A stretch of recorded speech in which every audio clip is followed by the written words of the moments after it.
Alrighty, we are ready to roll, so we will start our morning workshop of the Klickitat County Board of Commissioners, and we will start with a public works update by County Engineer Seskarol. Good morning. We have a few items on your consent agenda this morning.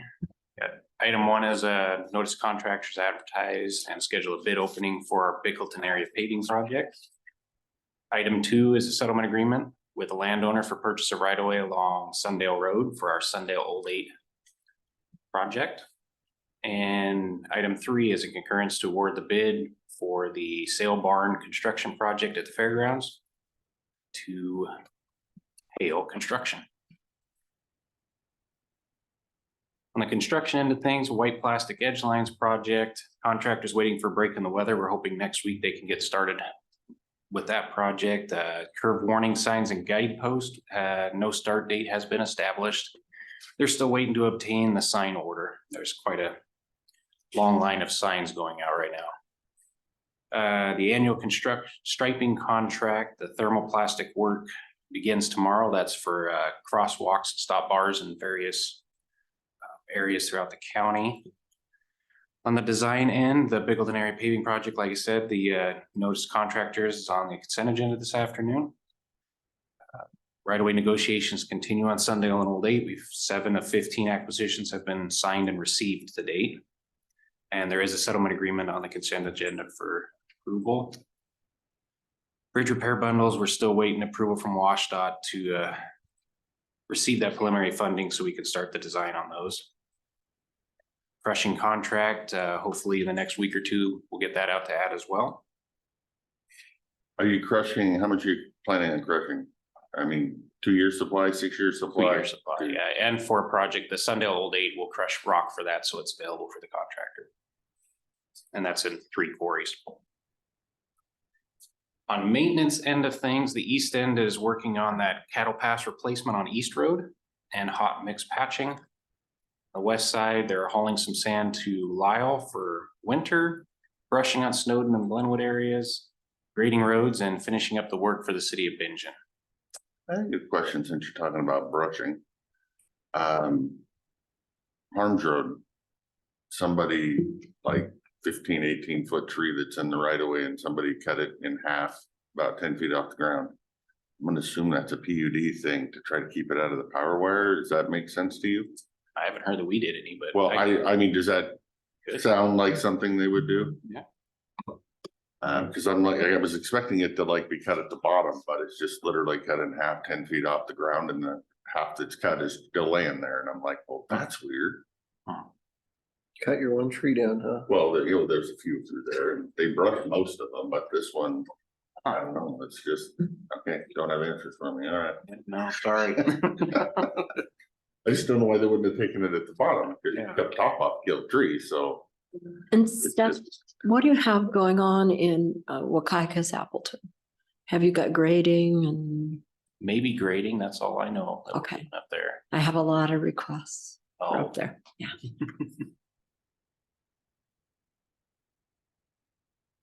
Yeah. All right. Especially Wakaikas. Especially. Mhm. Okay. Let's see, updates on facilities. New services building, we're still waiting to do those graphics and the picnic table. Jail roof, it has been dried in. We're just waiting for the contractor to receive the flashing so they can finish up that project. Joan Fry Arena doors, those have been completed. Superior courtroom remodel, we're gonna get going on that now that the grant, I believe, has been signed. We have an event this Saturday on the courthouse lawn. It's the Faith in Blue event. Fuel Island Consultants working on the design, and the radio site status pass, still on schedule. We should get the grounding done beginning October 9th, and commissioning's scheduled for the 23rd. And I don't have any other items. Thanks, sir. Questions from the board on this very light schedule? No questions, sir. No. Thank you for the update. Who owns that pit at the end of Wakaikas? Is that a county pit? The end of Wakaikas. Yeah, all the way up on top on Fisher Hill. That was our quarry Mhm. and we've turned it back to DNR, so it should still be in DNR's Okay, hands. Yeah. okay, thank you. Thanks, sir. Thank you.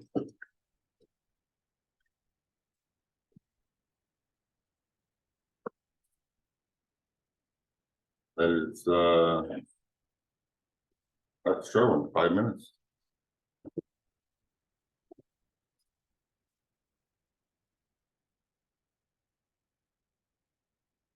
I think the only time they go over 15 is when we have a ton of questions. I mean, they're usually about 10 and then we question into 15 and Is he so happy today? Or is that pasted on there? You just have a good smile. she's happy to be here. You don't want to run it? No.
If you're ready, sir, we're ready. I'm rallying the troops.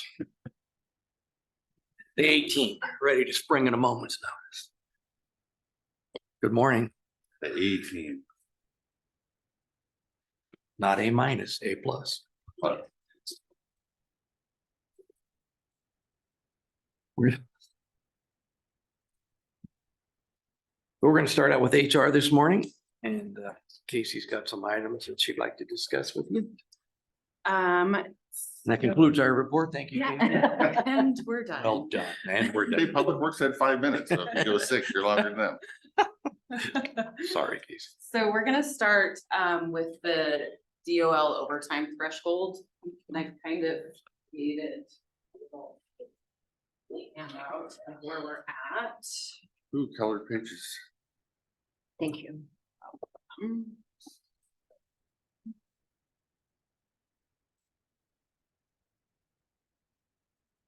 So it just kind of outlines where we're at with the overtime threshold, what positions are going to be affected as far as exempt positions. The second page shows where we are currently with our exempt employees and our annual salaries. The Can third, you, sorry to interrupt you, Sorry. but, could you kind of give us a brief rundown of this? Because I don't know that this current board is. yes, so to give you a little overview, the state has implemented a salary threshold implementation schedule. And they are raising the annual salaries as far as who would qualify for exempt status or not exempt status. So who would qualify for overtime or not. And that is affecting some of our employees in the grades and some of our positions within the county. And who would move from exempt to non-exempt status. It's really started a couple of years ago when the Obama administration was proposing to raise the salary threshold considerably. One of the, there's always two tests. One is salary. You have to make over so much weekly, monthly. And during the following administration, that got tabled and now it's being reintroduced by the new administration. But in the meantime, the state adopted a more aggressive or as aggressive threshold on their own, which with or without the federal guidance there. And over the years, it's changed how many people will be impacted, but there's no question it will be a certain amount each year from now on. So the second page shows what our current annual salaries are for our exempt employees. The third one shows what it would be with a 4% increase as of January 1st of 2024. The yellow highlights show what grades and positions would be affected by that and what would go from exempt to non-exempt in 2024. And then the fourth page shows the employees and the positions that will be affected. So a lot of times people ask, what's the big deal? Because basically what's going to happen is they're going to go from salaried employees to hourly employees. And the challenge always is, and it is a fairly big deal to folks who've been salaried for a long time, that now they're hourly. And so the cost could go up. It's got to be managed by the directors. That anything over 40 hours is overtime, where it wasn't before. There's less flexibility in the workplace with hourly than there is with salary folks. And so I just got a thing from an HR firm the other day that I've worked with in the past. And the big issue is morale, because folks who are used to being on a salaried position now are hourly. And it's a significant change. And it can be a significant cost if it's not managed. So these are all going to hourly. Fourth The- page. Some of them, yes. Some of the positions might still qualify for the exempt status because of their professional license in the Okay. status. So we would have to go through the process and see if they still qualify for the exempt status. But as far as the grade that they're in, then those positions would be affected. And it's just a possibility and a draft based on what could happen if a 4% increase were given and what positions could be affected.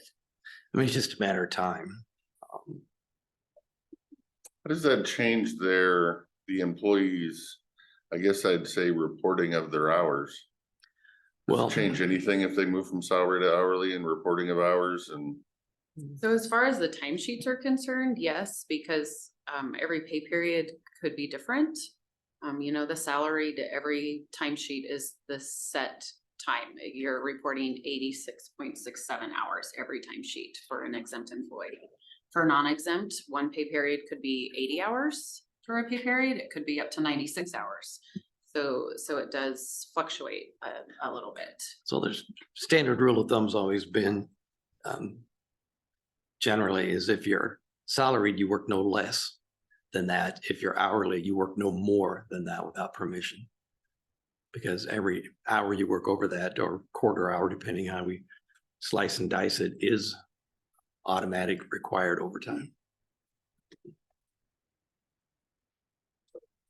Talked about it before, it was, you've got it so it comes across here, but we're gonna do it just based on the pay rate, right? So it's not like you could be non-exempt year one or exempt year 1 and 2, and then if you're year 3, you suddenly become hourly, right? Those are answers that we still never got, Oh, but those were things that we would have to discuss, is that if we would change the pay schedule according to that, like if we would draw lines according to where the thresholds are, or if we would just take those grades out. Like if it's affecting grade 67, 1 through 8, are we gonna, or 1 through 7, are we gonna just take out 1 through 7 and leave in grade 67 and leave grades steps 8, 9, and 10? I mean, those are all possibilities that. We'd have to look at, you'll have people doing the same job, just been here different times. One's salary, one's hourly. What's the impact? Is there an impact? Is the impact morale? Is the impact productivity? I mean, I think we'd have to look at all of those kinds of issues. I'm sorry. I don't see how you could do that, because you'd have 2 people working the same job in the same classification. One person's been here longer, so they're hourly. So then you're gonna make the person do all the overtime work on the other one. Yeah. Like, I don't see how we could in fairness do that. Well, and the other things that were discussed previously too were to take away the like if it's affecting steps 1 through 5, take away steps 1 through 5.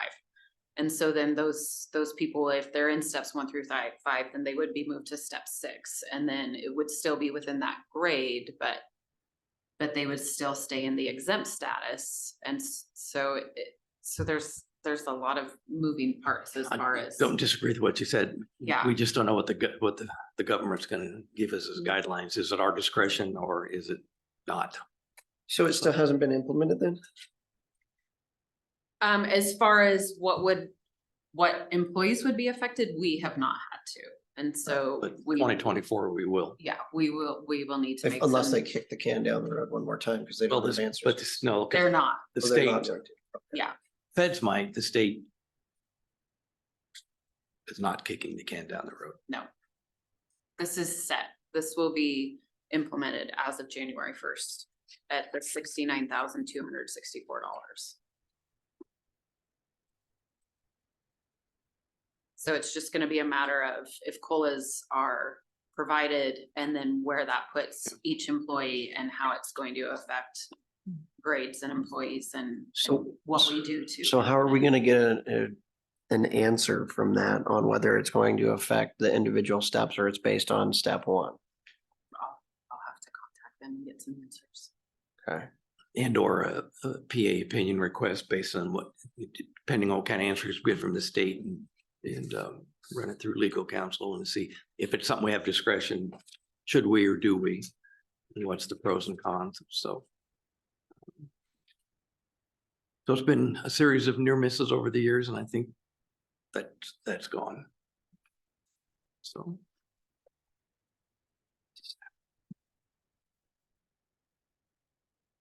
So we will have to reclassify some folks, sit down with the directors, explain the difference. Expectations, how to, because it could have a serious budget impact if it's not managed. So. Any questions? Start off with the good news. I suspect you'll be hearing about this from us on a regular basis till the end of the year. Thank you.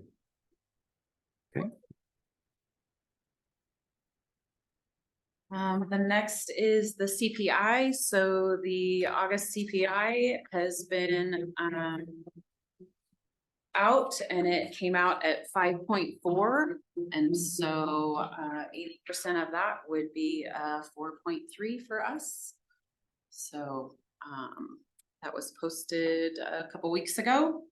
I do have a copy of all of the And remember, it's 80% of CPI, not to exceed 4%. you have a copy of the. Yeah, my worry is what their first proposal on the contract next time. There is a copy of the pay schedules for all of the pay schedules under the contracts.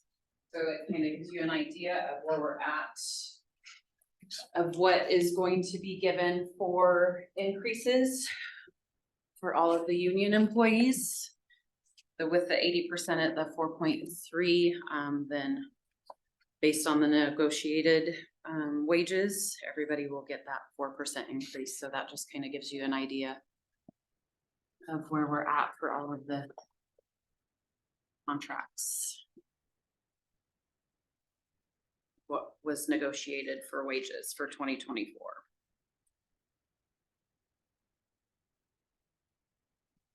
I think everybody was based on the 80% up to 4.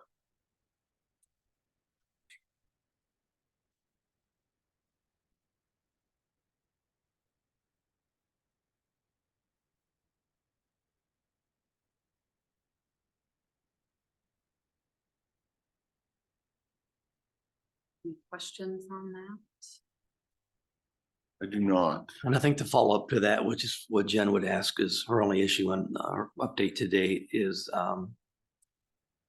it the board's intent to extend that 4% to non-union and elected? Which I think we discussed in the budget, and I think the money was set aside, but we need to know if that's going to be the case so we can start moving forward with one, letting folks know and putting all the salary charts and getting them updated for the first of the year. Opinions? I think we planned for it.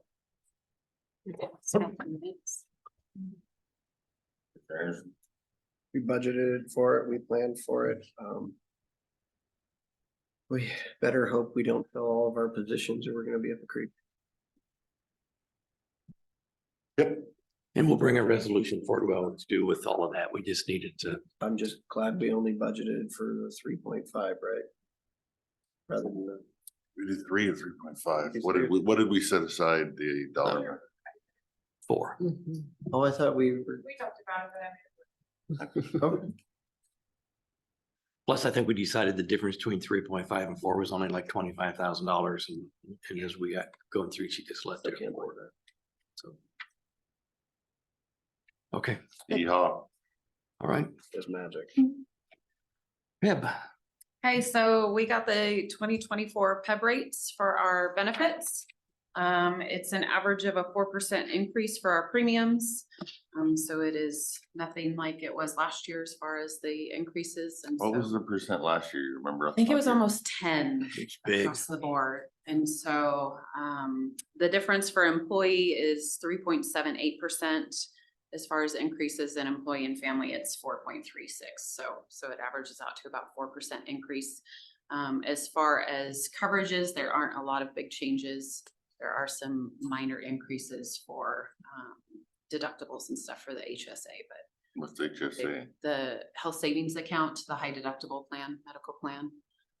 But there aren't any new medical plans or dental plans. That it's kind of all the same as what we currently have. So very, very small increase.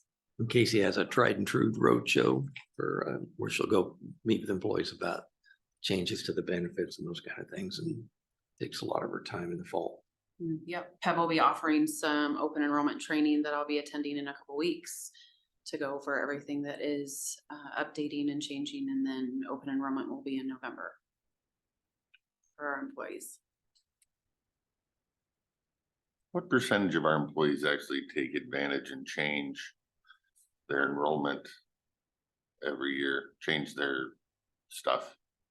10%, 30%, 50%? Shoot me a I mean, number. change plans. Yeah, So we probably, with employees and dependents, we probably cover like 550 people. And we have over 20 people on the flexible spending account. So those people have to re-enroll on an annual basis. There are people that remove and add dependents. There are people that change dental plans. It kind of varies year to year. less than half. Yes, Okay. definitely less than half, but it's yeah, a lot of inquiries as far as what can change. I know last year when they included the PEB Select medical plan, a lot of employees did change to that just because it was lower monthly premiums. So the employee and family coverage was wasn't as big of a hit to the pocketbook as it was the classic plan. So This is the time of year that PEB tells employees what prescriptions may or may not be covered, or they get moved from tier 1 to tier 2, or the other way around, or certain procedures or things that they may cover, not cover, or they're adding to the plan. So always a little bit of change. They cover Life Flight to Boise, so I'm very happy about that. they cover Life Flight as long as it's medically necessary. Which there was an argument on whether it was medically necessary because I didn't get a pre-authorization. I didn't wait until Monday to get a pre-authorization. So it was very interesting. Yeah. Any other questions about the PEB rates or anything? No? No, okay. So employee training, I have to admit with COVID, we kind of lost track of some of that. And so we are in the process of getting back into the swing of things. We have offered some on-demand bloodborne pathogen training. As of right now, we've had 105 employees attend that and get their certificates for that. And we are also in the process of getting some annual sexual harassment training and customer service training that we'll be able to provide for employees. Some of it will be virtual, some of it we're going to try and do on site. and get back in the schedule of providing that sort of training every spring and fall for our employees. So And working with WCRP. yes, WCRP is providing that training for us with, and they have been wonderful to work with. I think they have a lot of online opportunities as well that we'll be able to do some on-demand training for employees. And so it'll be a good program. It's another kudos to WCRP. You've heard from the sheriff's office. They are utilizing most, if not all, of the different training opportunities that WCRP is train the trainer, virtual shooting machine that goes around and all the different kinds of, there's a more technical term for that. Can't think of it, shooting machine. But the sheriff's office has been really great to send deputies and corrections officers to that training. So kudos to WCRP for delivering on all that for us. Yes, yeah. And then we will also be using their de-escalation training and appropriate professional workplace behavior training. So it'll be good to be able to provide that for all of our employees. Yeah, that one, I can see benefits out of that one. Sounds good. Definitely. One last thing. I might did need to not- take that training too, so remind me. Hmm. De-escalation training. I will put your name on the list. There you go. One last thing that I just got, where did I put it? My list. They announced the minimum wage for 2024 and it is going up to $16.28. The minimum wage in Washington State for 2024. So it is going up 3.4%, What is it now? $15.74. Do we have anybody at or below that? So that will affect our flaggers and I think our election workers.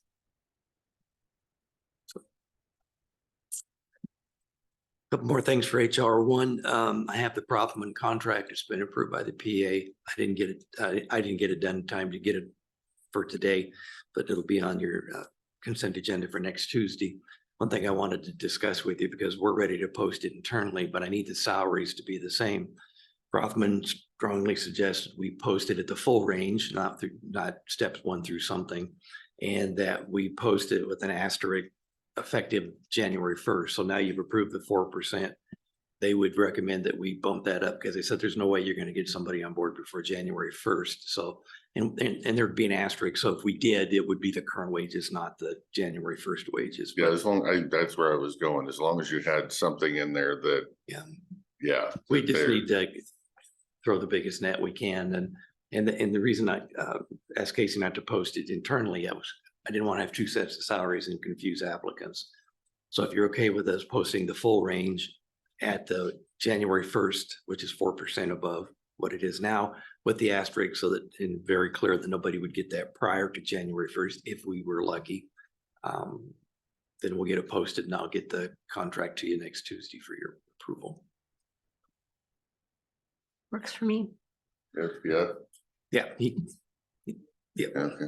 And then finally for HR, I just want to acknowledge that HR is buried under public records requests. I think we have 4 significant requests. And Casey and Elizabeth are working on it daily, and it just takes, as everybody knows in the county, it takes a tremendous amount of time going through these and getting them prepared. And so I want to acknowledge that Casey and Elizabeth are working diligently on that. And I think Casey would join me in thanking Rebecca, Deputy Prosecuting Attorney, for all of her guidance and assistance. She's invaluable when we're putting these together for law firms and other folks. So just wanted to acknowledge that. So I know everybody else is buried under them too, but so I think that's it for HR, unless you have any questions. I don't. No. No. Thank you, Casey. Thank you, Keith. Oh, one question. Oh, Mike. no. Here's On the list, it shows people at level 100. those are union levels. Okay, So they're still exempt, so it's salaried like supervisor positions. right. So they were they were bumped down to. So Bottom. that's just like a fill-in. When you see 100, I was like, okay. Yeah. Yep, Okay.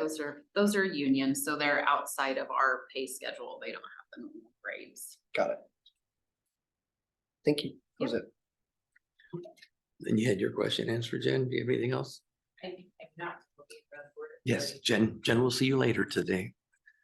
Randy?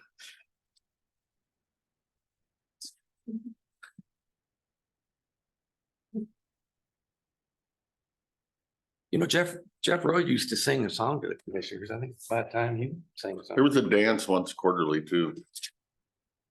No dance? No singing? You know, we're in a public forum. We do puppets Nobody wants to see and that. sock puppets, no? All right. All right, let's see. So what I want to do is update you on the network redesign. So here's what's been completed so far. The very first thing we had to do is give Right Systems access to our network. All right, that's done. And then they came in and they installed a network monitor, logic monitor server, and they gave us access to it. So we see everything they see. Okay, they added all the devices, all of our network devices, switches and whatnot to the logic monitor, so we can actually monitor them. Let me see. They configured the network devices to talk to the logic monitor. That was all, that was all legwork that needed to be done.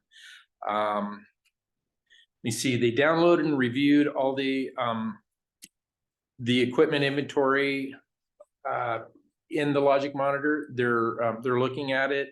They updated the switch configurations and then have reloaded them into, and this is all switches. So far, that's all we worked on is switches. Okay. So they've uploaded the switch configurations, and they shared how the county IT staff asks for assistance, basically their help desk system. They shared their help desk system with us. So to do tasks that on the week of the 16th, which is a week and a half away, they are going to, we've got 5 new switches sitting in the room. They're gonna come on site. They're gonna configure those switches on site, and then they're gonna install them. It should be, they set aside 3 days. It should only take 2 days, but they wanted the 3rd day just for overlap. You see, they haven't created a new network diagram. They're waiting to get everything done before they do that. And the other thing that they need to do is the firewall configuration and add the automatic failover that we've talked about.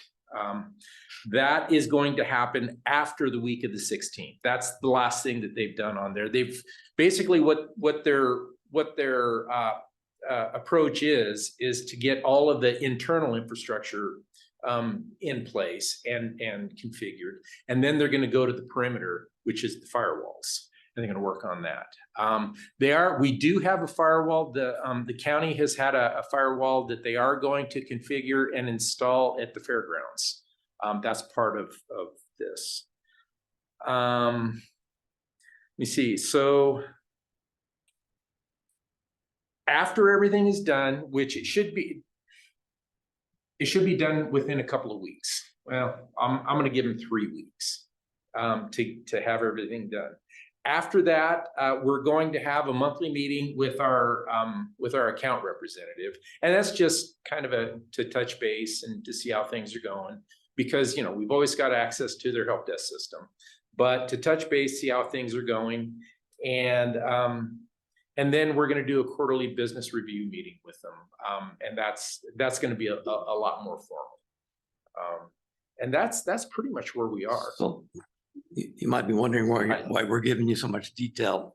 This contract, this work, there was a lot of discussion about it. We've had the system go down for an extended period of time. So we think it's important that the commissioners know what's going on with this vendor. And that everybody knows that we're working on this, trying to mitigate, to reduce the risk as much as possible of future problems with the county. So we felt in this case, we'd be a little bit more Transparent. than we would normally with a vendor doing, behind the curtain kind of stuff. We think this is important for you and important for the departments and offices. And that wasn't the detail. The detail. I would know, be- but it's more detail than we usually give. Yeah, okay. So, Yeah. And then I kind of wanted to touch base on the cybersecurity plan. And I think I've sent everybody, this is kind of a rehash of the emails that I've already sent out, but we're in a public forum, like I said earlier, and I think this is a good place to say it out loud. Let me see. It seems like every meeting, everything I attend, everything I read in IT, everything always seems to come back to cybersecurity. That is the hot topic of the day, as it should be. And what I'm hearing over and over again is the number one weak point in cybersecurity is social engineering. Which is basically, a bad actor gets personal information from a person and uses it to infiltrate the system. I've got 3 examples here if you want to hear about them. Okay, so number 1, 2009 Stuxnet. Have you heard of Stuxnet? Okay, and basically what that was even though they haven't publicly admitted it yet, the CIA created a virus to go into Iran's nuclear system. Well, their nuclear system was air gapped, which meant it had no electronic access from the outside to the inside. Okay, but what the CIA did was they found 5 engineers that worked there every day, and that carry thumb drives home with them, put them in their home computers and do work in the evening, and then go back the next day and put it back in the system. Well, what they did was what the bad actors did, which everybody knows is the CIA, they May or may not have been. may or may not have been, the Gonna get letters CIA now. went back. Yeah, they're listening. It's public. Yeah. Anyway, what they did was they infected their home computers. They put it in there. They brought it in and they infected the plant. Not that we have any employees using thumb drives. No, that doesn't happen here. Anyway, the next one was North Korea and Sony Pictures. That was a lot more. That was a spear phishing attack, and what they did was they targeted certain departments and they sent bogus emails, and they get so many people to click on them. As they do, it gives them a little bit more access, and they were able to get malware, and they were able to pull the information. Again, what they did was social engineering. They found the right people. They targeted the right people. Okay. The third one just happened a few weeks ago, was Caesar's Palace. This is the one that scares me the most. Okay. You know why? Because it was done by teenagers. Okay. Basically Stuxnet, there was an objective. There was a clear objective. And I don't believe the CIA would ever care about Klickitat County until now. But and the same with North Korea. I don't think North Korea cares about that county either. But teenagers, their objective is the challenge. And the challenge that's represented is can I get in, right? They're the people that I am most concerned about, because they're going to be the people that are going to see Klickitat County as a challenge. Wasn't there a So recent? Caesars is the only one I don't know of. What was the story with that one? Okay, so so what happened was people would call the help desk. It's called the Caesar's Palace in Las Vegas. Call their help desk, and posing as as an employee, and and they've got thousands of employees, but they would pose and they would say, hey, I need access. You know, I forgot my whatever, and I need access. And they would pull information that way. And then once they got enough information, then they use that information to go inside. Okay. Their county recently had ransomware. Yes, Benton County. I don't know much about that, not enough to really speak of, but I had heard, and that's right here in Washington. Because Randy participates, WCRP, as you know, we're part of the cyber crime coverage, and Randy participates. I think they have a monthly or quarterly cyber meeting with all the counties, all the counties in the pool to talk about these. In Benton County, we all got an emergency email asking if we had any suggestions how to help them, because they were in a tough spot. So, yeah. And so, you know, you might say for this, you might say, well, background checks. But you know what? The people that it doesn't work because they're innocent people that they're using. So really, the number one way is employee training. You know, and we do that. We do have the employee right now. It's voluntary, whether or not they choose to. That was my question. So we get the fishing and expedition tests and whatnot, which I do because I'm not above what we tell our employees to do.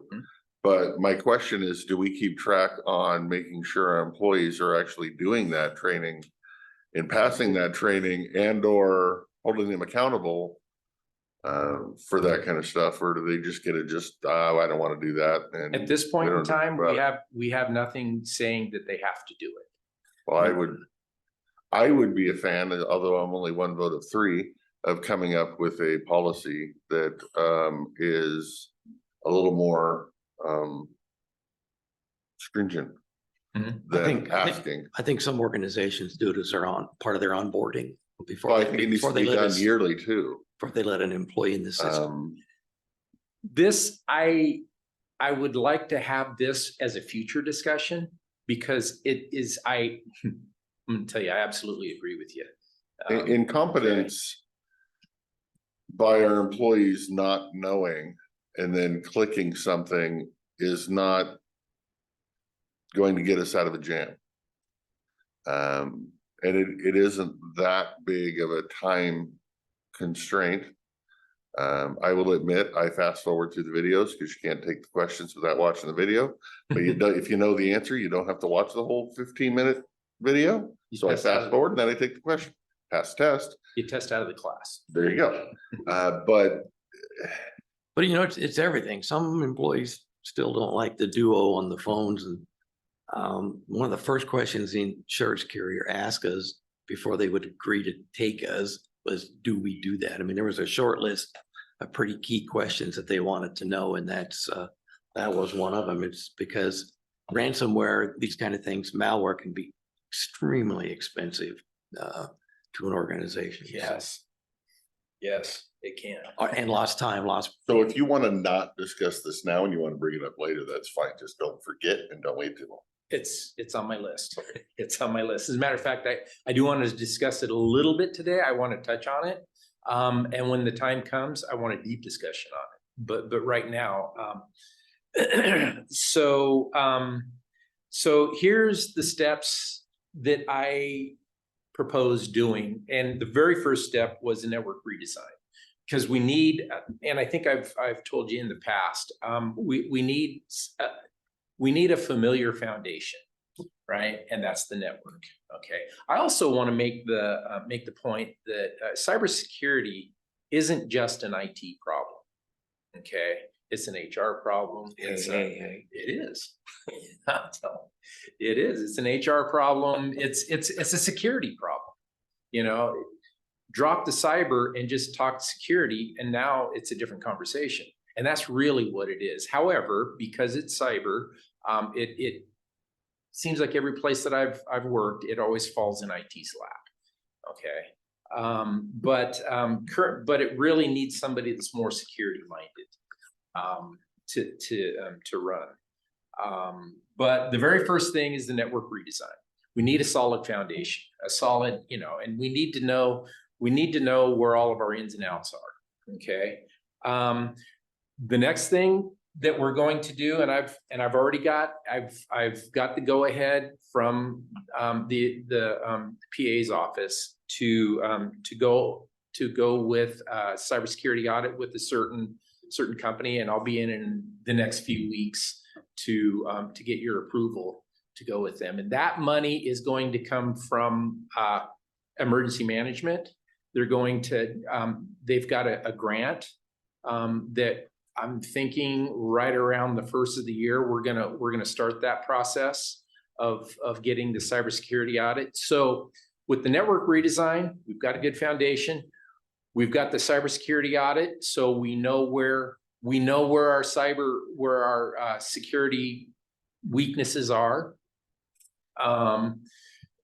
From after that, then what I'd like to do is, and this is where you're talking, I would like to start developing policies. I've applied for a grant. I haven't got certain confirmation on the grant. However, the state of Washington has approved my my grant application. It just went to the Fed, and I haven't heard back from the federal government whether or not they've approved it.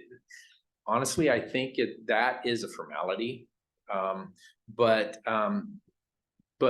developing cybersecurity policies, because if it's not written, it's not real, quite frankly. And so along with those policies, I also want the person to write a plan, The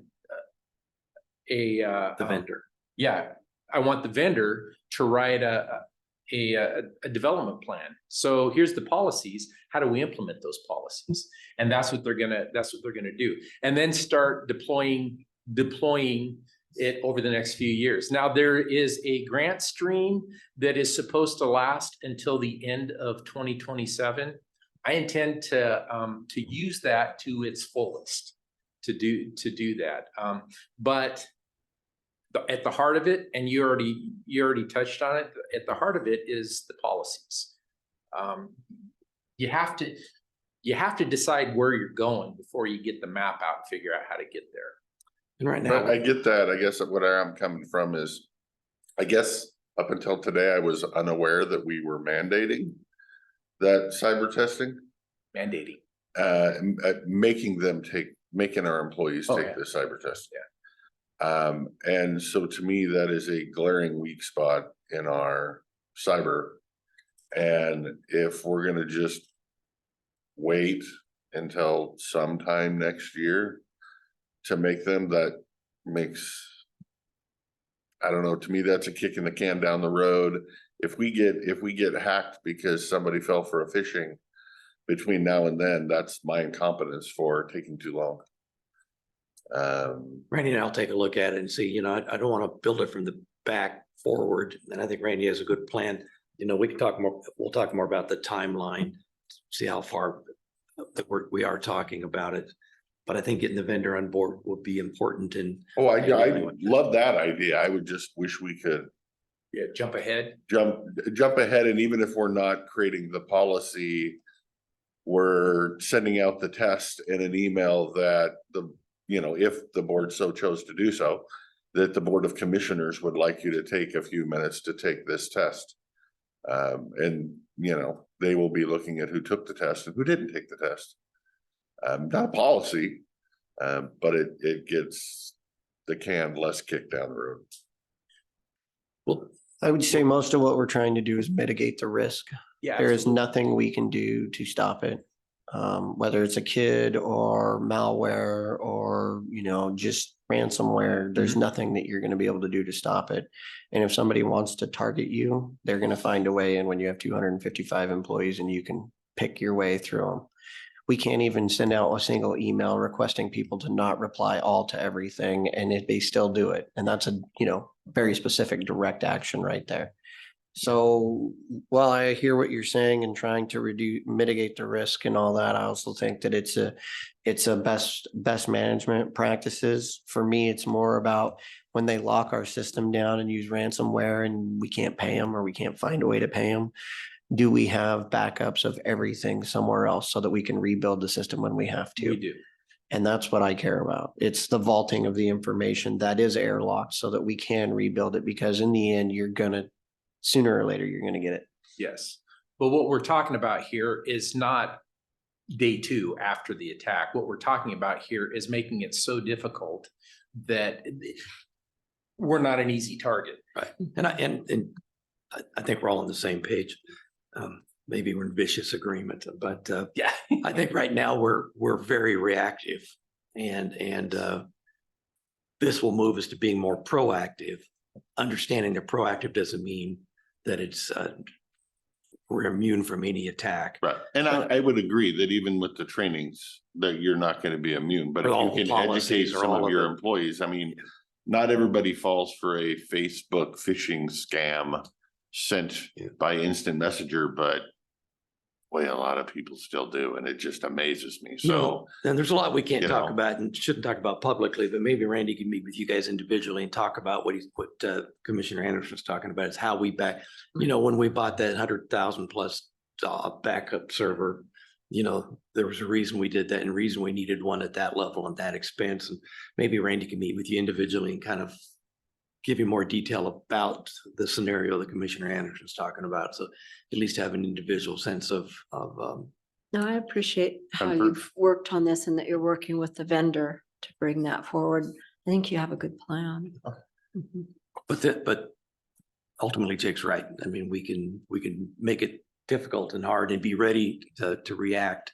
But Remember watching a security expert talk about personal security, and he was talking about a single woman living somewhere, and the very first thing you should do is get a dog. Get a big dog, barks loud, scares people away. If you can't afford a dog, get a big dog dish and write the name killer on the side. And that's kind of where we're at. We're not gonna like the point that you made, we're not gonna stop anyone from with intent. To but we're gonna make us a much less desirable target. And in the worst case, be ready to get back up and running. Right, and that's all I'm asking. You Yes. do the front side, but you also make sure you got backs and Yeah, covers. yeah. What I will say is my predecessor, Jeff, I think he had done a very good job of securing the system. He's got a lot of the stuff already in place that we're going to be reviewing. Like I said earlier, what we don't have are policies in writing. But I think Jeff did a really good job of securing the network. Yeah. Any questions? Thank you, Randy. Thank you, sir. It's important stuff. It's worth taking the time to discuss. Thank you, Randy. Andy?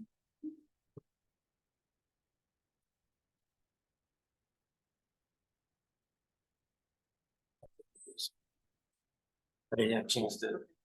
If she wants to discuss.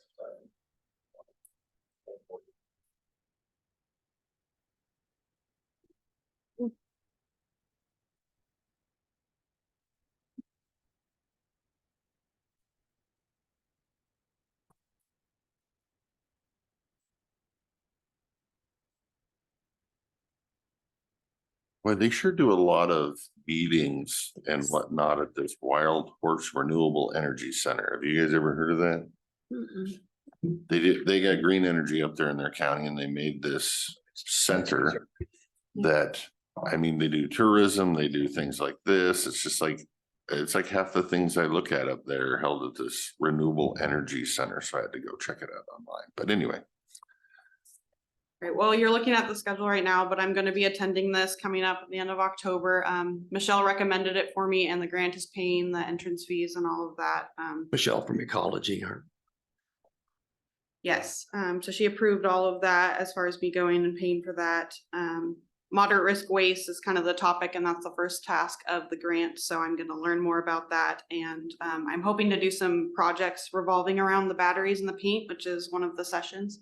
So I'm hoping to learn a lot from that. I also have another workshop this week, but that one's just a free online Zoom regarding grant maintenance. For instance, last year, we had a high school white salmon teacher. His class wanted to put together a recycling program just for batteries because they felt there was too many batteries going into the waste stream.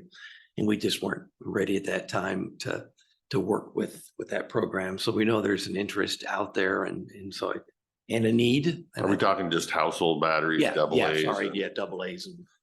And even here at the county, we put a lot of batteries. I mean, we use. You guys had your own collection for a while in HR. So that's why it's important that she's interested in it. Any questions about it? No, and like. And we appreciate Michelle. She's been very good to, when these come up, to offer them and let Mackenzie know, and the fact that they'll cover the cost. And it'll help her in the grant that we now have up and running and signed. And so. And I'm a SWANA member. That's who's putting on the workshop. And so I can kind of meet some of the other people that are members and potential resources for later. Yeah, I would definitely recommend that. Network while you're up there. You get more out of the networking and those contacts for phone calls later than you'll get out of the presentation. And the other piece of paper that was passed out is an ad that's going into the Sentinel does a calendar. And so it's just a little ad space that we paid for last year. I just spruced it up a little bit because it was just a plain white ad and I wanted to do something a little more eye-catching. And we work with Republic on that as well. So just thought you'd like to see it. So should we put on there that should be the Goldendale transfer station? That's just the number that Republic wanted to have in the ad. So I mean, I can talk to them about changing that, but that's just the information. I just, because we have 3 transfer stations and you're calling one of them, you should know which one you're calling. Well, if I would, yes, it's going in what ad? What was The it going? Sentinel, the newspaper, and So there. it's going in the Sentinel, not in the calendar or something like that. it's going in the Sentinel's calendar that they put Okay. out. So I don't know if Look into other, that. yeah, we can. Yeah, because that goes all over the county. Yeah, Okay. Good point. all 212 copies. Great. And then we're gonna have a contract coming in front of you guys here soon. We're gonna submit that for PA opinion this week to continue the special collection program on the plastics and the baling twine that we discussed earlier. We have somebody that's interested in contracting with us. That's still grant funded. Interesting. Countywide on the baling twine or just west side? Both. We have the collection station here in town at the feed store and then the one at Ace Hardware in White Salmon. Okay. She's visited both, is in frequent contact with the one on White Salmon and the one here, and they. I will take the 3 pieces of wood out of my garbage can full of baling twine that I just put in there. It's full. It's 55-gallon bag. They actually get a lot of And twine. believe it or not, yeah, no, Mr. Keith Preps is big on baling twine recycling apparently. So, yeah. And that's one of the reasons that we talked about when we applied for the new grant was because there had been some discussion amongst the commissioners and even the previous commissioners about whether we should keep that or not keep that. And it kind of had a rocky start throughout the county, but then our fear was if we didn't do it, these collection sites would just get buried. People are in the habit now bringing it in and they bring it in on a regular basis. So, as long as they thought it was a successful program, then we wanted to keep it going. And so that's why she's done a good job putting together we learned some mistakes. We learned from some things on the previous contract, and she's done a good job of adding those into the as far as metrics and those kind of things. And again, Rebecca has been a big help, and so we're real close to getting that on your consent agenda. How big is your drop-offs? As far as like how much can they have at a time? Mhm. Well, right now the feed store, they called me, they're getting kind of overrun, so I'm kind of trying to get through it. It's up, I think the biggest pickup from last time was 50, 60 bags of about 20 pounds each, so.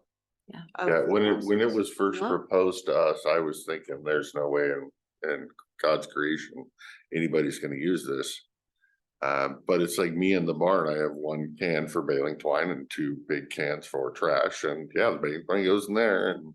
Yeah, find it in your rototiller, you'll use it. Right, so, well, and that's my other issue, when I bought the property, I swear to God, the previous owner just threw out bales of hay for the cows and the horses, never took the straps off.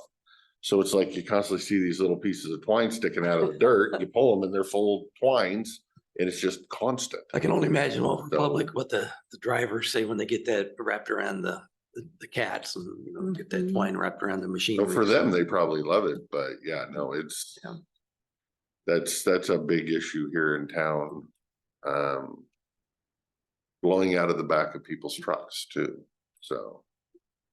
Yeah, interesting, okay. Well, Don't use it to tie up your tomatoes. That's all I have to say. No, bad idea, It ends up in the garden, and then you find it again. yeah, don't do that.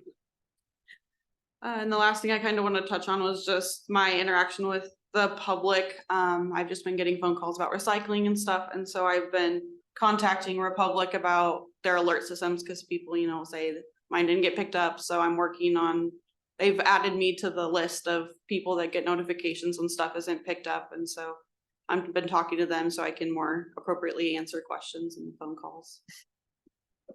The only thing I would add or mention in there is that we don't work for Republic, so make sure we don't put ourselves in between that scenario, refer them off to that private business and.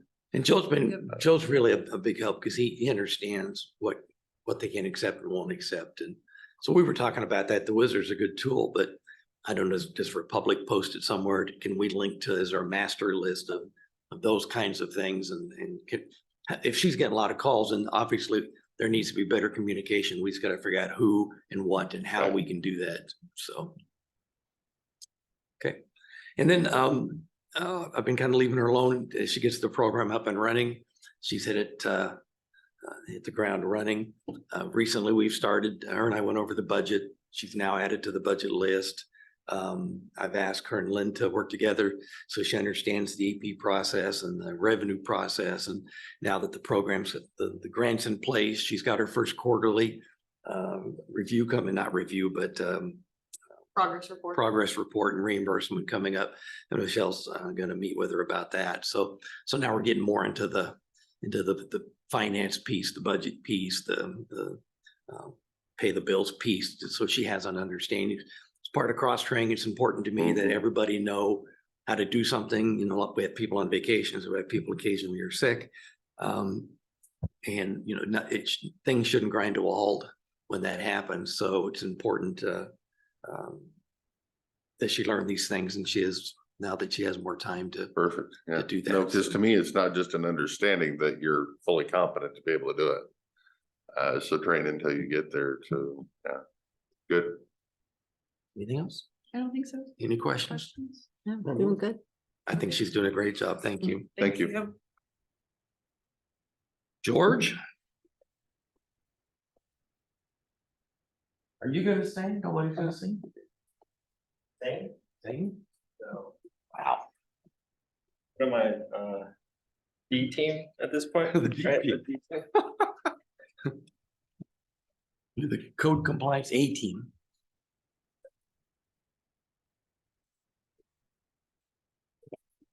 I was supposed to email this out and I didn't get it done, so sorry, Jake. I know you prefer to get them electronically.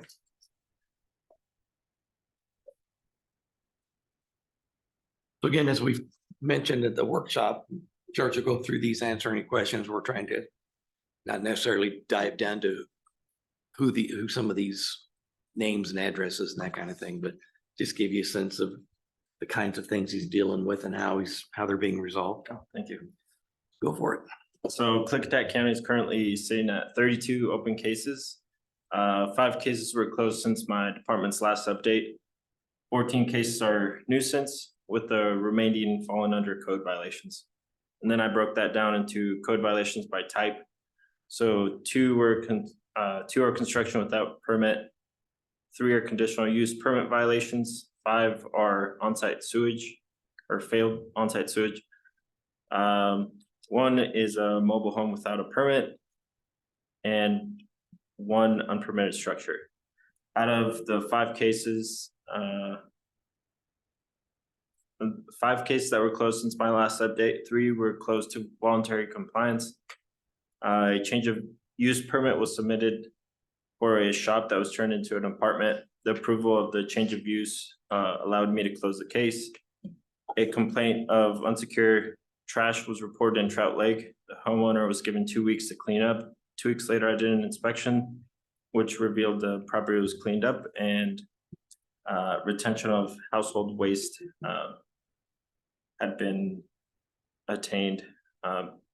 These property owners actually went above and beyond, which I really appreciate. They made some alterations so that this wouldn't happen again, which is always good to see. A conditional use permit violation and unpermitted allegations were reported in Trout Lake.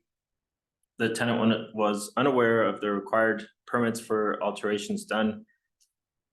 Permits were applied for shortly. Due to historical use, a conditional use permit was not required. At the completion of the alterations and approval of the final inspection from the building department, concluded the case. What was the use? I mean, what They are using it as a venue. Those are just copies. And then property in Centerville received allegations of multiple recreational vehicles placed and being occupied on a parcel. The homeowner was contacted, which she granted me permission to enter the property for inspection. A recreational vehicle at the time of the visit was recreational vehicles at the time of the visit were unoccupied except for one, which was used by the homeowner. Allegedly, she lives outside of the country and only stays there for a short stay. Hookups were inspected and I didn't find any violations, so I closed the case. Allegations of unpermitted on-site sewage installations were reported and investigated with the assistance of the health department.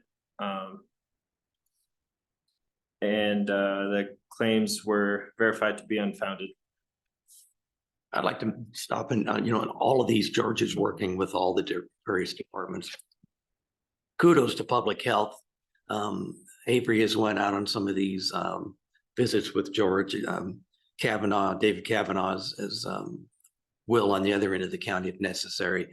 We have a meeting this week with David and Avery and Director Quinn to talk about a case. So I think George is working very well with the departments, public health on these, these more serious ones. They partnered and they're going, it's easy. It's better. It's a better case if they go together and they see it or don't see it so they can deal with it. And I think that's being very effective. And I appreciate the public health department's cooperation and assistance. And yeah, of course, when time allows, which I do appreciate the health department going out with me on short notice. I did attend a 3-day conference in Leavenworth, which was beneficial to my department's success. I'll touch on that after I'm done with the roll-off containers, which I did receive 6 starting October 1st. I also received 200 transfer station vouchers, which were allotted to my department also starting October 1st.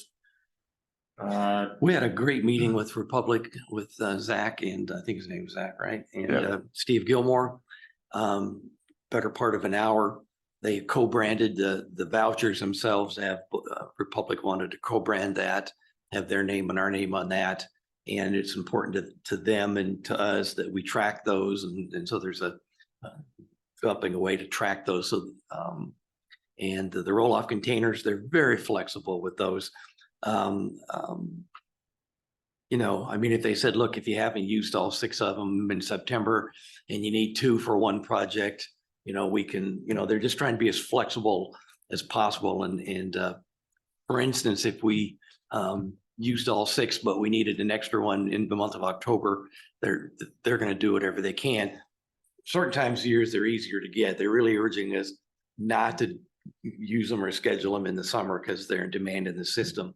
They also realize that sometimes we can't avoid that. So they're really being as flexible as possible with those roll-off containers. And they said, look, sometimes you need a 40-yard instead of a 20-yard. If we have one, we'll fine, we're not going to worry about it. If we, instead of 220s, we'll give you a 40. If one's available, one could be scheduled. And they've given George the contact name and number who deal with directly. So we're not going through a lot of bureaucracy to get these things scheduled. So, Well, that was the question I was going to have is protocols or procedures that they gave you to how to schedule a roll-off. And did they give you any timeline on how long you were gonna have to wait from when you made the phone call to when you got the roll-off?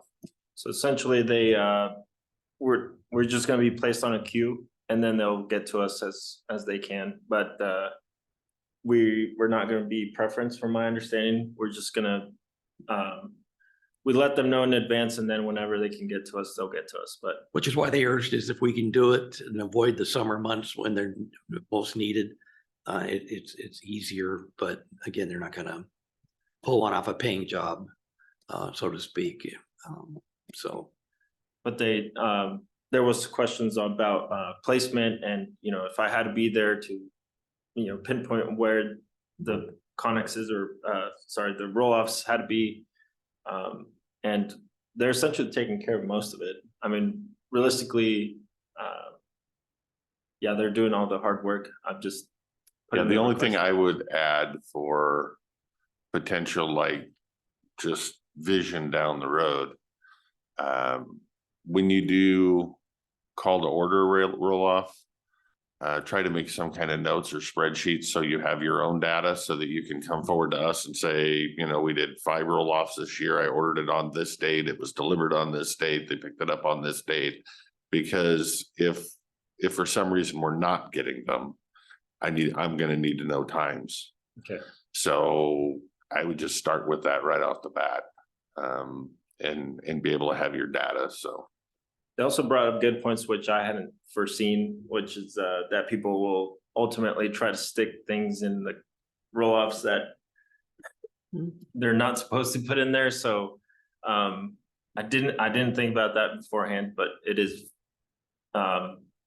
you know, I will give the property owner essentially a page or two of items that aren't allowed in the roll-offs, which can cause, you know, issues down the road. I mean, we talked about, George had an idea, maybe dropping one in a certain community and leaving it for a weekend or something. And they said they learned the hard way. You'll get 80 yards of Yeah. stuff on a 20-yard container Mhm. and it'll be everything you can imagine. And half of it's full of paint. Right. Yeah, so, Yeah, yeah. so I would, not to cut you off, Rob, I would like to, I would like to still do that, but maybe, you know, during business hours, or I could just stay there or come in during the weekend, where essentially we could be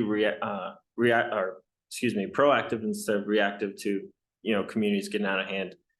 There is issues in, I would say, Klickitat and Wishram, where I'm not sure exactly why people aren't, you know, transferring their trash, but if we could just maybe once a year, if we don't have any allocations for the roll-offs, just be a last. But you also have to understand that in those communities, they also have a cleanup day where they have roll-offs and they can deliver their trash. So I would, me as one vote of 3, would be opposed to that, because the purpose is to get houses that are already out of compliance and not just using it for someone like me who doesn't want to pay my $37 at the dump today. So I'm going to go to your roll-off because it's free. Yeah. and we were just talking about some of these. I mean, I think Wishram's reached out to him and to other departments, you know, on the, Do Wishram have a cleanup? Does anybody I know? don't think so. I don't think No, they that's do. why he was talking about. Yeah, that's. I think they want one. There's, you know, I think we heard they're trying to expand a park and a ball field, and Mm. there's a lot of things going on. And people have told him from Wishram, you know, community cleanup. So I think that's kind of. Yeah, but that's a separate deal though, Yeah, yeah. because they have Republic has a grant application that Wishram can fill out to get containers just like the rest of us have done. So that's my point. We only get 6. I really want to use those for those just trashy houses that we can't get cleaned up. And the bad thing is with some of those I've seen in the past is they get used to having that Yeah. cleanup, so they're just gonna store it in the backyard. And that happens too. So one thing I did mention during McKinsey's report that works under either of their reports is as we talk, and I've asked McKinsey and George to sit down, and Joe, there's a commonality here between what they do, and that's trash, garbage, recycling, keeping things out of the waste stream, which also includes Courtney and Sandy and that department. So there are times like community cleanups where they all kind of work together. There may be other things, maybe a cleanup, a large property cleanup where Mackenzie and Joe can participate, because we are going to have to separate out things, paint and other things to keep out of the waste stream. And it may qualify for what we're trying to do in the ecology grant. It will qualify for what he's doing. And maybe if it's planned in advance, the litter crumb, just throwing this out, not necessarily a property cleanup. When we can all work together and multiply the force, so to speak, I think they're all kind of working on the same product. And there may be an opportunity down the road. For instance, McKinsey saw a grant, I think, that may work for Courtney and Sandy's programs from ecology. She was going to forward that over, and I called Courtney. So as we all work together, we have separate deliverables, but basically they're all funded. Most of them are funded by ecology or the landfill. And so I think there's times where on the ones that we have time to plan out, they can work together. And like they do on the community cleanups now, I think we can, sometimes people just need help. So these are all tools at our disposal. Well, and once you get your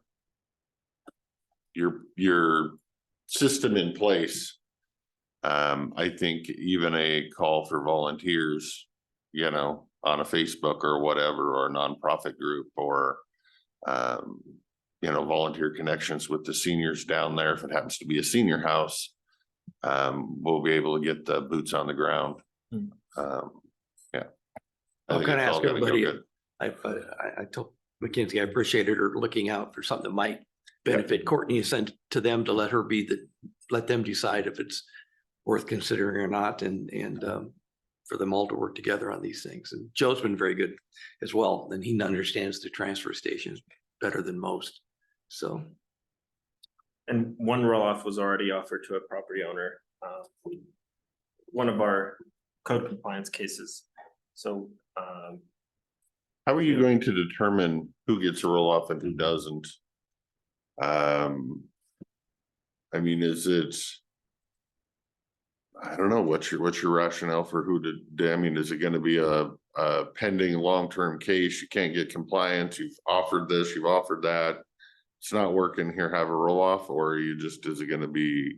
I don't know. How are you going to rationale that? In my opinion, it would, or at least at the end of the day, it's down to the board on which way they want me to go. But usually if the property owners are having financial difficulties or are elderly, then I'll offer them a container. Or if it could be an avenue, essentially it could also be something that could help us in the courtroom, where we could say, hey, the county offered, this person the last effort on, like, essentially we've tried to negotiate with them, cleaning everything up voluntarily, and then, hey, last chance, and I'll throw in a free container, and if they don't bite, then we could move on to something else.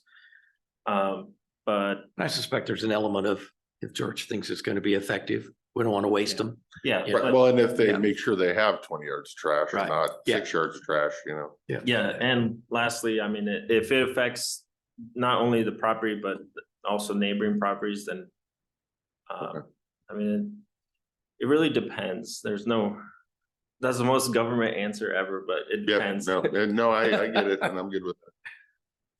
Anything else? You want to talk about the workshop?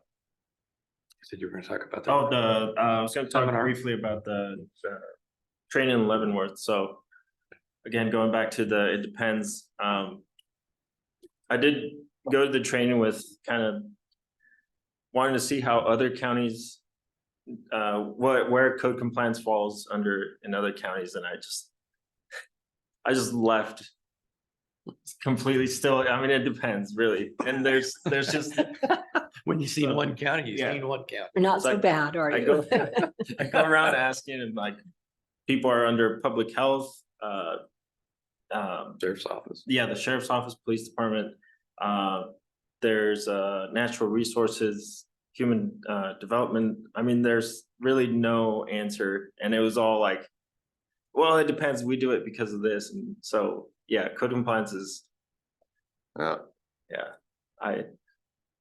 Rob's gonna, there's Rob no has a one technical- size fits all solution for anybody. so, George is able to say, you think that's bad? I'm under HR. I got y'all beat. yeah, I was the only one in HR. I will say that. Temporarily. Temporarily. Well, I hope you agree. I think George is doing a great job. His heart's in voluntary compliance. You know, on some of the tougher cases, we're looking at different options. Again, Rebecca's been a great help. George and I have talked a lot, and once we cross the line into the PA's world, fines, court, those kind of things, it has to be lined up and work for them, because now we're in their world. And so we're working on that, making sure we have communication open, and we have to give them the best information that we can, that they need to be successful, or it won't work. And so we're aware of that and working hard to do that. So How long have you been doing this now? A year, I started last summer, I think June or July of last. I was gonna say you're over the year mark now. Happy anniversary. sir. summer. Thank you. seems longer than George. Right?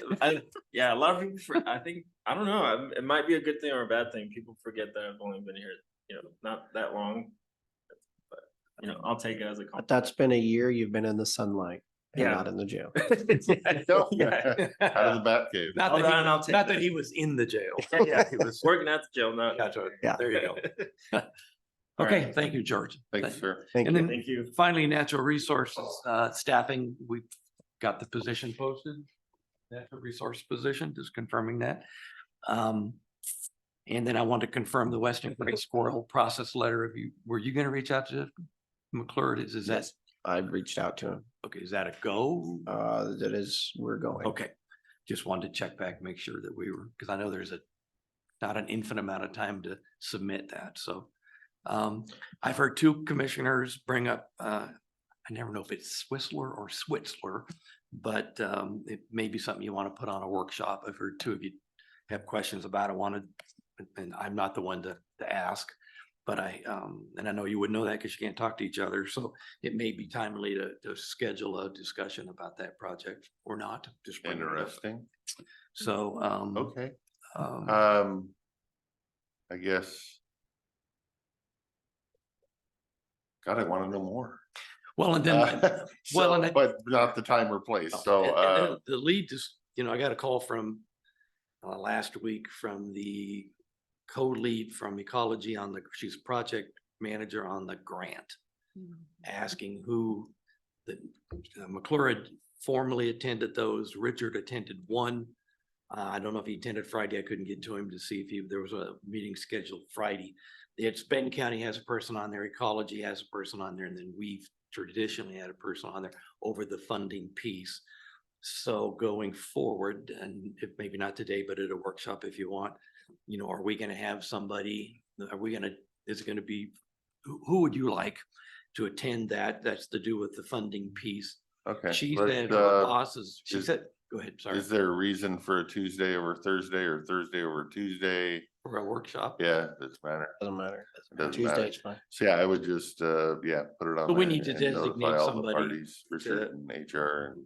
It's probably important we participate. Tuesday or Thursday, doesn't matter for Swissler discussion. So part of that is, you're gonna designate somebody to participate. I'm gonna reach out to her. She said her boss's boss is leading the EIS, Environmental Impact. EIS. She's lead on the funding piece. Her boss's boss up the chain a ways is leading the EIS on that project. So obviously there's one going on. I don't know where it's at in the process. But there's a lot of moving pieces and I'm not sure where I guess the main question I'm gonna ask at that workshop that hopefully you can find an answer to is how many hours a month are we talking about? you mean for just For altogether towards the project. For whoever's doing this or being lead entity or being whatever. I think the only one that could tell us, commissioners, is Mr. McClure, because I think Richard attended one meeting in Benton County that you asked him to early on, and then he may have attended one of these funding meetings. I'm not sure what else.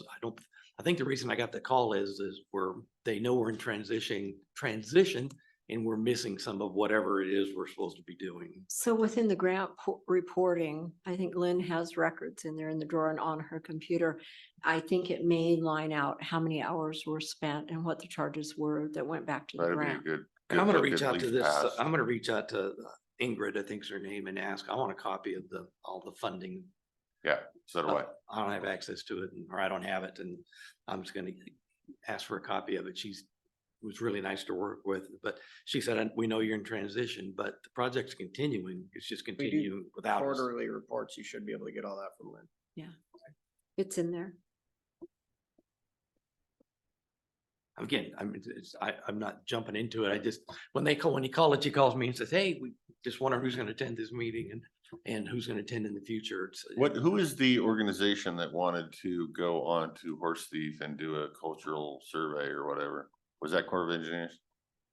I'm not sure about the cultural. We've had Or BPA was on BPA there. wanted to do it. Yeah, they're What were they looking- looking for?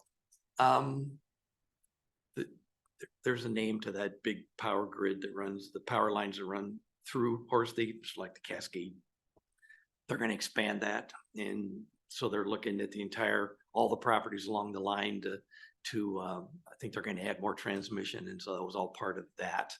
Probably And just then- a But this required is different than the portion. Army Corps email. we got. Yeah, Right. But I was trying to figure out if they were trying to do cultural there too. no, or- I don't think so. okay. We didn't let them dig. We told them they couldn't dig. They said they didn't need to. They just needed to see where the old road was to see if it could Okay. handle the equipment. We will have probably in 2025, Ecology Air go through Horse Thief because we pay for a permit, and he said he'd probably be out in a couple of years to walk the property there. So David Cav and I are working on the Horse Thief, that whole process.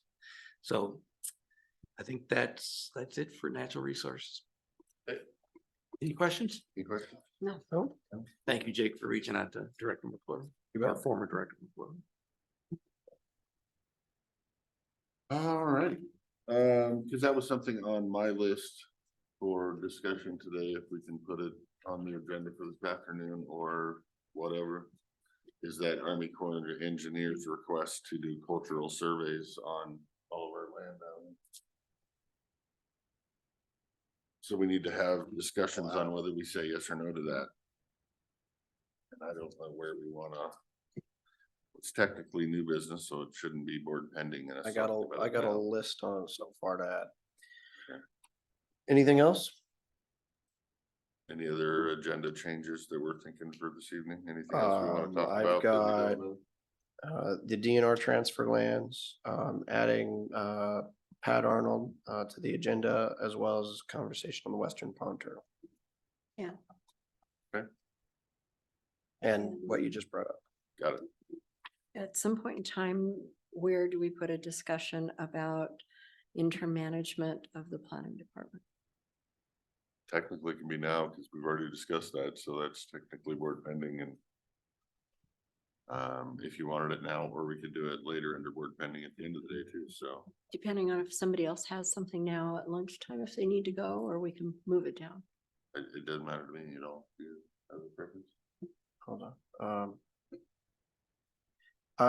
I think we should add that to the agenda for this afternoon.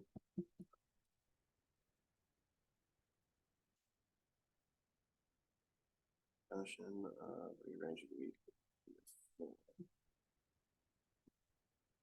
And Gonna move it under unfinished business then, I'm assuming.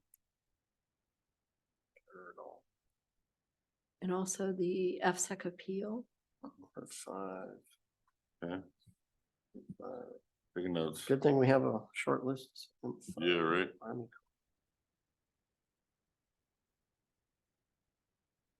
Army Corps.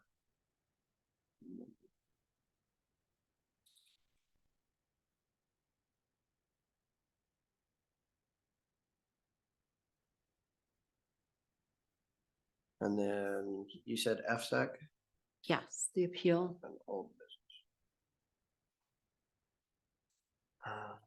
new business.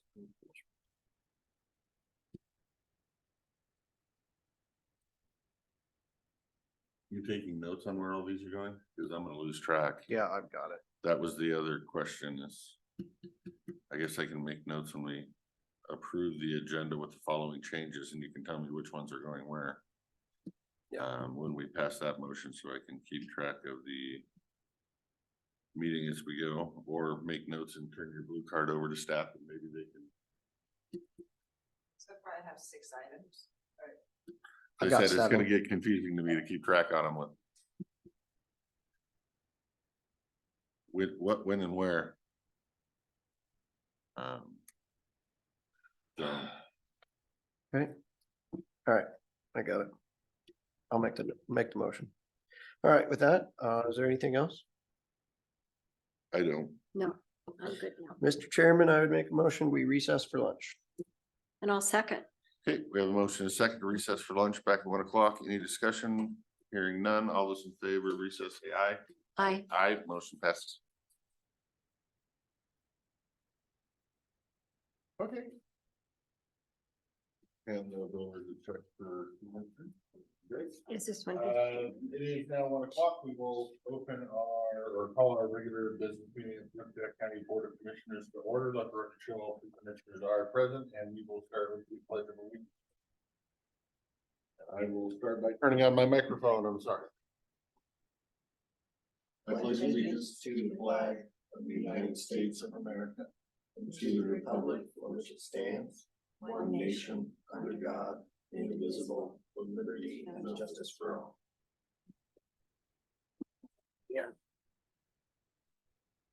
Mr. Chairman, I would make a motion to approve the business agenda as presented with 7 additional add-ons.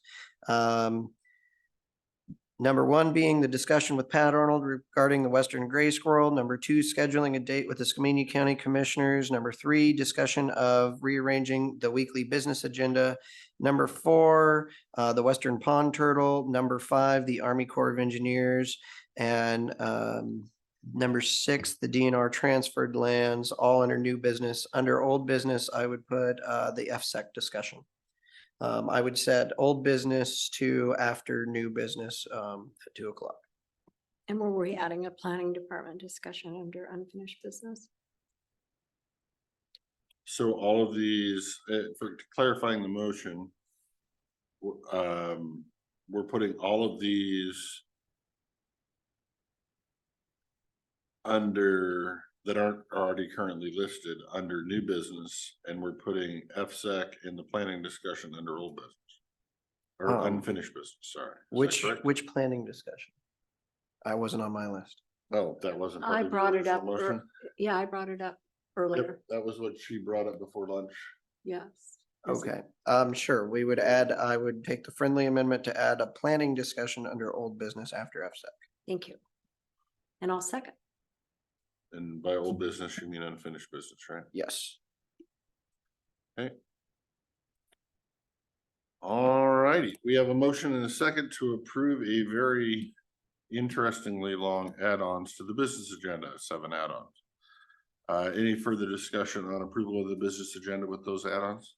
Yeah, I would ask that, after today, when we go to put our minutes on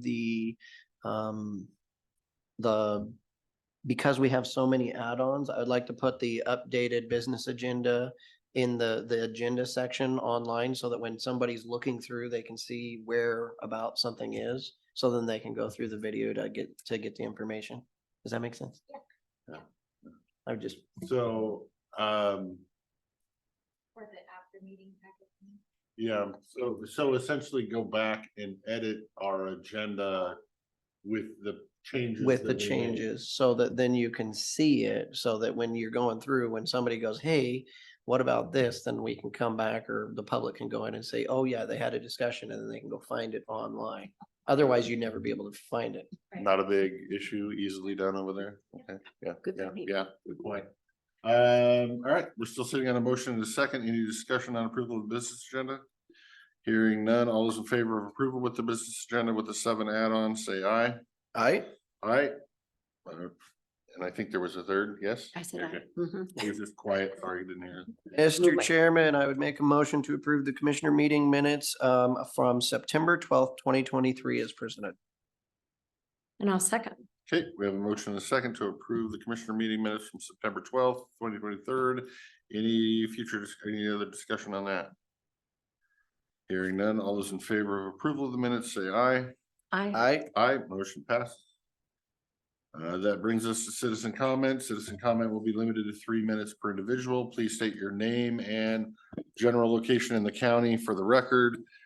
Please keep your comments pertinent to Klickitat County or things happening inside Klickitat County.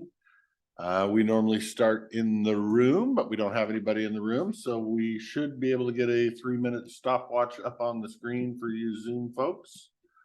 So if you're on Zoom and you want to have a citizen comment, please raise your hand or unmute yourself, and we'll give you comment. Hi, Hi, go ahead. Gabrielle Gilbert. So I want to congratulate the new barn that you approved and the grant dollars that you found for building the livestock barn. I would hope that the children of the county would also get that kind of movement to address the childcare needs. You know, pretend they're livestock and show that you care about the issue of the lack of childcare in the county and the need for resources, grant dollars or such to move in that direction. I also want to speak briefly about last week's meeting and discuss the idea that you would turn to the timber industry to craft a letter for you that you would respond to the squirrel habitat issue that's going in front of Fish and Wildlife. The county elected you and you as representatives to do your work, and it is not for a timber industry official to craft letters to express what you want to express to Fish and Wildlife. And I think that that needs to be readdressed, and that you do the work. The other thing I want to talk about is that dumpster fire of a conversation 30 minutes before public commentary about the airport board. I think it's important that the women who sit in this community, on this board, in the county are respected. They're respected for the ideas that they are a witness, and they should be respected in the information that they give to county commissioners. And when you have a commissioner in a stuck thinking pattern that spends 30 minutes on circling around an issue that was more than explained by the other commissioner, it is disrespectful. And the disrespect when it comes to women who work in the county, for women who live in the county, from that particular commissioner is problematic. And you might do well, in my opinion, allegedly, to take on a training concerning misogyny, because this is what is coming across on different occasions when women are presenting in front of the commission. The other thing I want to say is that when you drop a bomb to make a point or to do a little nanny boo boo stuff about investigations that are happening in the county, to dangle that in front of the community and in other commissioners on the board, that is problematic. So if you're going to drop those little bombs, I suggest that you back it up with what you're talking about, because the innuendos are disrespectful, and the county should be well aware if there are things in the horizon, and you should be upfront about that. And I don't appreciate that kind of behavior. So those are my issues that I've had in watching last week's meeting. And I hope that, again, the county commission will be respectful. It is one thing to say that you're independent in your thinking and you're independent in the decisions you make, then act that way. Thank you. Anybody else have a citizen comment for the Board of Commissioners today?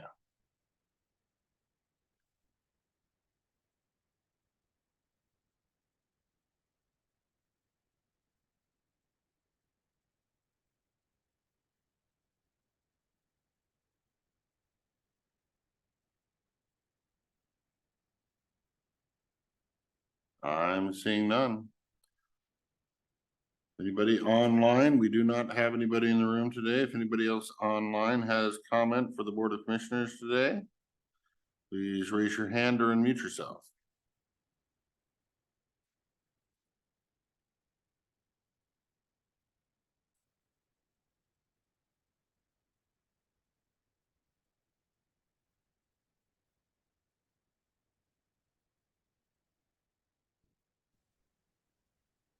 Mike. Mike unmuted themselves. Yes, sir. Go ahead, sir. Name and general location for the record. Good afternoon, Commissioners. My name is Mike and I live here in Klickitat County. I have concerns about the proposal to install flock surveillance equipment around the county. While I understand our law enforcement's desire to have more tools to execute their duties, it is our responsibility as citizens to keep our governments in check. Companies such as Flock that sell these systems of surveillance make their case by preying on our fears and promising to provide security if we just give them some money and allow them to keep track of our movements. With this modern surveillance technology, it is much easier to keep track of citizens' movements than in the days where we had to employ a Stasi agent to manually inspect subjects' travel papers. I have heard that Flock claims to not share their information with federal agencies such as ICE, the ATF, or the FBI. But even if that is actually true, I would be shocked and frankly disappointed if employees of those agencies did not find a reliable way to access such a treasure trove of data. Another claim by Flock is a promise that video is deleted after 30 days, which does not necessarily mean that a record of your travel is deleted. Once infrastructure like this is in place, it is likely only to be upgraded and its features to become more powerful. Even if we are comfortable with the trade-offs promised today, how likely are we to remove them once more compromising features are slowly added? Another concern is that when a company like Flock is sold to another company, as often happens, the new owners acquire all the old data and customers and generally change the user agreement. These systems are ripe for abuse and a great tool for authoritarians. Thank you for hearing my concerns. Thank you, sir. And I will say I have the same concerns, so we'll eventually get to the bottom of it. But thank you for your comments, sir. Anybody else online have citizen comment for the Board of Commissioners today?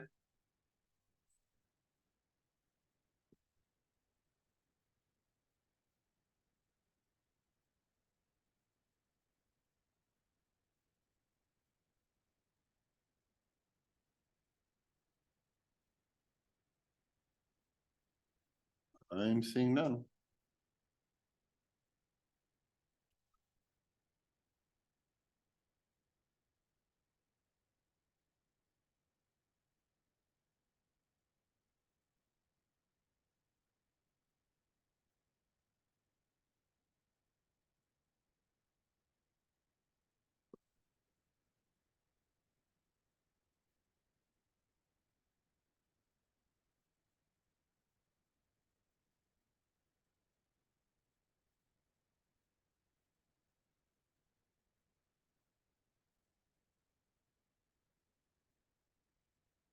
We will be in citizen comment for the next 13 minutes. So if anybody does have citizen comment, please unmute yourself or raise your hand and we will go about doing our paperwork until somebody has this comment.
Actually, my office real soon. If you can take this over Yep. for a second. We are still in citizen comment. If you would like to provide comment to the Board of County Commissioners, unmute your phone, *6, turn your video camera on, or raise your hand.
Sure, did I miss anything? Not a thing.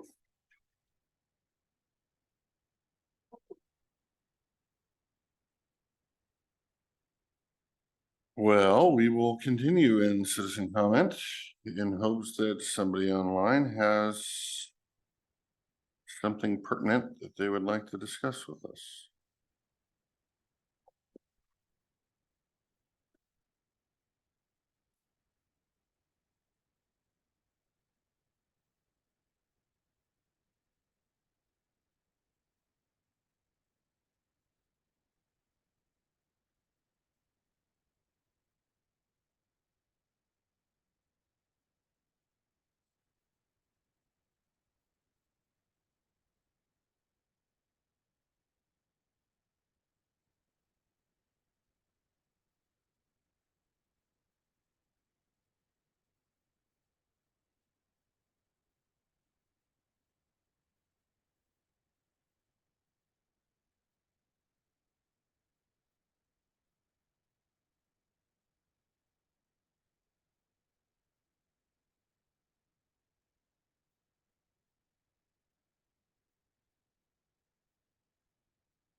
Please.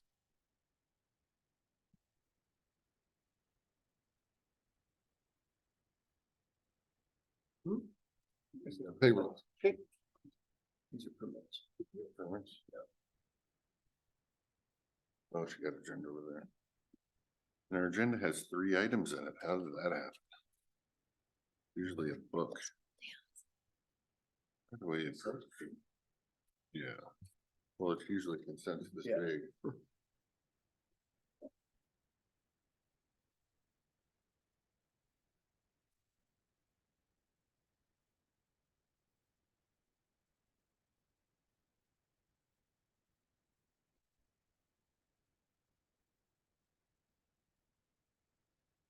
We are still in citizen comment. If anybody has citizen comment, please raise your hand or unmute yourself.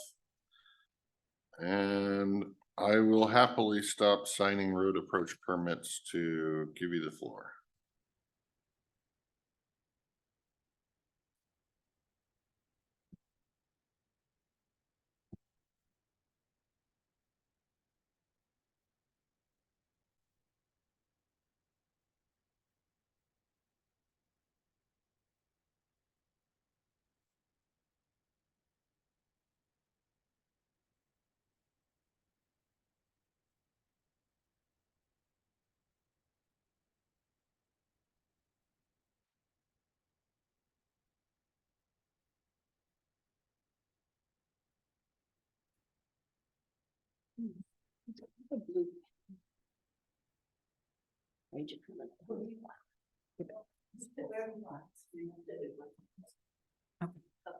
Ladies will be here.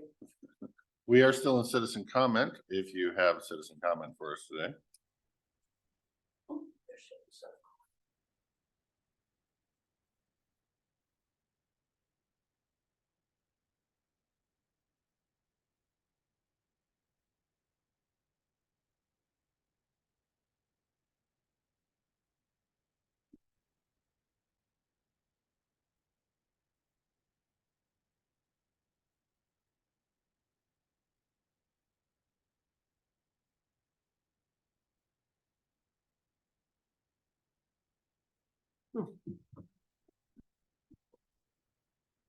Yeah, right.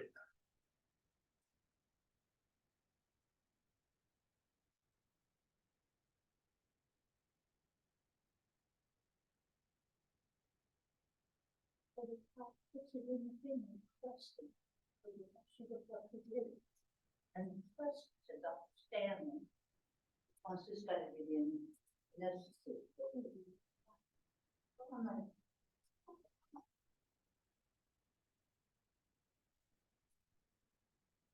I'm seeing some new names on there. Let's see.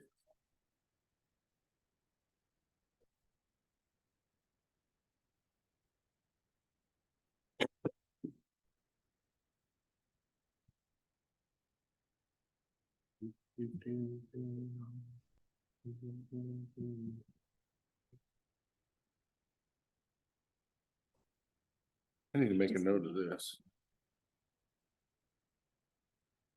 Try to remember it for future discussion today. I need to put a bunch of them in here.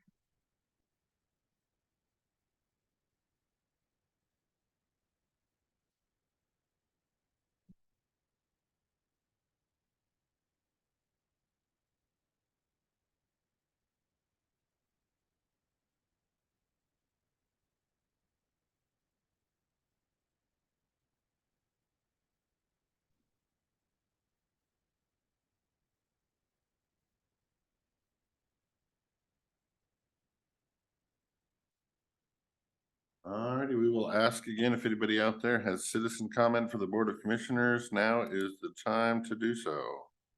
Please raise your hand or unmute yourself or in otherwise get our attention.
How are you, man? Coming right up. This is a triple thing, so. Understand these girls. We all focus on it. Just so you know, ladies, there's a microphone above you and everything you say, they can hear. I have a daughter that sends me a text and says, shut your phone off and remember that. everybody can hear you." There you go.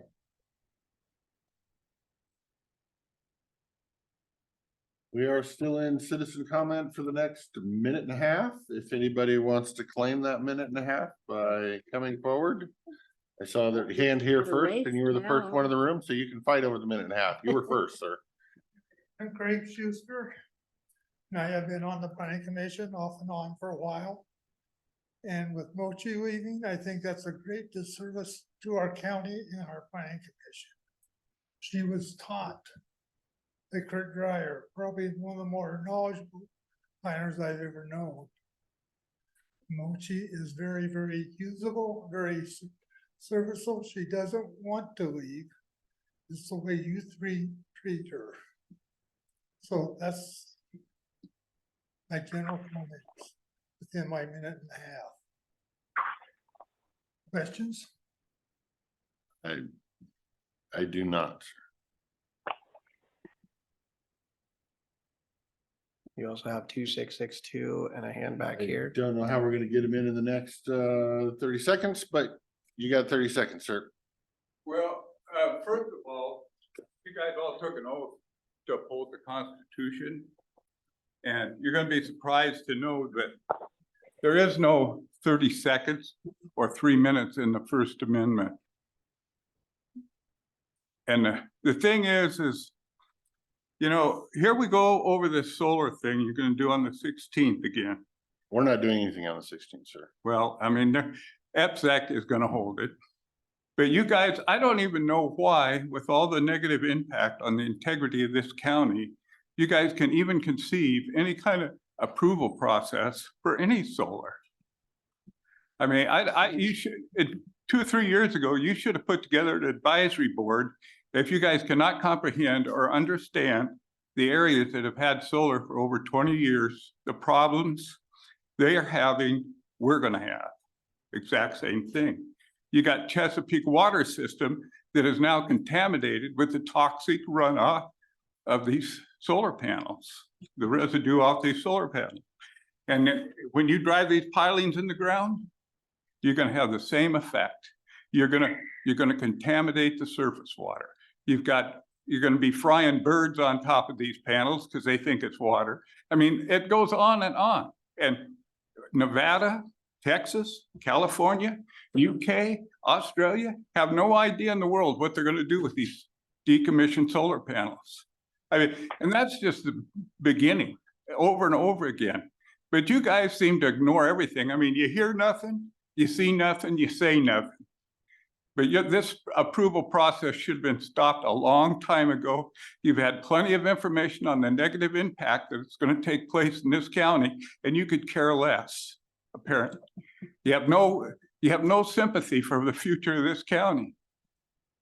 And that's, you know, the whole thing is I don't know where you guys plan on to live, but I'll bet you ain't going to be here because the price, when these solar panels come in, the price of having those solar panels goes directly to the consumers, and they're going to pay the cost. Plus the devalue and property tax that these solar companies are going to pay. They ain't coming here because they want to pay you a bunch of taxes. You're nuts if you think that. And you look at New York and some of the places, New Mexico, you look and see what kind of taxes they're paying there. Do you think you're going to get any kind of wealth out of these things? You guys, I don't know. I mean, I guess you don't care about the county. You're here at the pleasure of the governor to do whatever he says. There is no law that says Klickitat County has to have solar panels. And he hides behind bureaucracies like EPSAC to come and do his dirty work for him. And they are not elected. They have no authority. Thank you, sir. Your time is up. Yeah, it's always up here. You have 2662 online too. Our citizen comment time is over. We will be back in citizen comment next week from 1 to 1:25 for anybody that would like to make comment. Do we have any responses the board would like to respond? Sure. Apparently we're not going to get an answer there, but go ahead. You want to go first? Sure. Sure, go ahead. Yeah. So Gabby, always good to hear from you. I agree, the children need more than equal time to get moving on childcare, and I'm committed to moving forward with you, however slow it is or hard or grinding it is. We have good partners and we'll get somewhere with it. The gray squirrel letter, unfortunately, we don't have a natural resource department right now. We have a position open, and for an answer like that, we need good partners. We need the timber companies. We need our associated landowners to link arms and move forward to coordinate an effort to push back on this. And what we need is sound science and expertise to write those letters. And I'm thankful that Jason Spadero stepped forward and offered to help the county in the shape we're in right now with our natural resource. We have background expertise from Mr. McClure that we can reach out to, but for in-house right now, we need everything we can get. And right now we have a big push on, you'll hear later about pond turtles. There was also something about grizzly bears that came across. It's kind of a downhill slide right now with being able to keep up with all the things that are coming forward. And thank you for your support about last week's conversation on the airport board. I always appreciate you, Gabby, and your support for women. The flock cameras, I know people have a lot of questions about those, Mike, but I, for one, support them. We had a situation in Klickitat County where some very bad people were picked up within 24 hours because of the ones that Yakima County had, and we were able to catch that traffic and find those people. I have children, I have grandchildren, and the day somebody disappears, I'll be glad for those types of cameras. So I think we have to weigh our fears and concerns over what they can really do for us. And I have high hopes for them, but we'll be looking into them further. Craig, I agree. Mochi is a very, very valuable planner. And I was with her when she came to Kurt Dreyer and saw the work that he put into Mochi and trained Mochi and coached Mochi along. And it is sad we're losing her. I think there were personal reasons there for her beyond the things that you quoted. And I'm happy for Mochi. I hope she gets a peaceful, solid future to move forward to. She's very valuable. I'm sure she's going to find a place where she wants to and is happy to work. And Delmer, I agree. The solar has been a frustrating situation for me before I ever took my seat here. And lack of due diligence and lack of planning and lack of moving forward with it for many, many years has gotten to where we are now. And it's a frustrating situation to deal with the FSEC board that was set up to go ahead and move things forward with the governor's ideas. It's very frustrating for me to see what's happening to Klickitat County's ability to even do planning. But I'll fight to bring it back to that, and I'll keep fighting. Yeah, that's the best I can say. Thank you.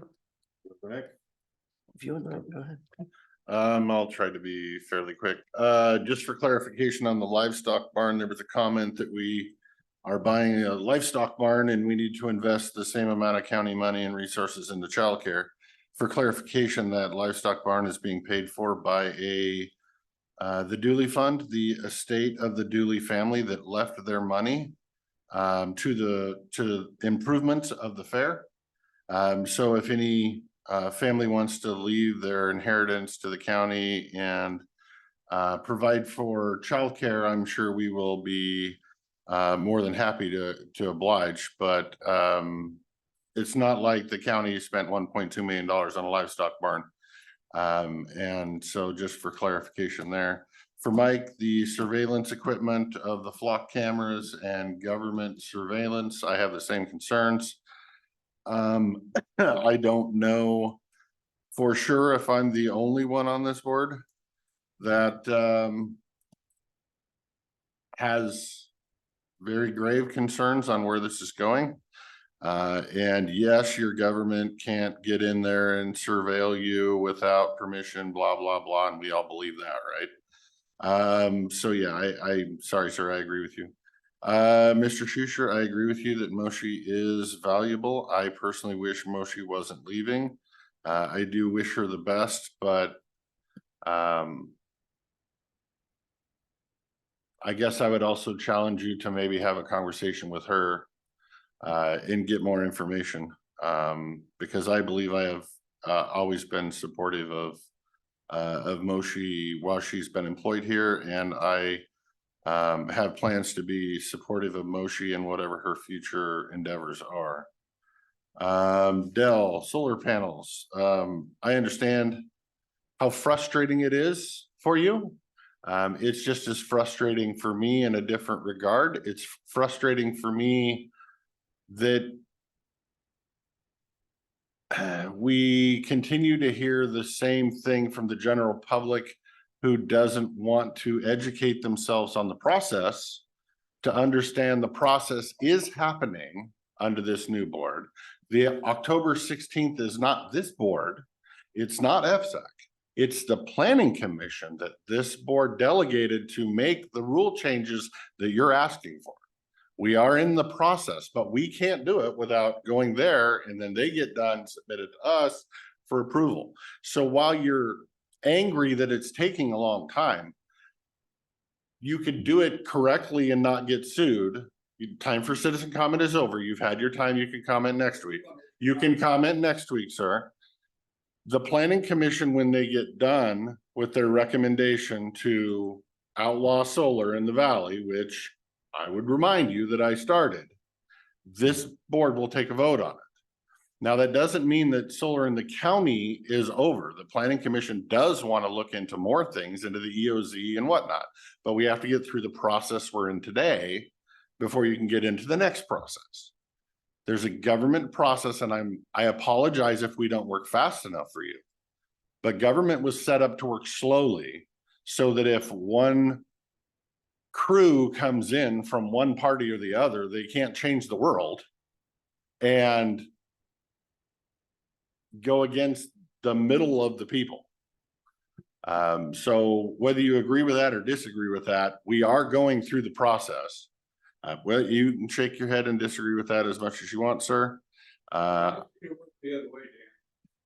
Do what? I think it worked the other way. I've seen when the commissioners would not authorize any permits for a Walmart distribution center. Could we enact it county-wide? Absolutely. Sure. If that's what you're asking, is this board to enact no solar in the entire county, you can publicly testify to that, and we'll see how many votes you get on that one. Yeah, that's fine, sir. You'll have your time to speak tomorrow at citizen comment at 1 o'clock, or next Tuesday at 1 o'clock. We will not be going back and forth and getting into uncivil discussions. With that, I will pass off my time, sir. Thanks, Chair. Ms. Gilbert, thank you for your comments today. I agree that the children of this county are very important. I agree that ensuring that there's childcare is very important. I would always be in favor of trying to find funds to build a childcare center. What we have been shown time and again is that it cannot be done profitably, and it cannot be done in a way that does not cost an inordinate amount of money. And if and when we have someone from the private sector who is willing to take on that endeavor, I will do everything I can to try to make sure that there's adequate space in this county for them to run a childcare center. In the meantime, I support all of WAGAP's efforts in order for people to run childcare facilities within their own homes, and as people are continuing to do that. With regards to your aforementioned dumpster fire, I would like to say thank you very much to Commissioner Zoller for sitting on the airport board. That is not an easy board to sit on, and working in Dallasport is probably one of the most difficult places to try to get anything done. The amount of misinformation and disinformation that Commissioner Zoller was speaking to last week, I think is evident. And I feel sorry for the way that she has been treated with regards to that. Having served on that airport board and having gone through it, it really is disheartening when all you're trying to do is do good things for a community, to get things done, to get projects moving forward. And to have people, questioning and asking for potential investigations into the airport board. I think it's just, it's really disheartening to hear things like that. So I apologize to Commissioner Zoller for having to go through that. Mike, with regards to the flock cameras, I am looking for more information. I am supportive of the 60-day trial that the sheriff's office has, because I want to see what results come out of that. I do have the same concerns that Commissioner Christopher has with regards to privacy and the information and where that information can go. And I need to know more about it before I make an informed decision. But currently, right now, none of the flock system has been designed or built into the 2024 budget. And so that would have to be a supplemental budget if the sheriff's department would like to move forward with that. But I need to see exactly what it will and won't be used for.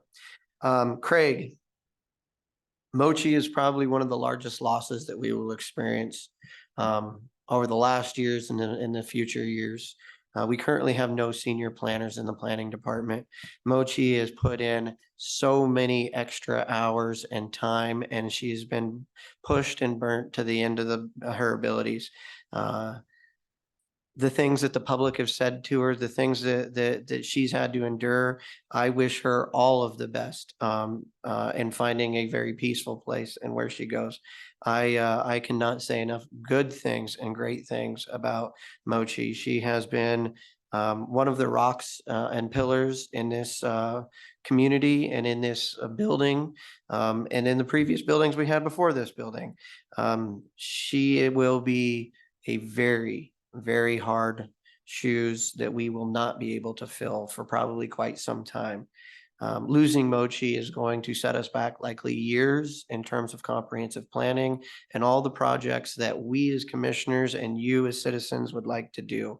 I wish Mochi all of the best. And what I told her is that she will always have a home here if she would like to come back. Delmer, I think Commissioner Christopher said a lot of it. We are working towards this process of outlawing solar panels within the view of the town of Goldendale. What we've heard on the east end of the county, and I think what this previous board has said is that that's not something we want to do countywide. There are areas that solar panels can be sensitively sited. The state is moving in the direction of more and more solar panels. It's easy to get up and raise your hands and wave them and say, we don't want something. It's another thing when you're going against the entire behemoth of the state of Washington that's setting renewable energy standards by 2020 or by 2030 and 2035. It's another thing when the state of Washington is working on programmatic EISs so that they can streamline the development of solar panels anywhere they may wish, that FSEC may wish. We've always said that this is one of those difficult things because in many instances with many decisions, the county is the final say. When it comes to these large scale energy projects, the fact that FSEC exists is to override local opposition to large scale projects. And so you have to take that into consideration. We can't just say no. Even if we outlaw in this area and we pass full zoning ordinances for the area around Goldendale, they can still go through FSEC. They can still go through the non-expedited process at FSEC in order to build solar panels. All it does is it allows them to not use the expedited process. It's one more hoop that they have to jump through. They still have the adjudication process and procedure. And that is enshrined in the law that they can do that. What I have always pushed for with regards to the Carriager project and anything that goes through the Knight Road substation is locally, if they would like to do that, that would be a CUP process. And everything needs a full EIS. And that is everything I have testified on in front of FSEC, because if an EIS is required, then you have to go through the adjudication process rather than the expedited process. And that is our way of getting our say with regards to these large scale industrial projects. Until I find a way that you can actually say no and put a stop in front of the governor and FSEC, that's the world we live in. And I'm sorry that it's the world we live in. I don't like the situation as much as anyone else, but that's where we're stuck. If you would like to change that, talk to your legislators, because it's the legislature that creates FSEC. It's the legislature that's changing the rules for FSEC. And the last time in front of the legislature, they were trying to make it even more streamlined, while some of the legislators on the east side were trying to make it a little bit more difficult. But when you look at what we and you as the community are up against, the people in the cities want this green energy, and their representatives are pushing for it, so that we're going to be the ones that provide it for them. And so, calling us names saying we're not doing anything, I'm sorry, it's not the case. And thank you to Commissioner Christopher for explaining where we actually are with that. And with that, sir, I'm going to admit that I used up far more than my time, so I'm not going to remind any of it back to you, but thank you very much. I am, since you point that out, I am gonna make a note that it is 1:44 and 14 minutes after our scheduled public comment time, even though we had at least 14 minutes of dead air during public comment time. And so we will have future discussion on that when we discuss rearranging our weekly meeting agenda later. With that, I do want to thank everybody for their public comment, because even the good, bad, and the indifferent of public comment, our hopes is that we can hear people's concerns, like Mr. Mike with the flock cameras and Mr. Schuster, but we can also help educate people who may be very angry because they don't understand the process or the way things must be done under law. And so we do try to use this time to educate as much as the public is educating us. So thank everybody for bearing with us as these drag on a little bit. With that, we'll call an end to citizen comment.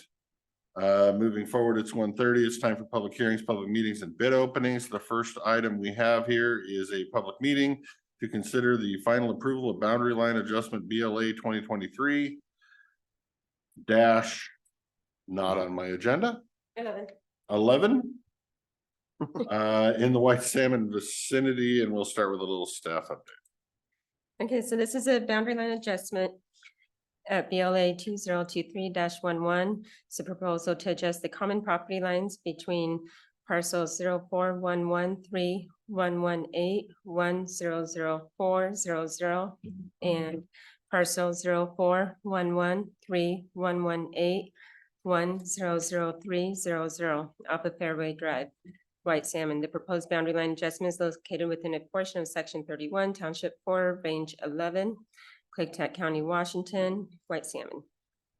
Administrative review for the boundary line adjustment has been completed. Signatures have been obtained from the road, health, and planning departments and the treasurer's office. All conditions attached to preliminary approval have been met. If the board finds that it is in the public's interest to approve the boundary line adjustment, a motion will be needed to grant final approval for BLA 2023-11. Okay. Do any of the commissioners have any questions of staff on this boundary line adjustment? No, sir. I don't either. Mr. Chairman, having before us a motion for final approval of boundary line adjustment BLA 2023-11 in the White Salmon vicinity, my motion is to approve. And I'll second. Okay, we have a motion and a second to approve BLA 2023-11 in the White Salmon vicinity. Any further discussion? Hearing none. All those in favor of approval say aye. Aye. Aye, motion passes. Thank you very much.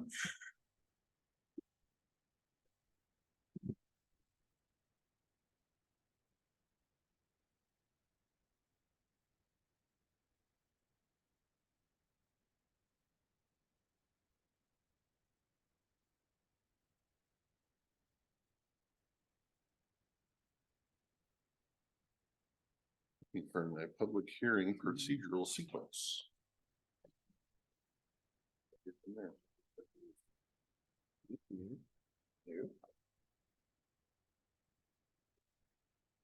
Maybe she gave me one.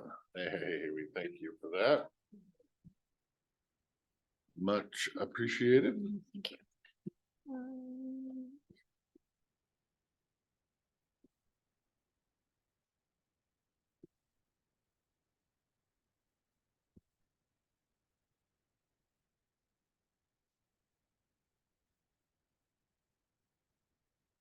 Anybody know if staff from Public Works is going to be in the room for the capital improvement?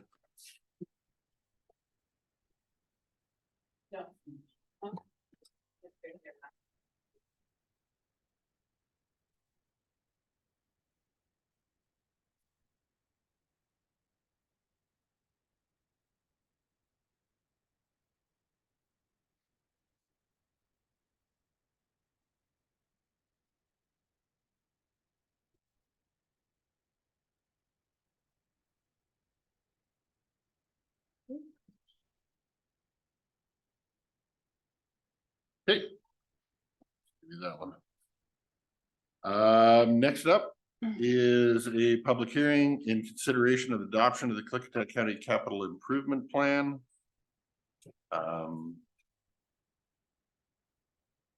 With that, I'll declare the public hearing open and advertise. The purpose of the hearing is to hear testimony for or against adoption of the capital improvement plan.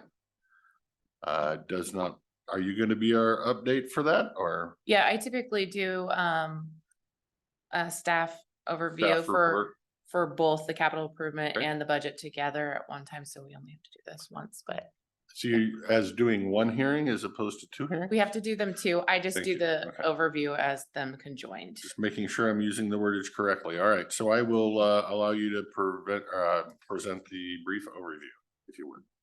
Okay, the original preliminary budget was presented to the board on August 8th and was published to the webpage and printed in the office on that date as well. The Board of County Commissioners worked through the budget, made revisions during public workshops all through the month of August. Version 2, this version that we're currently having a hearing on, was posted to the webpage and published in the office on September 18th, 2023. Notice of this hearing has been advertised in the paper for 2 weeks. The total 2024 budget is $65,020,372, of which the capital improvement plan budget is $14,414,328. Sorry. And separately from both of those, the road plan is $12,037,000.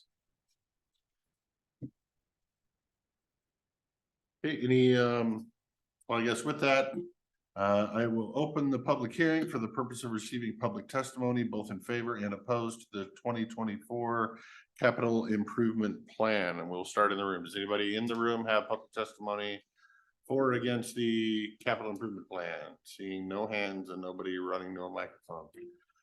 So we'll go online. Does anybody online have any testimony for or against the board? 2662. Do you have public testimony on the capital improvement plan?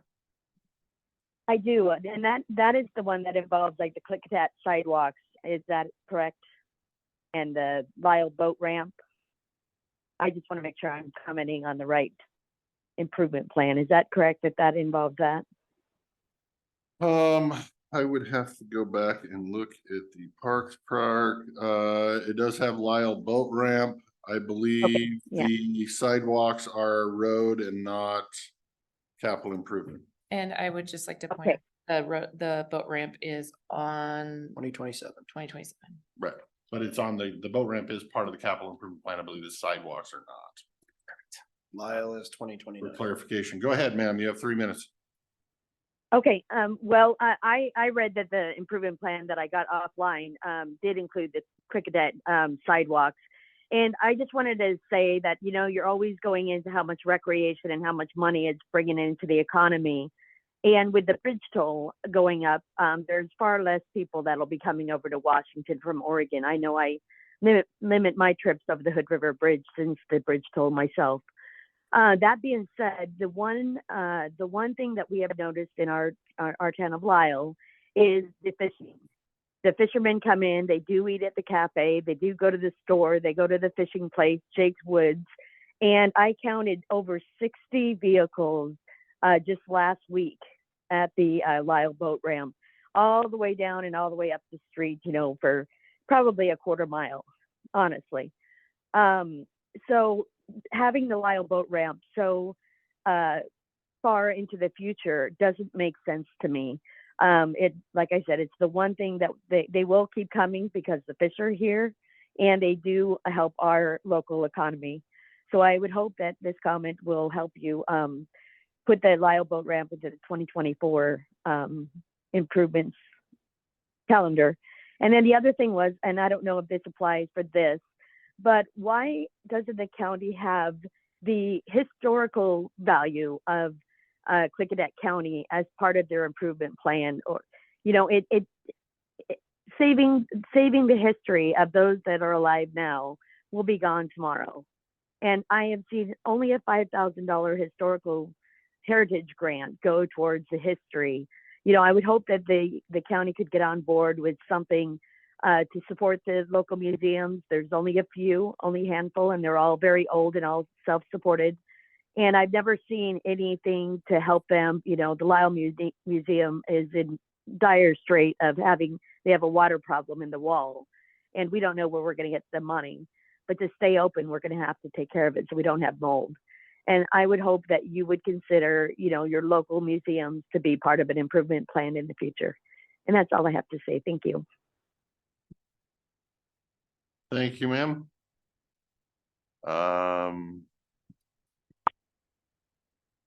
We'll just continue to stay open for public comment. Does anybody else have public comment for or against the approval of the capital improvement plan for 2024?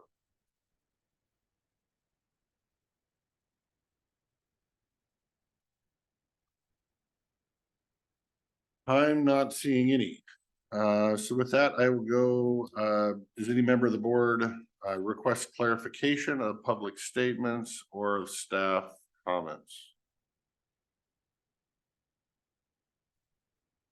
None there? I have none, no. I believe I already know, but can the person that did make comment, please state your name again for the record, for our notes?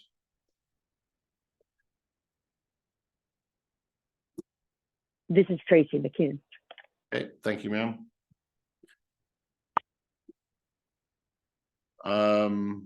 With that, I will take a chairman prerogative to advise Tracy that she can always call our staff. We do have a historical fund and we do pay money to museums for historical stuff. And if she needs more information on that, she can reach out offline to do so. The Lisle boat ramp is part of the capital improvement, but I don't see anything of a sidewalk in Klickitat, which is also a separate issue for the Public Works Department, and they received a grant and they came before this board and asked on whether we wanted to apply for said grant or not, which again is a separate issue and not on a capital. So she would need to come forward with that question outside of this public hearing as well. With that, I also do not have any clarification of staff, so I will inquire if there's any further public comment by anyone who has not had a chance to do so, either for or against the presented capital improvement plan for 2024.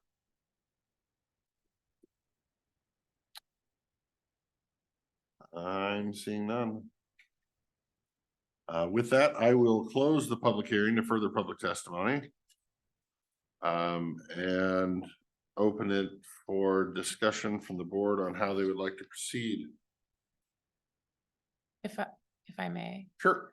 In the 3 years that I've been in this role, this is my third budget cycle, my third public hearing for the budget and the capital improvement plan. It would be my recommendation to just go ahead and close the public hearings on this day. We do have the ability to leave it open for 5 days for written comment, but I have never seen a written comment come in after this day. So it's my recommendation to just go ahead and close it today and then we can move on. Okay. Do we, I would entertain a motion if anybody had one, or discussion if anybody has that.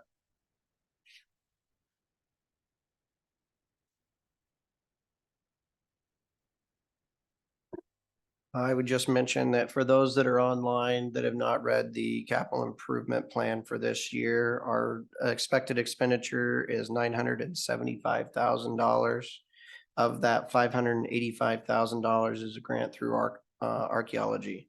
And that's for the remodel of the Superior courtroom. And with that, having heard no other testimony as well as the advice from staff, Mr. Chairman, I would make a motion to close public comment. And I would also include in that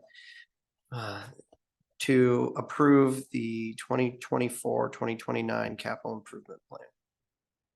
And I'll second. Okay, we have a motion and a second. And I'll open it for discussion, but I think Commissioner Henderson might have hit the nail on the head with explaining what our expenses are on this for those that didn't look into it. 600,000 for next year for courthouse remodel, of which 585 is a grant. 55,000 to replace the HVAC unit over the treasurers. 70,000 to replace the HVAC unit over the prosecuting attorney.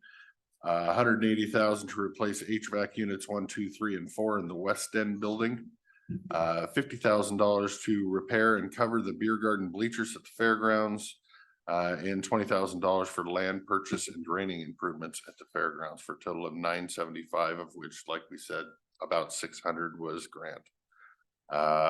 With that, any other discussion on the motion? No. Hearing none, all those in favor of approval of the 2024 through 2029 capital improvement plan as presented, say aye. Aye. Aye, motion passes. Thank you. And for Tracy, I agree with you about the Lyle boat ramp, and it's I would like to see that moved up the list as we go forward. So separate inside issue. Moving on, the next item for consideration is a public hearing to consider the adoption of the 2024 Klickitat County budget. With that, I will declare the public hearing open and advertise. Purpose of this hearing is to accept testimony both in favor and opposed to the proposed 2024 budget. Fiscal Manager Jen Neal will present and provide a brief overview.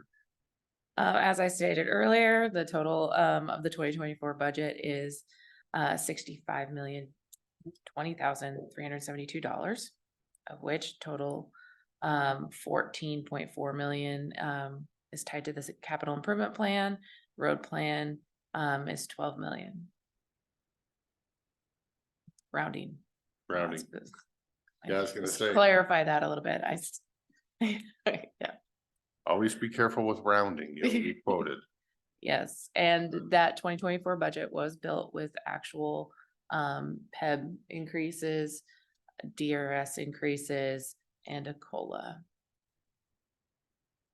I did read an email today that there'll be L&I increases too, so we have to see that coming.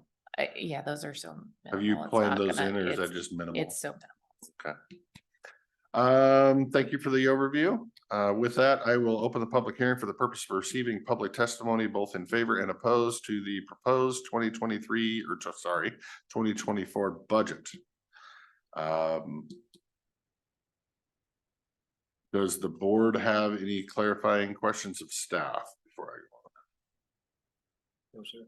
No. Do not. Okay, so with that, we will open the hearing to public comment, either for or against the proposed 2024 budget. If you have public comment, we'll start in the room. Please raise your hand. I'm seeing none, so we will go online. Does anybody online have public comment for the 2024 budget? If so, raise your hand or unmute yourself.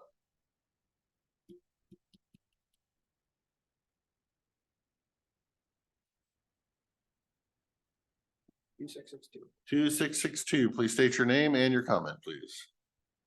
Hello, this is Tracy McEwen again, and I'm surprised I'm up so fast. I wasn't quite prepared, but I'll do my best here. So, I am concerned about the budget allocating so much money to the to helping us, you know, if there's a disaster or a major catastrophe. It kind of follows the Brian Snore's seminar that he did on fire regimes and fire protection districts. And I go back to the 2006 draft of the CEMP, which was between Klickitat County and Skamania County. And the reason why I bring this up is it'll bring you forward to what the wildfire protection plan or hazard mitigation plan is now. Mr. Anderson, I think, is familiar with this plan since he attended several of the meetings. But the CEMP from 2006 talks about the mapping and the way that the numbers are put into the first plan. And it was called RAM, RAM, that DNR came up with to give a risk factor on the different, problems of the county, like fire and volcanoes and earthquakes and things like that. And the RAM says right on it that it shouldn't be used for any kind of planning or any kind of estimating. It's a pure, very simplified version of a map. And our 2010 population came from those figures from the RAM maps, which also had several duplicating areas that it involved. And I'd be happy to bring this book up to the board and let you look at these yourself. Anyway, so then we move forward to the 2018 CW or wildfire protection plan, and it then includes all the risk factors, the dam safety, the this and that. But it states that the risk factor will start at a number 5 out of 10, which why are we starting at number 5? And the reason is because we have so many people that recreate here that we need to count them in to the risk factor because, the fire, the search and rescue will have to go and find the people on the trails and such as that. And so there again, the population for the 2020 census is not accurate. It's including people that are recreating the trails and such. Then we go to the 2020 hazard mitigation plan. And this talks about Thank you, ma'am. the I flood, will, the ma'am, floodplain. I am going to interrupt you Yes. because your time is up, but I will. I do have a clarifying question, and that's that through your comment, I didn't get an answer on whether you were in favor of or opposed to the budget, and if you are opposed, exactly what part you're opposed to. So I will let you have I'm another opposed, second or yeah. two to explain that to us. Okay, thank you. I'm opposed, and I'm opposed to the emergency management fund that gives the emergency management money to prevent or to prepare for disasters. Okay, perfect. Thank you, ma'am, for that clarification. That helped greatly. May I say just one thing? Sure, go ahead. I was Quickly. okay. I was denied my 3 minutes during public comments, and that's why I overextended myself now. So just to note.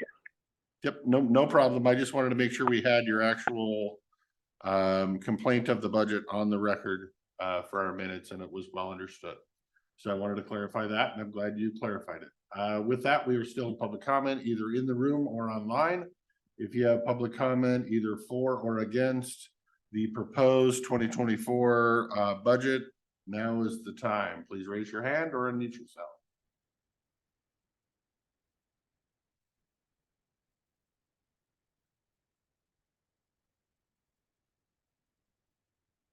I'm seeing none. With that, I'll ask for my seatmates if they have any clarifying questions of the public statement that was made or of the staff for clarifications. No, sir, I thought you did good getting clarification. Okay. With that, I'll inquire one last time if there's any further public input, either for or against the proposed 2024 budget. Please raise your hand or unmute yourself. Last call for public comment on the 2024 proposed budget. Seeing none, hearing none. With that, I will thank Tracy for her input. I always appreciate it when the general public actually pays attention to government and looks at a very daunting 4-inch book. So I personally want to reach out and say thank you for doing your due diligence as a citizen.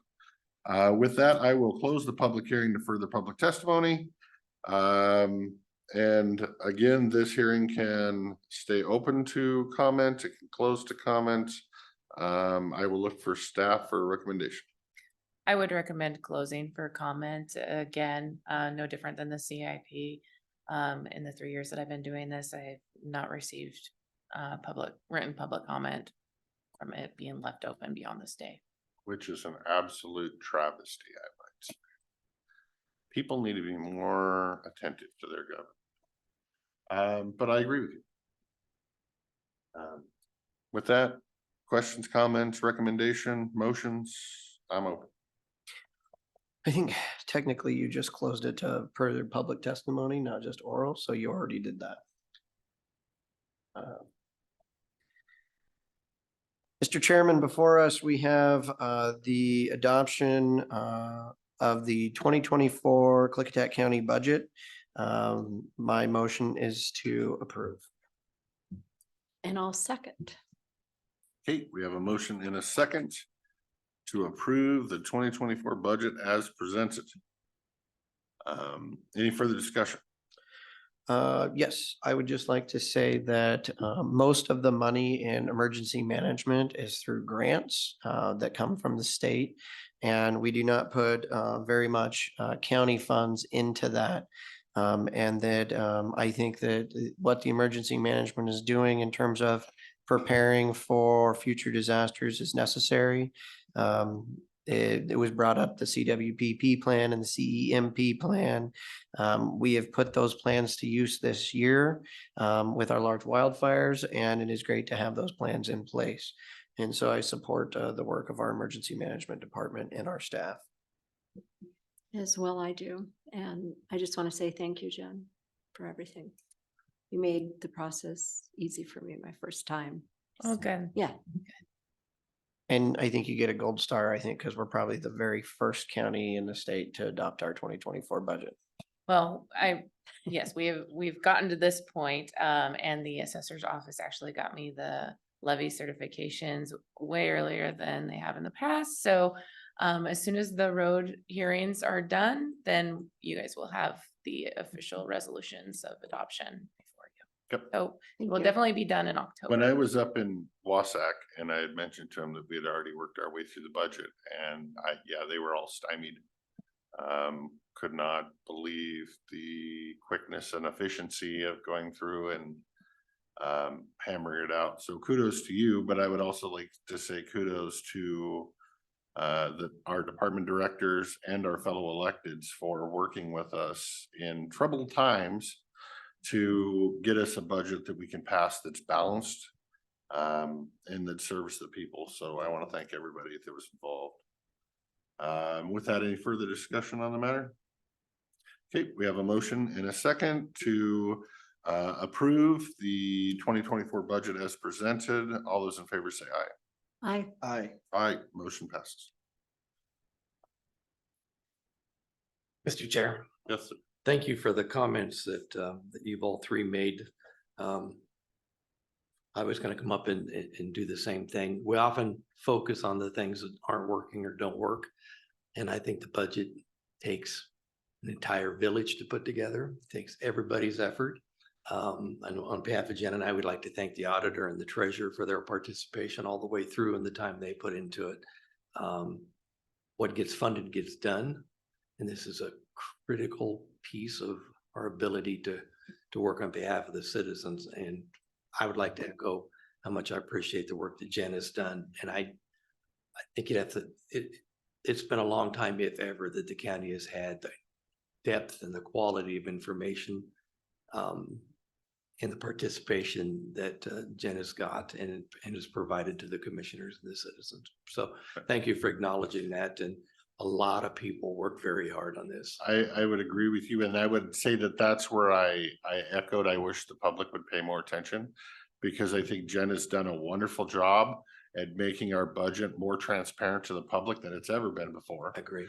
Both in paperback form, sitting on the desk right outside that door, but also on the internet with spreadsheets and graphs and everything you ever wanted to know. Even broken down into a little 30-page summary. And unfortunately, I feel there's maybe 4 citizens that even look at it. And maybe they're just trusting us to take care of it. But as much time and effort as she spent working on it for the general public, I wish the general public would pay more attention to it. So that's where my comment was going. But thank you all for doing that. Thank you all for coming. We are running a little behind schedule. Do my seatmates want to pass up on now let's just whip out consent and bills, and then we'll just keep on the list. Those will be quick, and then we'll move down to Ms. Arnold's testimony. So let's Mr. Chairman, we have before us the consent agenda with 3 items. My motion is to approve. And I'll second. Okay, motion to approve consent with 3 items. Any discussion on it? Hearing none. All those in favor of approval of the consent agenda with 3 items, say aye. Aye. Aye. Aye, motion passes. Mr. Chairman, we have a motion to approve accounts payable warrants in the amount of $335,974.80, ending October 2nd, 2023. I will second the motion. Okay, we have a motion second to pay the bills. All those in favor of paying the bills, say aye. Aye. Aye. Aye, motion passes. I'm gonna chairman's prerogative to move new business discussion on the agenda back, so because we already have Miss Arnold scheduled for 2 o'clock and we've kept her waiting for 15 minutes. So as long as she is online, we will take her. There she is. Ma'am, you requested time with the board to discuss the Fish and Wildlife listing of the silver gray squirrel and the meeting that this board had with the timber companies last week, and we are honoring you. Are you coming before us to speak as an individual or as a group? I'm coming to speak on behalf of Friends of the White Salmon River, and I don't mind waiting if you want to proceed with your agenda. I can sit here a little while longer. I don't mind. We're good. It's just a discussion we're gonna have. So I hate to have people waiting while we have discussions, because sometimes our discussions last a long time. So I would hate to keep you waiting. So let's go ahead and move forward with you, and then we'll move back to our agenda after we're through with that, if you don't mind. Sure. I'm gonna try to read what I wrote, and I hope you'll bear with me. Good afternoon. Thank you for having me. As you know, I haven't had much time to prepare, so just be a little tolerant here. Western gray squirrel is kind of a Klickitat County iconic issue, as we've all known for many years. But I want you to keep in mind that there are actually 3 populations, isolated populations in the state, one in the Northern Cascades, one at Joint Base Lewis McChord, and then ours. So it's a statewide issue as well. A lot of reasonable issues were raised in your discussion last week. I want to touch on a few of them. I'm going to start with a couple of technical issues, partly because the presentation last week tended to throw doubt on the science, or at least some of the science presented in the periodic status review. And I want you to understand that the periodic status review was quite thorough, and it's based on decades of research.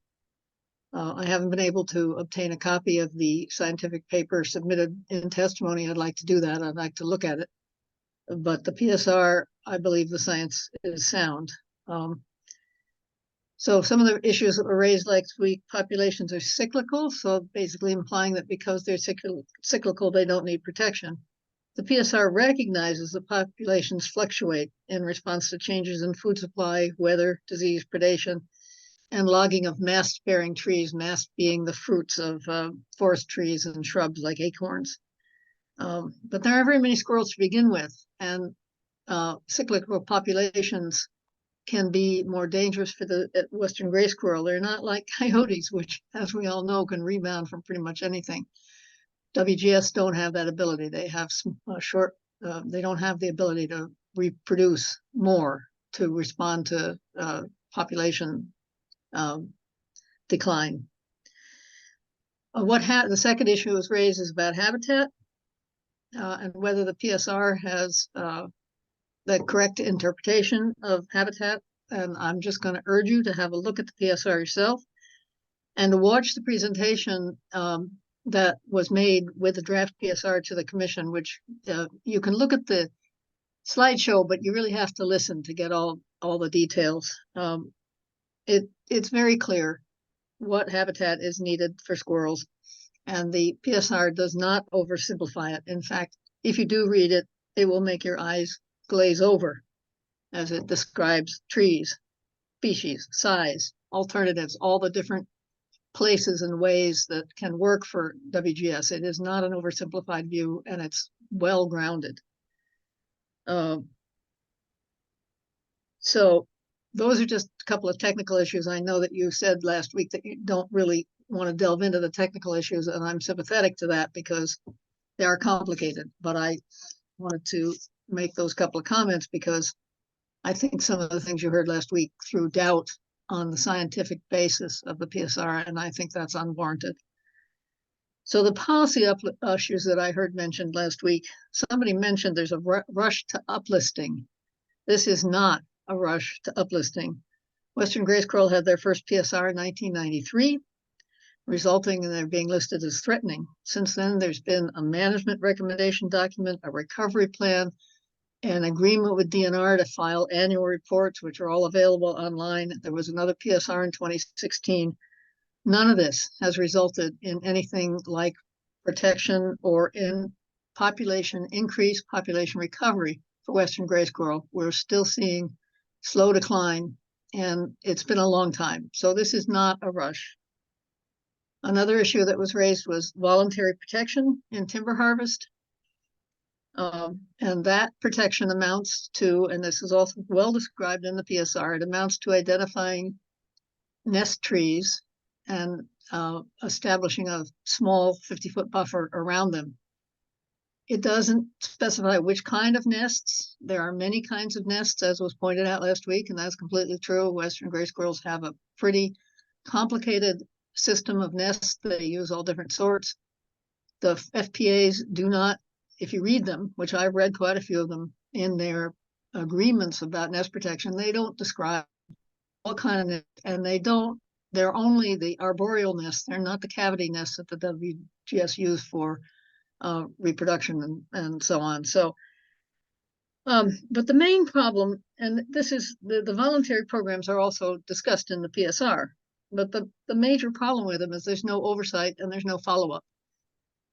They list in some cases, and it's, as we all know, it's mostly the big timber companies, and about 50% or 60% of the western gray squirrel habitat that's found is on smaller parcels. So it's not necessarily, it's not likely that there's going to be voluntary agreements there.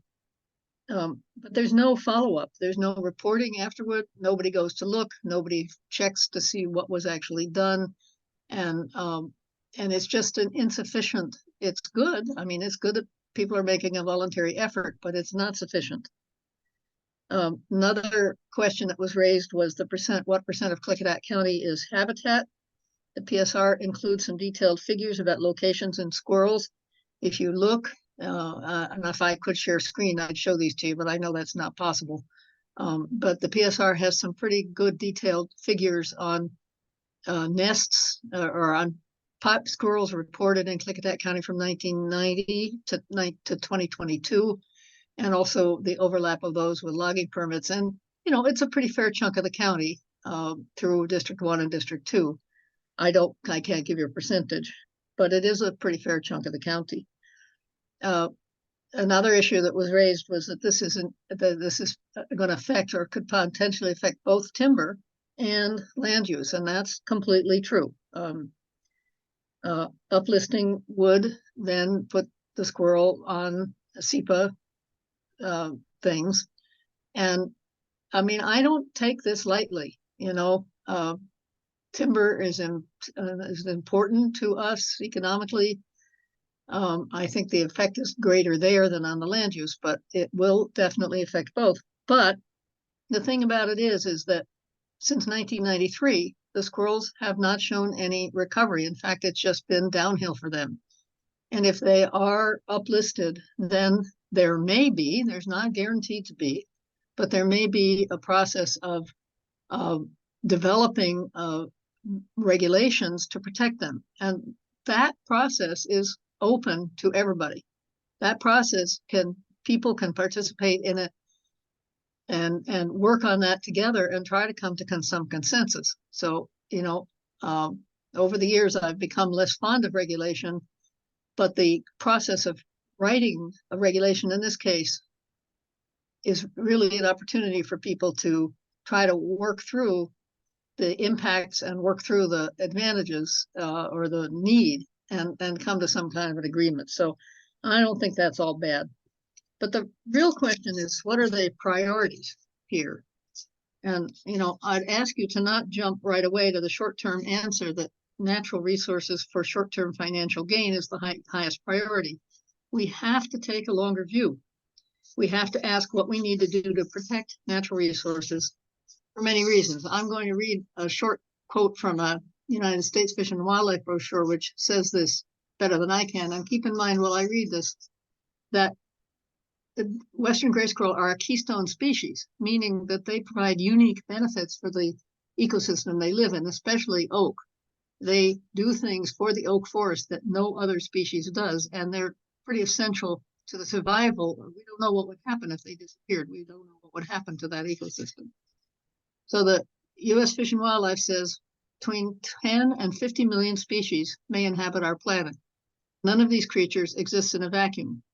All living things are part of a complex, often delicately balanced network called the biosphere. The Earth's biosphere, in turn, is composed of countless ecosystems, which include plants and animals and their physical environments. No one knows how the extinction of organisms will affect the other members of its ecosystem.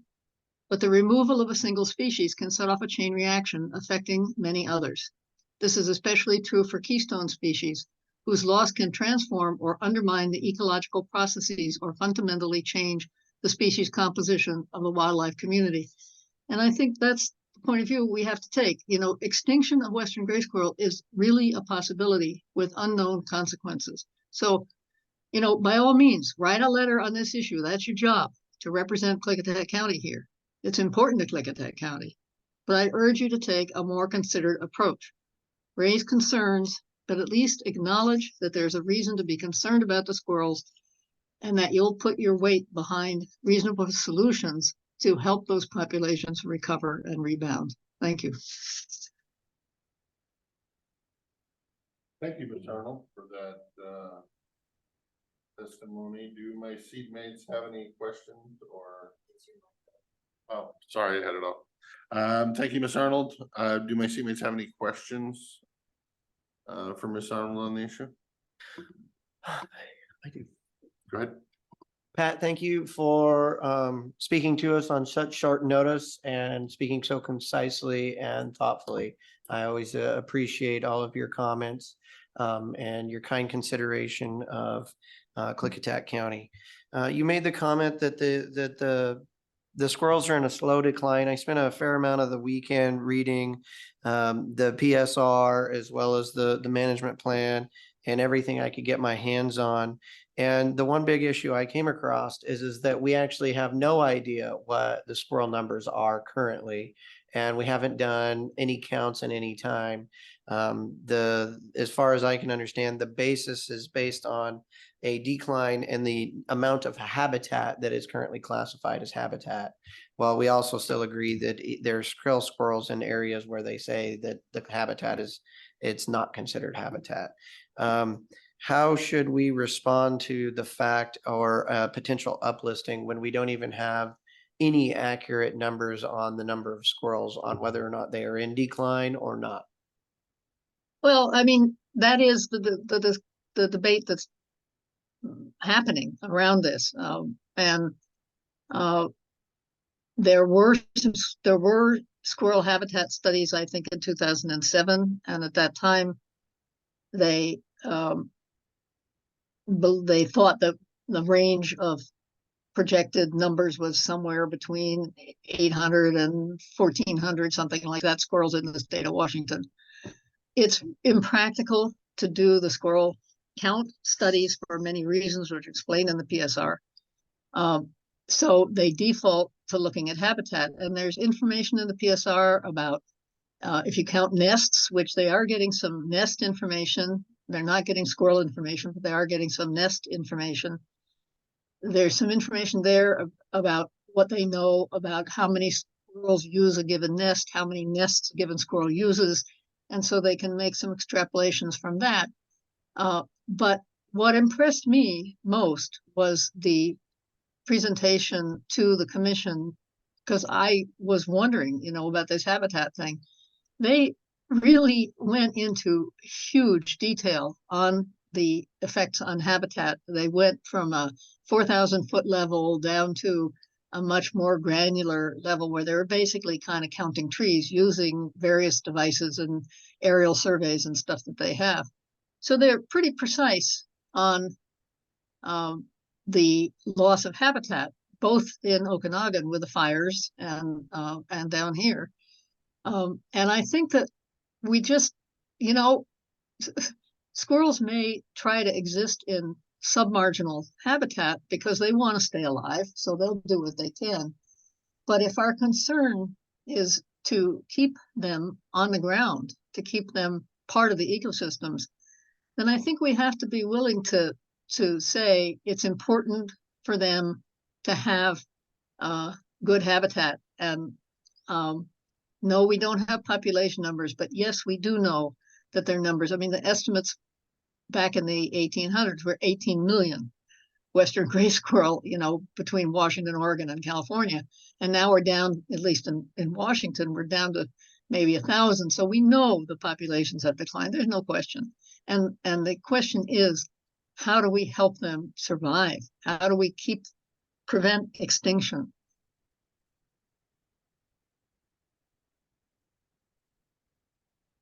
Thank you for that. And I thought I read that they were estimating there are 50 million squirrels in California currently. But again, it was late when I was reading it. So we also know we're at the northern extent of the squirrels boundary, climate change and all that. I mean, in Oregon, there's a hunting season on the squirrels. I'm not worried about their extinction, but maybe their displacement from areas or certain areas due to the fires. We have large fires that run through western Klickitat County once every 100 years that we're a little overdue for. I guess one of my other questions for you, and I didn't get a chance to write it down, so I'm trying to read what I wrote on you. One of the big takeaways that I read is that that it was voluntary compliance, and that was done during the FPA process, and that we'd found that there were 10 instances in which the voluntary process was not followed. I believe all of those 10 were on small lot landowners, not on the large lot landowners, that for the most part are the ones who do the large regeneration harvests and all that. Do you have thoughts for our comments on ways, because you made the comment that regulation is not the answer, or you are less fond of regulation over the years, is how you stated it. We've also known that it's too expensive, according to the PSA, to do squirrel surveys and squirrels, to find out how many there are. Thus, we could assume that it's going to be very expensive if we go back and we look at every timber harvest to make sure everything was followed perfectly in terms of the cost. What would your advice for something that we can put forward to the state in terms of what to do about those small lot landowners who are the ones who are not following what the biologists are recommending for connectivity and buffers? What can we do there? Well, I think the first thing I would say is that our priority is increasing squirrel numbers and ensuring that they continue to serve their function in the ecosystem. And it is a problem in timber harvest. There's no doubt. I mean, the needed habitat requires aerial connectivity. So that is more than, you know, if you're harvesting 20 acres or 40 acres, it is a problem. So I think that over the years in the recovery plan and one thing and another, there have been many suggestions about things that can be done. And I am not remembering the recovery plan well enough. I read it a couple of months ago, but I'm not remembering the management recommendations to remember exactly what they are suggesting. But, you know, voluntary compliance is good, but even Mr. Spadero said last week that sometimes it's more protective and sometimes it's less protective. And if we could somehow collect data somehow, you know, if WDFW staff were, as part of they make a pre-harvest visit, if they could go back and make a post-harvest visit a year or 2 years later. I mean, it's tricky because you get an FPA and you may not cut for 3 years, you know, so there are difficulties in terms of any kind of monitoring of post-harvest activity. But that would be a really simple thing that could be done, is that the DFW staff could go out and just look. They're trained to know about nests. They're trained to know about what they would be looking for to see signs of squirrel activity. And I mean, it's hard to spot these things out in the fields, right? I mean, you don't just go out and stand there and look and see a bunch of squirrels, but you do look for signs that they're there, and DFW staff know what those are. So that would be a very first thing. But in terms of with the smaller harvests, I mean, recognizing that leaving the kind of habitat that needs to be left is a problem, then I think that we need to first agree that let's improve the lot of the squirrels, and then talk about how to do that with a minimal impact on the logging, especially the small farmers, the small people who might only be doing one harvest in their entire lifetime, and it's going to be an important economic thing for them to do it. So we have to respect that, but I think that we're never going to have those conversations if the squirrel are not uplisted.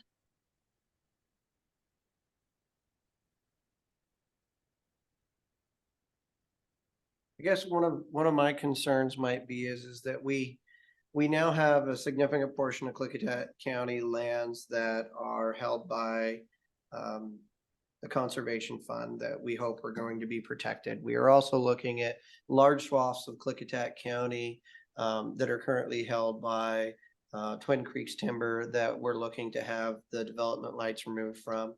And we're also looking at the Columbia Land Trust and others who are purchasing property for the conservation of the squirrel. This is and these are the high value areas of the squirrel. I guess one of my fears is that even Columbia Land Trust is doing logging in which they're taking lands that could be considered today as habitat, and they might be doing a heavy thin. And so that would punch it out of habitat, but they're planning for it for long-term habitat. And so one of my fears from uplisting, and it comes down to those regulations, is that many times when you uplist a species and you create those regulations, you eliminate the chance of creative thinking or sometimes long-term thinking in terms of you may be pushing a little bit of habitat off today so that you can have high quality habitat in the future. That's one of my, I guess, personal fears of what happens when we uplist a species. The other one is going to be in for our small timber landowners, say 5 acres and less, who may or may not ever do any harvest, but would like to build a home on their property. You know, they've invested their life savings into this, and now you have a nest, and we have the regulations that are not voluntary, but are now permanent compliance. And you could have in a 2 acre lot, you could have the entire lot become non-usable. How can we as the policymakers speak to that from the conservation standpoint? You know. Well, there are a couple of questions in there in terms of the person who owns a 5 acre or 2 acre lot. I'm not aware that the building department in issuing a building permit does any kind of SEPA evaluation. Am I wrong about that? You apply for a building permit. That's not part of what they think about. If you're doing a subdivision, yes, or, you know, certain kinds of land use, yes, somebody will ask you to fill out a SEPA checklist, but not for a simple building permit, right? If you're in a known area with an endangered species, say a spotted owl on that property, then yeah, you will need to do some sort of, research into that. And so Yeah. I don't know with a state listed species, if it would be the same as with a federal listed species. That's, that would be worked out in the future, but that is, as you said, those are the conversations you have. But these conversations that we'll have in the future are also the questions and concerns I have today. And the other thing that you raised was the presence of Lupin Forest, which is basically a for-profit corporation owned by the Conservation Fund. They are following, I've been out on field tours, or one anyway with them, and they are following more protective practices. But I'm not sure that they're even still really doing what needs to be done. Better, yes. Great, maybe not. And that just, to me, that just demonstrates that this is a difficult issue because they are motivated, along with Columbia Land Trust and so on. They're motivated to do what they can.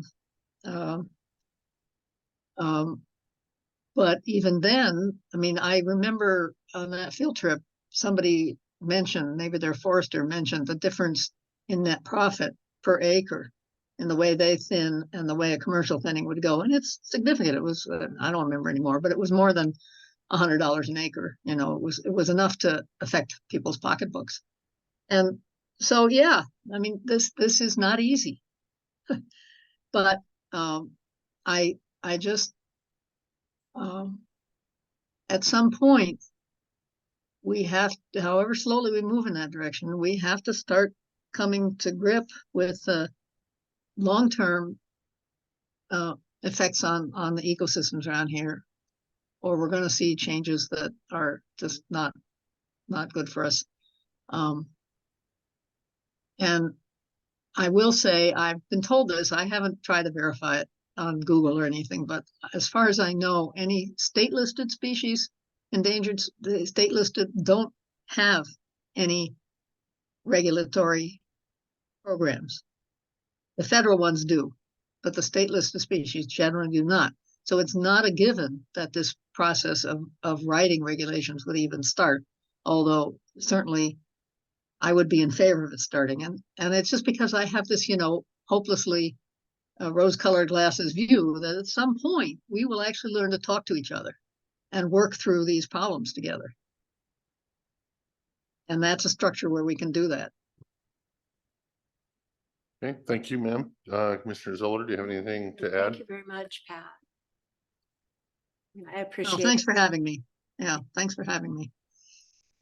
Yep, I want to echo that. Thank you. I think you bring another perspective and gave me some things to ponder. Let's put it that way. Thank you. Yeah, thanks for your time. Thank you very much, Pat. I appreciate our productive and cordial conversations as always. I wish all of our conversations could be that way with everybody. With everybody, yeah. I don't know. Next up is scheduling the date. To Yeah, meet might with. as well move forward to that. So staff update on this community county thing. You wanna, I think you probably talked to us all individually, but we've not talked about it, so. They were looking at next Wednesday. Here, they would come here. 11, they're available between 11 and 3:30. You have a mic right there. I had to turn that around on her. She's always getting us for not having her mics on, so I had to get on her for not having a mic on.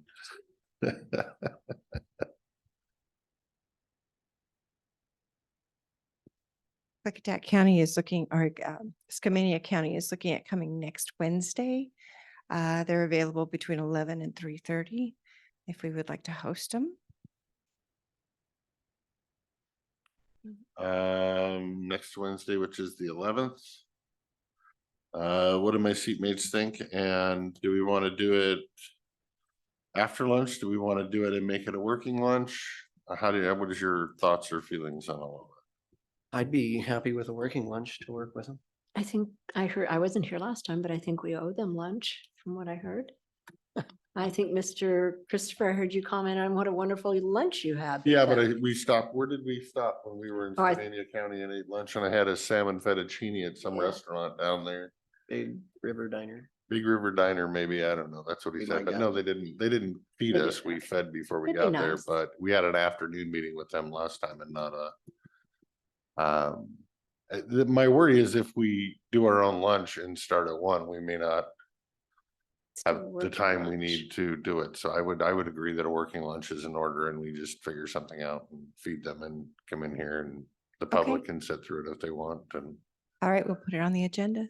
yeah, and then if my seatmates have any ideas for the lunch option, Okay, let her know. and items. Do we want to have? That was the kicker. If you had items on the agenda to speak about, we needed to let her know so that she can post them on the agenda that we're going to be speaking about, whatever those items are. So I hope that if either of you do have those items, you get them to her ASAP pronto. So that she can put them on her agenda and it's. Okay. We can do that. I know they'll want to be talking about our financial software update. They're looking at the same thing. So if we had kind of an update that we can give them on the direction we're going and why, that would be that would help them out a lot. If they wanted to do that, I would say when we have whatever time you put, I'm sure they're giving you their items on the agenda, and if financial software discussion is one of them, whatever time that is, if you could invite a member that's more involved with the financial software, whether that's Heather, Greg, or Pam, and Pam's our only employee, so I would probably lean towards that. Yeah. Inviting Pam to give them a more detailed update on, so that way if they have more detailed questions on cash method or how we're doing that, they would be able to answer over me. Okay. And then, yeah, so if you have items for that discussion, throw them to staff. Any further discussion on that issue? No. Okay.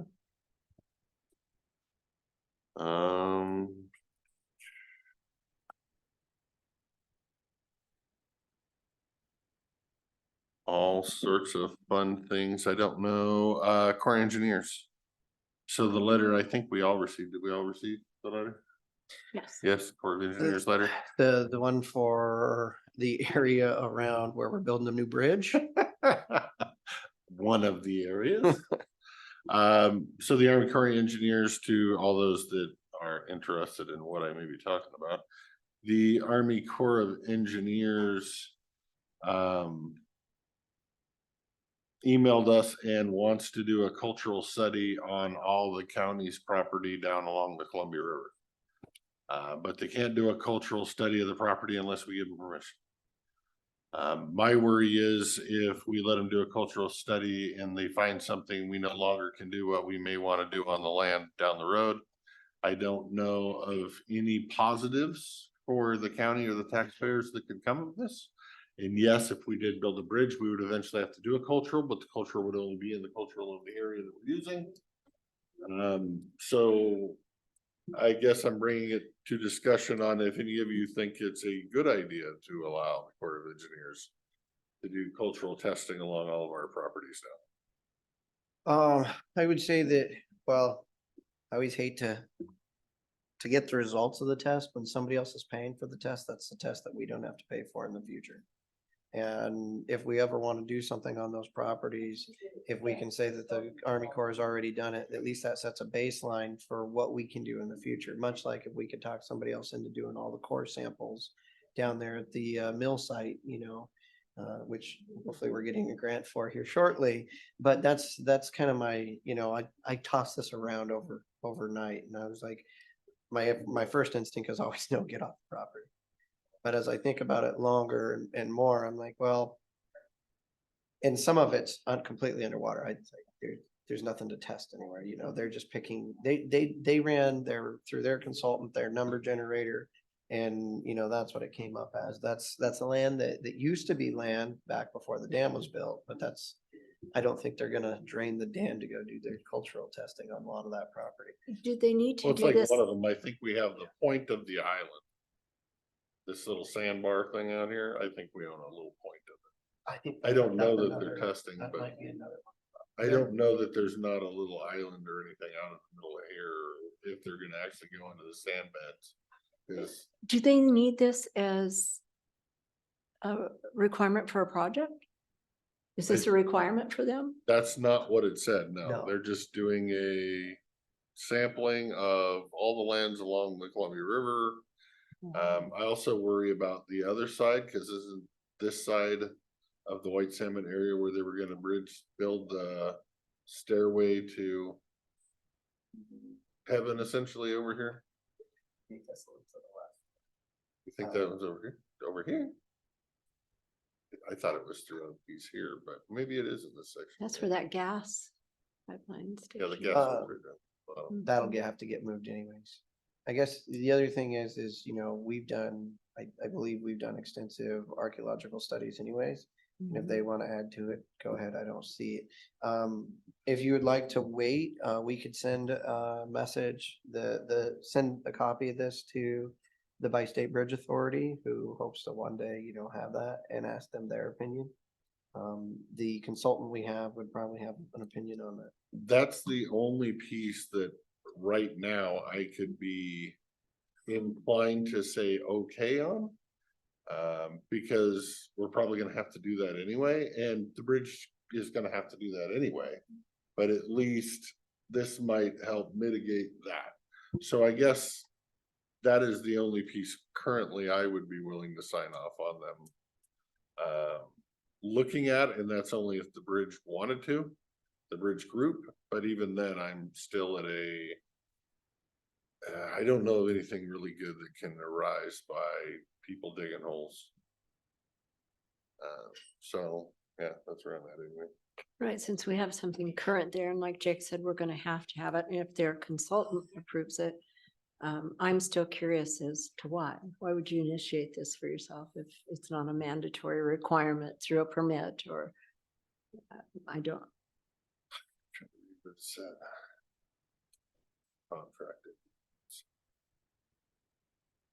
Throughout time, they do this, it looks like. Yeah, and I've never heard that before.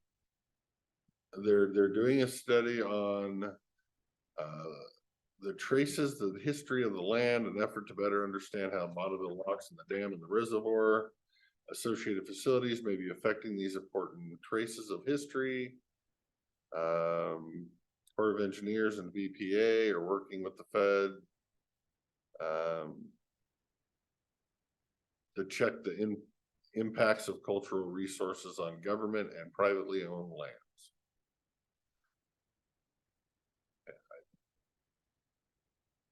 So anyway, so I don't hear consensus, so I won't be signing anything until I hear consensus of the board. So would you like me to forward this to Michael Shannon and get their take, and then we can talk about it next week? That would be However interesting. you guys want to go about it, I just wanted to make sure I wasn't acting on my own behalf. Signing any documents without consensus of the board. If the board decides to have consensus, I will sign the document. Should we move to the rearrangement of the weekly meeting packet? Sure. So I don't know. This came up and it's come up before to the past boards, I'm gonna bring it up again, that I feel that we can be a little more productive in our weekly meeting. And the ideas that I will propose are, number one, starting at 9 o'clock instead of 10 o'clock. I will propose having the whole meeting a working meeting and not a workshop. So have it a business meeting. So technically, starting at 9 o'clock, we have call to order, pledge of allegiance, approval of the business agenda. So technically, that should help us in signing documents throughout the day, and staff to be checking signatures about the day. We step quickly into kind of the same thing here. First order of business is meeting minutes, citizen comment. Because you have to have comment before you take action, so that would need to be at 8:05 or 9:05, sorry, instead of 1 o'clock. We would need to, I would think, transition that because some people aren't gonna know. So if we do accept that at 1 o'clock, we mentioned that it's public comment time is at 9:05, but if anybody didn't know that and wants to talk now, we let them. And then if it's, let's say, Tracy, and we advise her from now on, it's 9 o'clock. If she calls back next week at 1 and wants to comment again, no, we've already told you that. Give everybody one chance to. Are you positive that that is the, I thought you had to accept public comment on like a hearing. And that you need to have a public comment on things that are not on the agenda sometime during the meeting. But it does not have to be. You have to take public comment before you take action. So, and we are covered in that regards with the addition of we take written comment. We don't have to take oral comment, period. As long as we take written comment before the meeting. And that's the statement that I've added to the meeting agenda to make sure that we're totally covered. But if we are going to continue to take verbal comment, it makes sense to take the comment before we do the agenda in case their issue is something on the agenda. My point is, the other issue that I have is what sometimes turns into a giant waste of time during citizen comment, like today, where we have 15 or 20 minutes that nobody wants to speak. But then right at the end, everybody jumps up and we need to postpone everything else we're doing for the day. And other people have to wait 15 minutes before their scheduled time, like Miss Arnold, who was scheduled for 2, but didn't start until 2:15 because everybody waited till the last minute. And then we ran 15 minutes long while we had at least 15 minutes of dead air. The way other counties do it is they don't have a set time to close public comment. You have public comment until the public is done talking, which might be 5 minutes, it might be 40 minutes. It's the pros and cons of it, but when the public is done commenting, you have it going once, going twice, and it's done, it's over. You don't just sit there with dead air for 20 minutes. That is very unproductive to me. I don't want to have it a set time that's 5 minutes or 30 minutes. If we have a busy day and there's 6 commenters that want to come on and we're running a little long, boom, that's fine. Let's let them all in. It might be longer than half an hour. It might be 5 minutes depending on the day, but at least we're not sitting there with dead air and nothing to do because we can't sign papers and there's nobody that wants to talk until the very end. And then they all want to talk because they all want the last word. That's just completely unproductive to me. So I would recommend moving the public comment to the very beginning of the day. And then at least for the first few meetings until everybody is advised. And say same deal, Dell shows up for his first time of commenting and he shows up at 1 o'clock because he's unaware of the schedule change. Fine, give him public comment, just advise him. It's now at 9 o'clock in the morning and we will no longer be accepting your comment at 1 o'clock until we get everybody trained that it's 9 o'clock in the morning. Or 9:05 or whatever, if the board so chose to do that. I think it would also allow us more time to have our more department updates on our Tuesdays. And give us a more complete schedule versus some of those times where we have like a half an hour in the morning and an hour and a half after lunch, and that's the extent of our business day. And then we're coming back on Thursday for 3 hours. It's like, this doesn't make sense. And then I had staff look at other counties and how they do things. And so they are available to answer any questions there. I don't know if you want to, if you have anything to say about that now, or if you just want to answer questions if they have questions. Whatever you guys want to do. We also have minutes. The deputy clerk prepared minutes in 2 different forms. And would like you guys to take a look at that too, to see if we could change that, just because the formatting is challenging.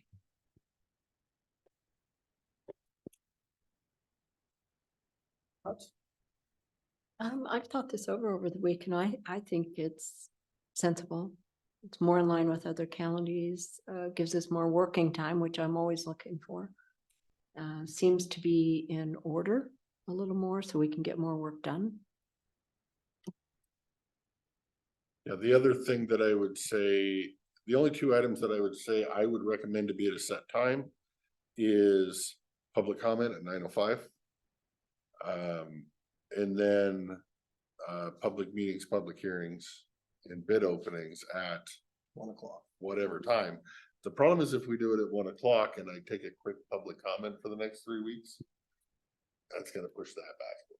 You can push it back a hair. Okay.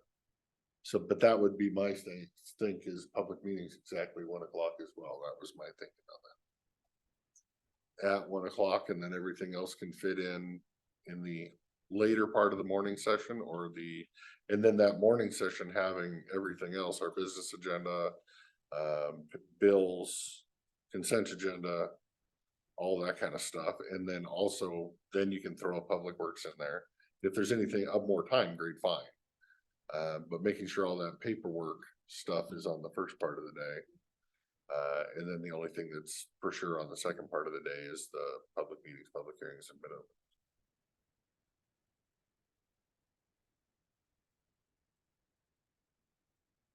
Let's try it. All for innovation, including the minutes and including when we have major changes, we put on the, online, the agenda revised so that when we change it, then at least people know when they're going back looking for stuff. Nope, that makes sense to me too. Just for clarification on that, Commissioner Anderson, what when you say the agenda, are you talking about the original agenda that we post? Yeah, when you go on the county website under us and you press the button that says agenda. And it's the one that comes out on Thursday, but that's fine. But then after we do a Tuesday meeting where we got 7 different changes to it, then you just have a revised one that we put up there that has, what we actually did, so that when people want to go back, find the stuff in the videos to find out what we actually talked about, or the minutes, you can actually associate that. I don't mind that, but I would recommend that we keep the formatting that's on the agenda, but add changes to that agenda. Yeah. Or additions. And then So put not just revised. redoing the whole thing in black and white, but just adding in the changes and highlighting the changes so people know what the changes were. What Leanne and I were discussing was do it in red as add-ons, Right. and specify these are add-ons, and then put them in red. So that way it's, These were and then added. leaving the attachment as the same as the original. Yep. Okay. Just so that we can go back and look at the minutes and say, okay, we had that conversation, and somebody can go back and look at a recording if they want. Because they remember that conversation, and sometimes the conversation so we don't know what day we had the conversation. So yes, it makes sense. And then just, throw in red. When are we going to implement this? I would imagine it would take a couple of weeks for you to get it on your productivity. Yeah, so I would say a couple of weeks, and we can let people know a week in advance. Well, in advance, and I'm fine with even scheduling it like 3 weeks out, and every week at public comment, we'll make the statement in advance that starting on date X, public comment will be at 9 o'clock in the morning. So yeah, maybe this afternoon or today or tomorrow, I will take the time to sit down with you. We will go over a draft Okay.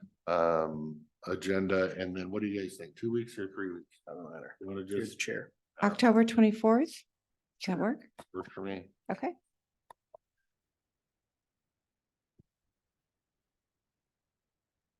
All right, so I see two presentations of minutes before me. One of them looks semi-familiar. The other one does not. I'm assuming one is the old style, one is the new style. Yes, making the boxes is an absolute pain. It Yep. takes them forever. Yes, it is. That's our staff review right there. And so you're looking for permission from changing the old blocked out format to the new format. Yes, I was looking for suggestions first of all, and then if you guys are okay with it, we can move forward. I'm willing to change whatever. I just think it's I can't tell or not, but usually, from my audits with the SAO, they like the motion, like how you have it, but they always say have it in bold. So that they can see it immediately. Okay. That's the one thing I've had not a recommendation from the state auditor's office, but that's probably each auditor is different. okay. I can do that.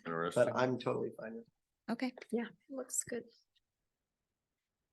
Then you can have more duties as assigned with all your free time from blocking things out. Yes.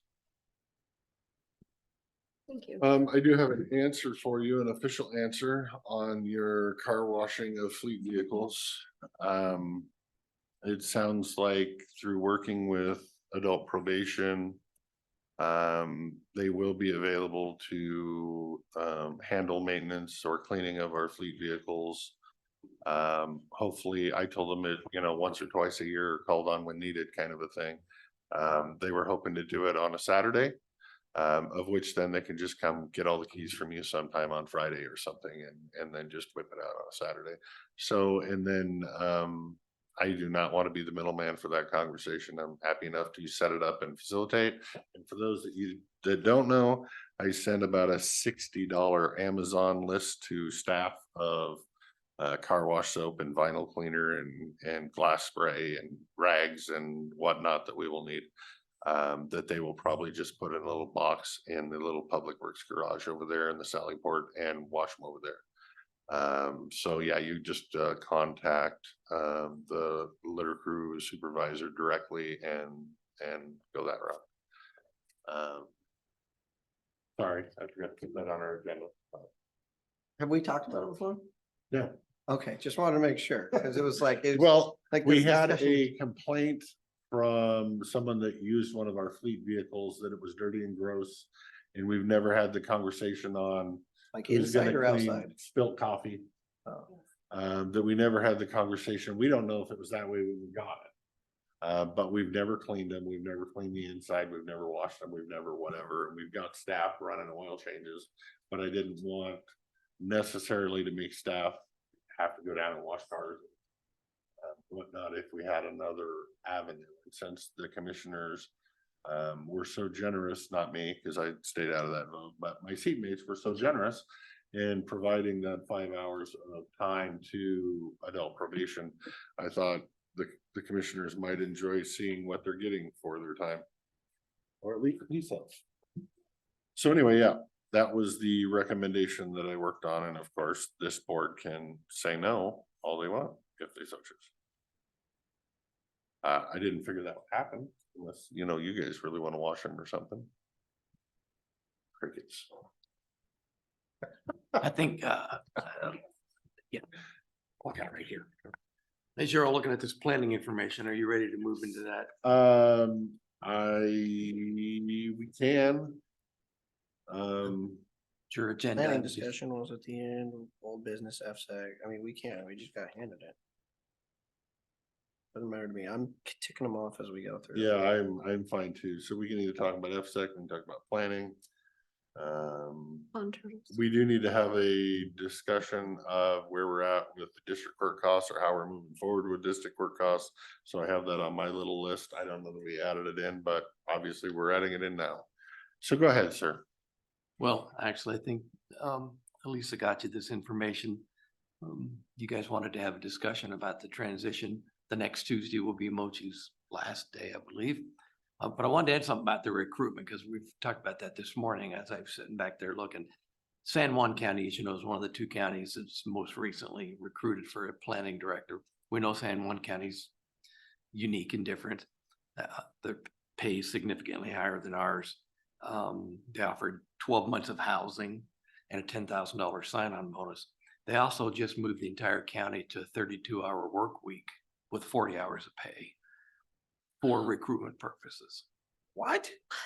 They call it the 30, they call it the, they call it the 30. San Juan County? Yeah, they call it the 32. Wow. 100%, 32 hours, 100% pay, 100% expectations. They still have to get the same amount of work done, but they're going to pay them to do it in 4 days, but they're going to pay them 5 days.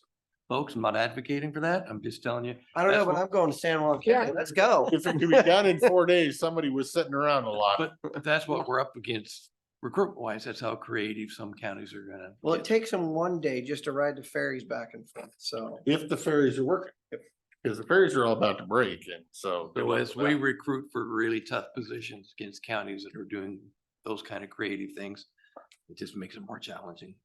Well, with the immediate hole we're going to have, in order to not hit a wall and to keep that department supported, we need to have discussions about an interim director, whatever that looks like. I think there's been, Commissioner, and I would agree. So I'm just here because I've heard various discussions and I know the time, Mochi's time is, the clock's ticking, is there's really two issues, kind of the interim director, executive oversight. Actually, I'll restate what I said earlier. I don't think there's anybody qualified to be the interim director, mostly because of the SEPA and the floodplain. I think it's the other piece that it's the, and as well as, it's totally went blank yet. Yeah, the SEPA piece is important. That's what's going to grind us to a halt, I think. And then there's how do we, the commissioners provide oversight to staff, and at what level do you do that? So, but I think the one that's going to work to a halt is the whole SEPA issue. And I think that's what Elisa's handed out, is some information from Mochi about what it takes to be a SEPA official. And I think essentially to me, there's two conversations. Question number one is the SEPA and how we move forward with that. Question number two is management of that department or oversight of that department and how we move forward with that. Now, which one of those two conversations we want to have first, I don't really care. I just want to make sure they're separate. Yeah. You're the chair, up to you. Well said. Management of staff, what are you thinking that means? Direction of work would come from an interim or someone managing work things, but just managing the office, payroll, those types of oversight. So we'll, could be sorted out. let's start with that one over the SEPA, and we'll table the SEPA discussion for a minute. Okay. So we need to have somebody that's overseeing staff, signing paychecks, signing time cards, approving vacations, that kind of thing, day-to-day oversight, that direction. We also need to have somebody that's the person in charge of interagency quarrels, if you might say, to which is one reason why I'm going to recommend very highly that we don't pile another interim director position on Mr. HR, because he might need to be a part of that interagency quarrel issue. I don't honestly know if we need an interim director. To me, interim is, hey, we think you're going to be the director later, so let's make you interim. Or to me, I don't know that we we're need looking that. while we're shopping, And finding somebody We just while need we're a, shopping. we just need a manager or a facilitator And I or. think to help You're you, talking two separate things. I think to help you on that discussion is if you look at these documents, and I just scanned them quickly, you can't have an interim planning director because by resolution, the planning director is the SEPA official. So if you have an interim planning director, the assumption would be they'd be the SEPA official. I don't know if that's possible. So call it something else, have it be something else, have it be. Well, but that's why I was trying to hopefully have these discussions separately, Right. because the SEPA issue, yes, by regulation that this board passed. Yep. It is the planning director, but this board can just as easily amend the ordinance and add a line to it that says, in absence of a planning director, next in line is so-and-so. And I asked Mochi about that, or she called me and told And me. we would need to have a legal opinion but that doesn't really have anything to do with who we're gonna have sign paychecks, so. Correct. That's kind of why I wanted to have the conversation separate. Yes, I agree. It's too big of a bucket for one person. And to me, I, Can I say something? sure, Laura Anderson's been there longer than time. Now, I can think back all the times I've worked with Lori way, way back. And she's done so many of the duties in the office. She's very pleasant. She knows all the people's personalities. And I've also worked with her on the payroll and that reporting part of it, where those were turned into her and she processed them for Kurt Dreyer back in the day.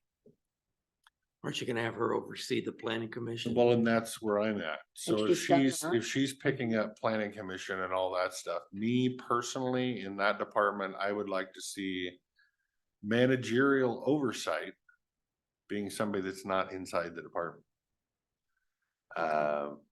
That doesn't have, if there becomes an inter-office squabble, I don't want somebody that doesn't want to take sides. Because they gotta work with them both later. And I'm not your boss, so I really don't want to take sides. I would rather have an outside eyeball looking at it.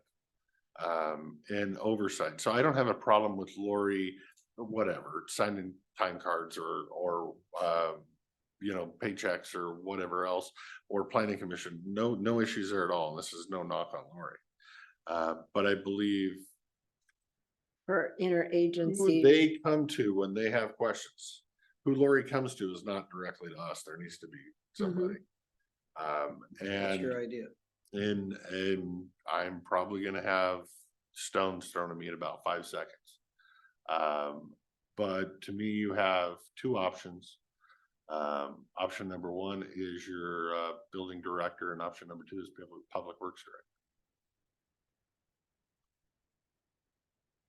I'm reluctant to add more duties to either of those departments. I don't add more duties to anybody, Mhm. but I think we need, As far as Lori handling the management of the office, I've had a particular concern ever since I came about chain of command and about how we operate. And if somebody knows we're at here on the org chart, the respect factor from the other ones need to be there to say, yes, that person is at the helm, they're driving this bus, this is what their duties are. And I, as an employee, need to respect that and follow what they ask me to do. That's a job anybody takes when they take any job. And we're lacking some of that in a lot of places in our county. And I pushed from day one for strategic planning and some things because we seem to have a loss of that idea in several places in the county. And I would like to begin that. If we aren't going through strategic planning, if we aren't going to wrap in some kind of mediation, at least at some point in time as a board of commissioners, we can start directing and setting policy and having those directors below us and those people below them, that they understand what their positions are, they stay in their own lane, they do a good job, and they give respect to the other people who are running their positions. And I would like to define, starting with this department, define that.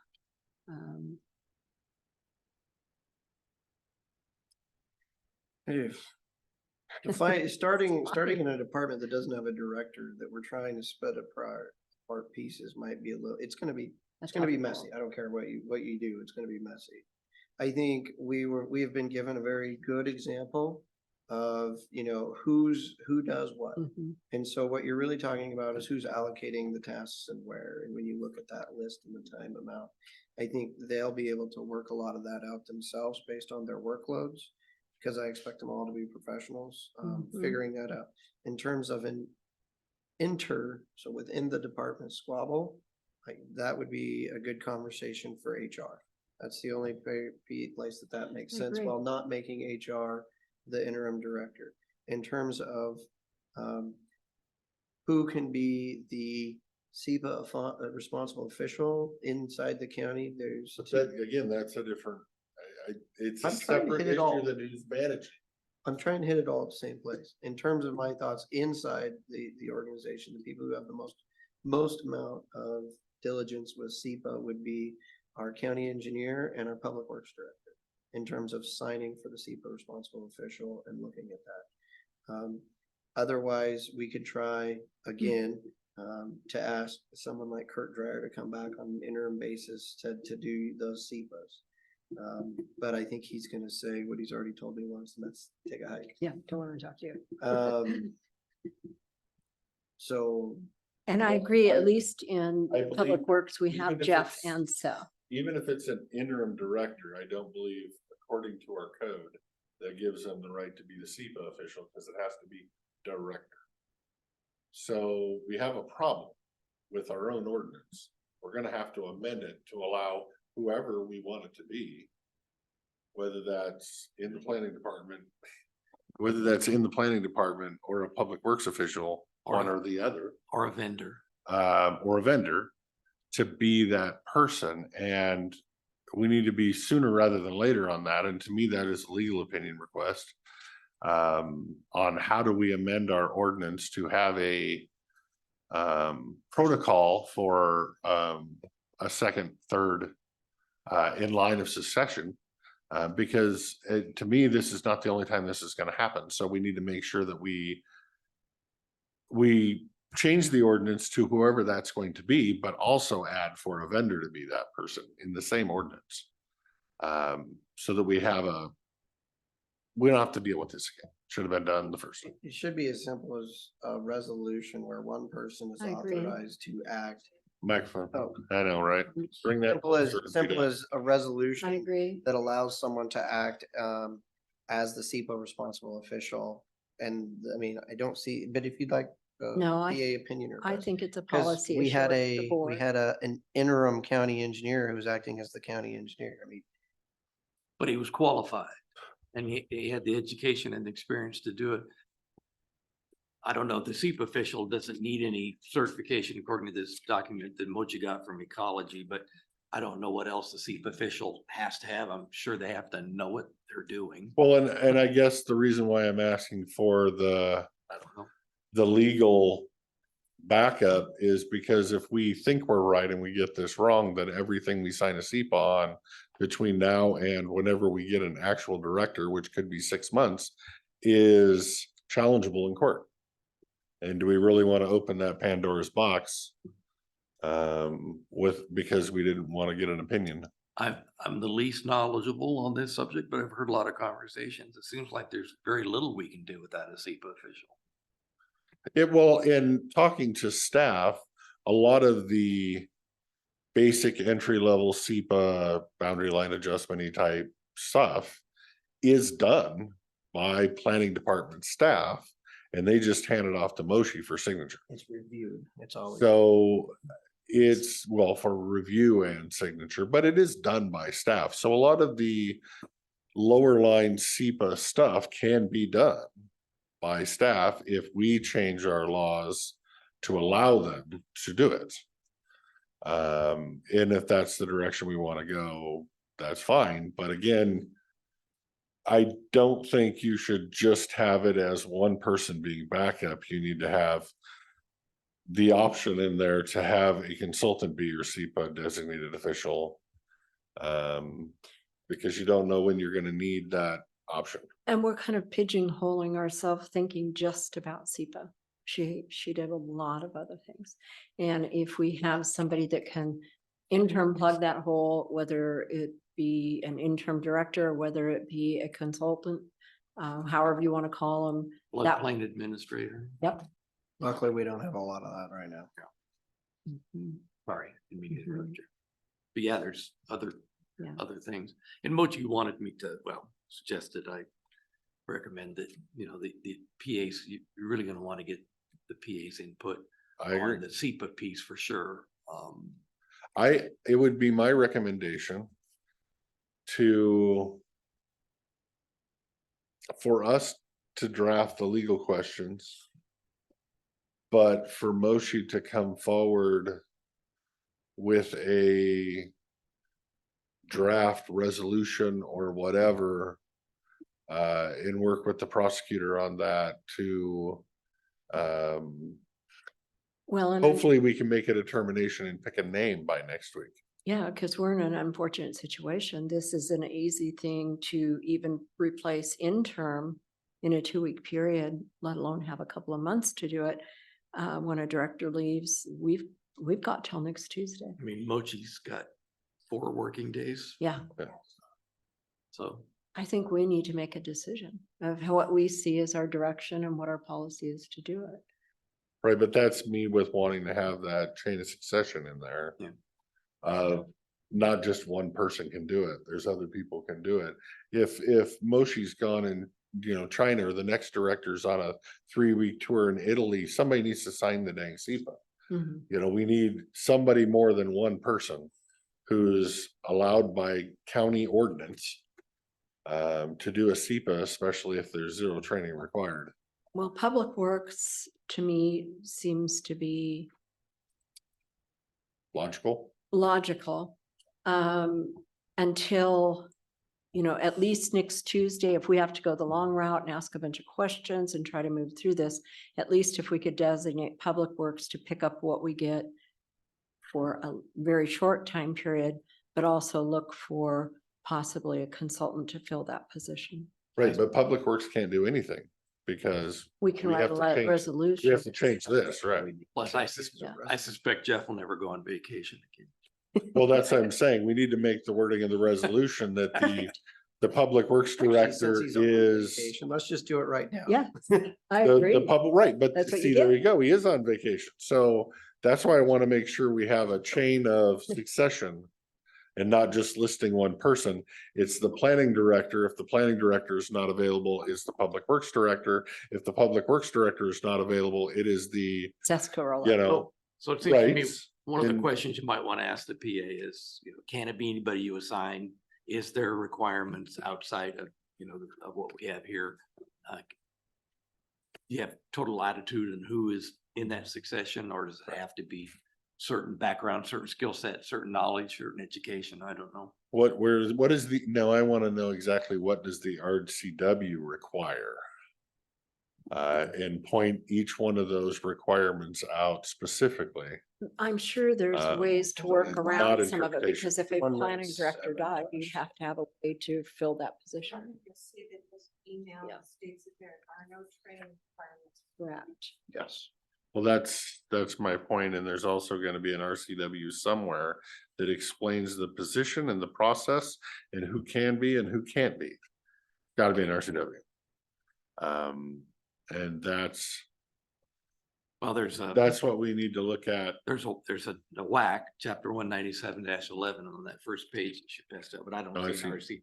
I didn't see a specific RCW, but then again, it's not my area of expertise.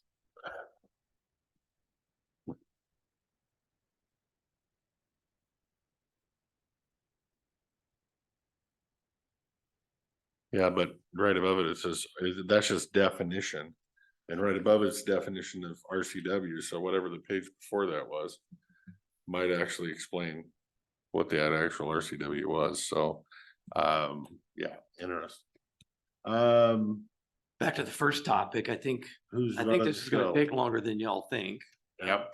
Like, whatever you start with, whether it's Lori, whether it's Lynn, whether it's Jeff. I mean, Lynn's right next door. They work together constantly, those 2 departments.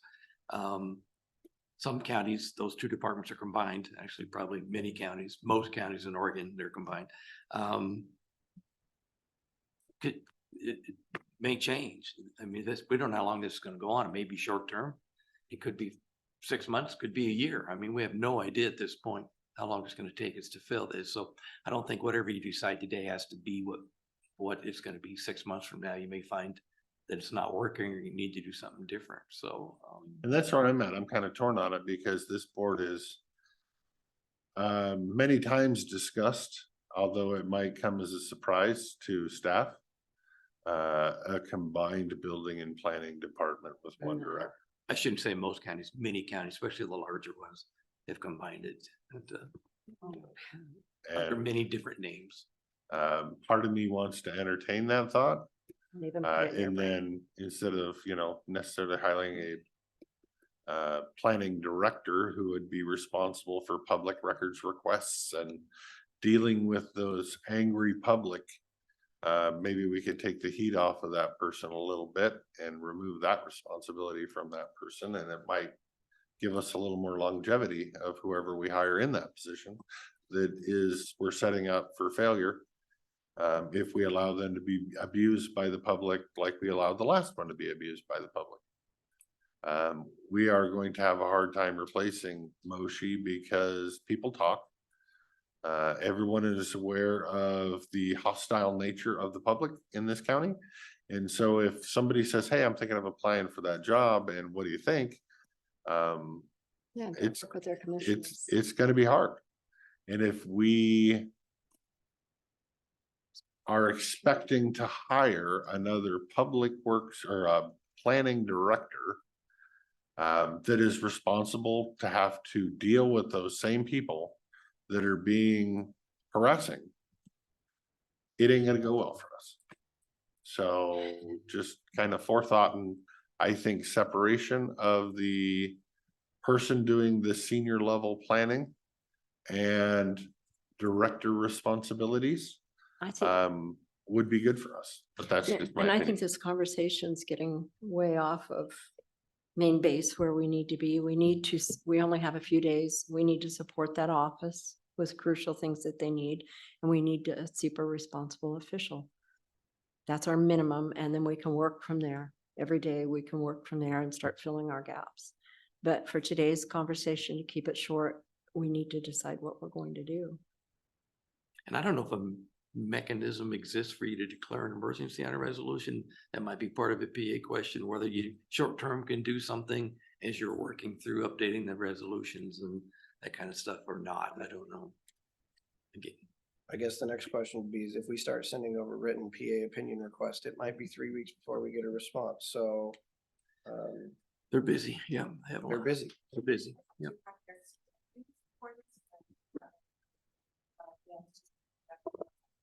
RCW is 43 .21C and 175. Went too fast. RCW, what? 43.21C. All right. And then I've got this one is just 0.175, which is the Council on Environmental Policy, the personnel. So the council may employ such personnel as are necessary for the performance of its duties. So we can pick personnel. And I just sent a quick request to our representative at Department of Commerce to see what their suggestion would be or advice would be of how they've seen that happen when we have a quick turnaround and we need a super responsible official. And isn't the SEPA in the ecology? Isn't that part of it? And that what this says is, Yeah, you're supposed to be. but I mean, it says Right. here, it's the SEPA rule. Okay, I got you.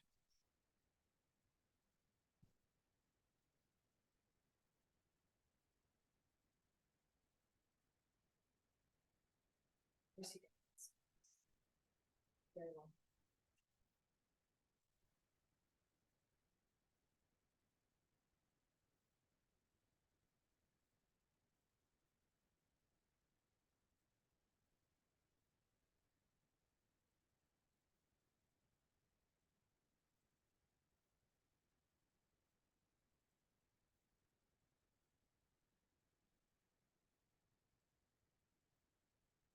That was the Council on Environmental Policy. That's not. I agree.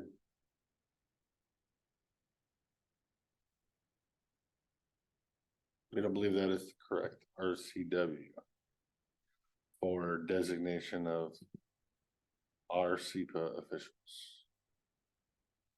This is the way I'm reading that anyway.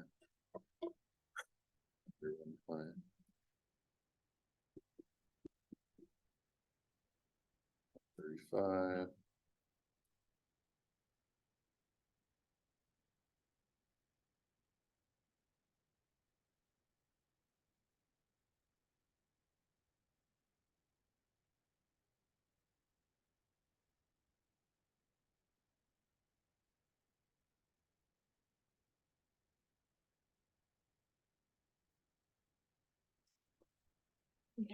Yep.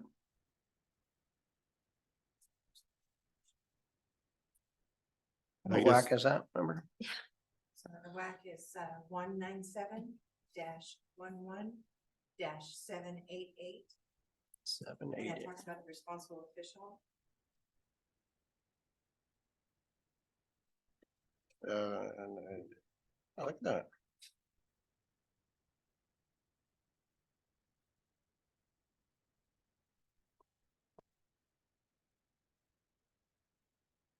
Either way, again, this is gonna come down to, I don't know that we're making a decision on who the SEPA official is gonna be in the next week without a legal opinion. Cause I want the legal opinion, but I also want the legal opinion to point out the exact RCW or the exact WAC. And I guess maybe in that legal opinion, we could add, for example, could the so-and-so, Public Works Director, County Engineer, Plans Examiner A qualify for? And then if he wants to say no to any of the options that have been considered here today, he could then have to point out in the RCW, the WAC, how they're not qualified. So Lisa, are you gonna draft this PA request? Well, I mean, it should come from the commissioners. It definitely should. I just beat you to it because you were gonna ask me the same. Again, I will be in tomorrow if. Any other people that this board is considering of being their nominee for SEPA official? I've heard Jeff Hunter, I've heard Seth Girl, and I've heard Lori Anderson. Anybody else you want to add to that as an example legal opinion? Oh, let's make it Jen. You mean Jen, the SEPA official? I just wanted to. So see can the door I read slam. you something from a call? The responsible official represents the lead agency to ensure environmental analysis is met under SEPA. The official can be a single agency representative for all SEPA reviews, different staff with varying specialties for each SEPA review, or a group such as an environmental review committee, city council, or county commission. We can review. Oh, great. We're the SEPA official now. Solve that one. Just what I need. I have all sorts of time on my plate to Well, look at how all many of those. them do we have? They're about 800 pages apiece, so I tell you, I'm not interested. Whoa. Huh? Go ahead. SEPA is a checklist. You're thinking of an EIS. So we have a wide variety under ecology's view, as long as we have an official that we designate. Okay, so I guess we'll add that into the legal question. Now I've heard 4 different people: Seth, Jeff, Lori, and the Board of Commissioners. I think Lori was part of the discussion on the Management of the management office. place. Well, I think she was part of the discussion on at least the basic entry level SEPAs too, was I Would you wrong? have No. would you have the associate planner be the SEPA official or the planner 1 or 2? I mean, there's a structure to the department. Right, but well, I guess it could still technically be the same way because they're doing most of the SEPA legwork and then handing it off to the SEPA official for review. And if, say, we were the SEPA official or Jeff or whoever, they would still be doing the legwork of it and then handing it off to whoever we so chose for review. So that's fine if you want. That's exactly what Okay, would you want happen. Lori off that list. It's now Jeff Hunter, Seth, and the Board of Commissioners. And I'm comfortable with And, that for interim and consult.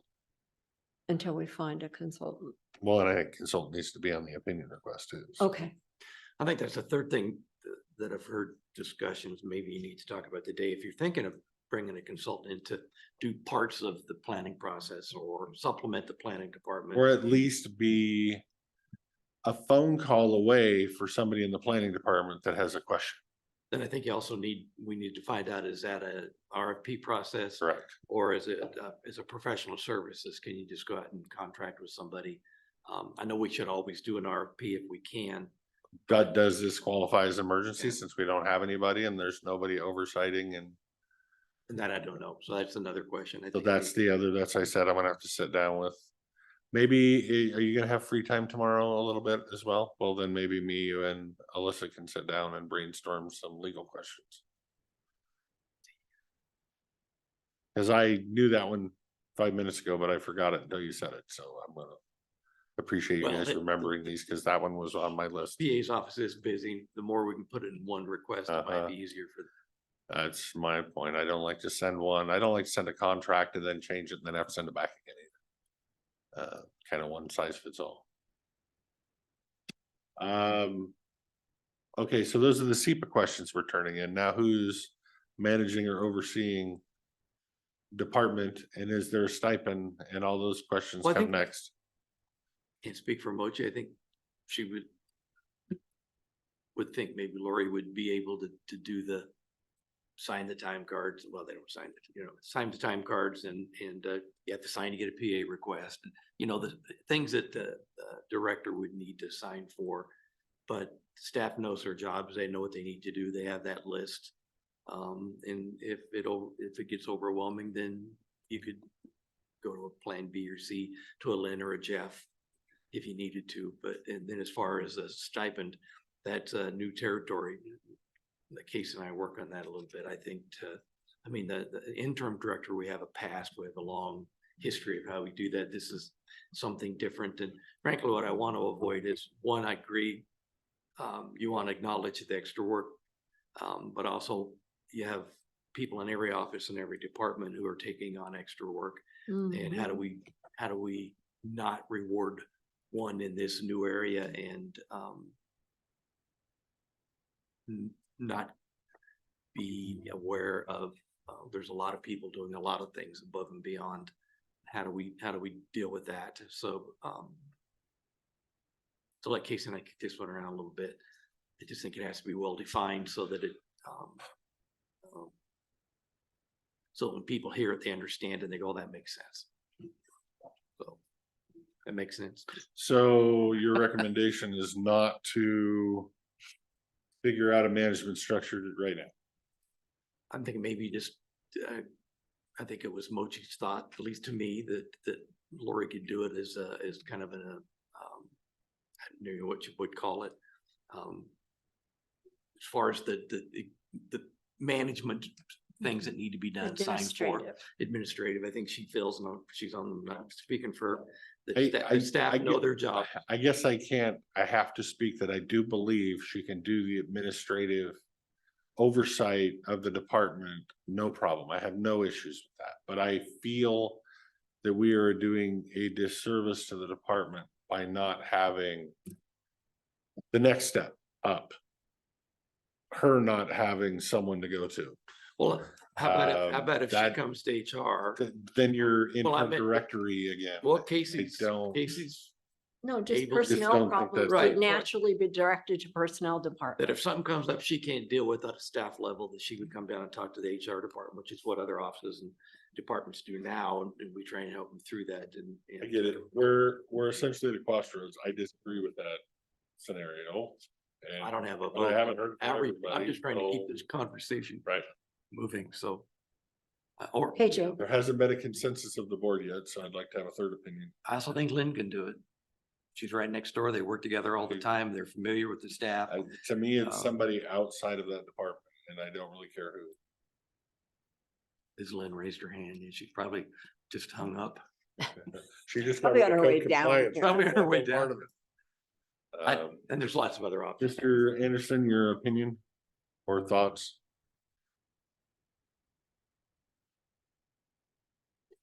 I want to see what these employees can do and how well they can work together. I think we have a good set of how that gets separated out in terms of the workload, and they can work together. In terms of signing the checkbook or signing the timesheet, we have a director sitting right next door that can sign that, but doesn't need the oversight over that group. In terms of the responsible SEPA official, I think we can have a conversation with the PA. But my initial direction is it would be Seth or Jeff in terms of signing that, when it comes before us. The short term. In the short term, yep, just to sign it. I would design it so that, that, you know, the person who's working on that SEPA checklist, who goes through that, would then do it like on, you know, when they get together, and they would review it together as a team to make sure everybody's on the same page, and then send it to Jeff for Jeff's review. And so that team is working as a team, and they're working in a cohesive manner. Any issues that's not cohesive would go in front of you to mediate that, because you are the mediator of the county. Let's just be honest. And then in the meantime, we move forward on trying to find somebody as quickly as possible. I don't see it being much work for Director Ward, other than just signing that and staying out of the personnel issues and all that stuff. I'd better not be much work for you on the personnel side, because these are all professionals and I expect them to work So together. can I ask a clarification question on what exact parts do you want Lori to pick up, and what exact parts do you want Lynn to pick up, just so we're crystal clear on what your recommendation is? So Lynn would do those administrative duties on signing the paycheck, you know, that thing. Budget That- authority. Budget authority, that thing alone. In terms of, when an application comes in and sending it to one person, I would let Lori have that direction, because she's been in the office the longest. Department manager, you might. I'm just gonna Okay, I say, get it. I'm you just just, trying to follow along. one of your pieces is to send it on the list, you know, that we have, wherever the dang thing went, right here on who gets it, because some of these, either Right. one of them can do it. Right, It's right. almost I like can- Lori's our traffic control for the work Right. that comes in that's new, and Lynn would be our traffic control for signing documents. Yep. Yeah. And we Budget will find authority. the responsible SEPA official, who that may be. And it may end up being the board to review the SEPAs. That's not that big of a deal. It's just a review of the SEPAs. I have faith that the staff is going to do their due diligence on filling out the SEPAs. Most things that come in, or a lot of things that come in, it's the applicant who actually fills out the SEPA. Yeah. The staff is reviewing that and making changes and conditions. adding to it. Yeah. But in don't terms of disagree. making the actual determination on whether that's an MDNS, a DS, or an EIS, that needs to be someone. Well, since your recommendation, sir, sounded a lot like mine, just better worded, I would agree with your recommendation. Ms. Zoller, do you have any No, I agree with Jake. This just gives us an upfront plan. Correct. This is Change. if it Covers needs to us on change. Tuesday. And then I will make sure I come in and take time to work with you and Alyssa to think of all the PA questions we might need to have. And hopefully we have legal opinion quickly that we can act sooner rather than later to amend the ordinance, to change the wording to whatever we need to change to get a acting SEPA official. And I don't know if it's gonna be the board chair or the commissioners to talk to Director Ward to see if she's willing to do that. I have a meeting already scheduled with her about something. I don't know. I'm guessing it was her saying, please don't make me do this. But I didn't get time to do that this morning, so I will meet her this afternoon and I will listen to her, whatever she had to tell me. And then Jeff and Seth. Of course, by the time he gets back, we may know. Well, whether we he's even don't, yeah, possible. I don't. Please remind her about George not Yeah. being under.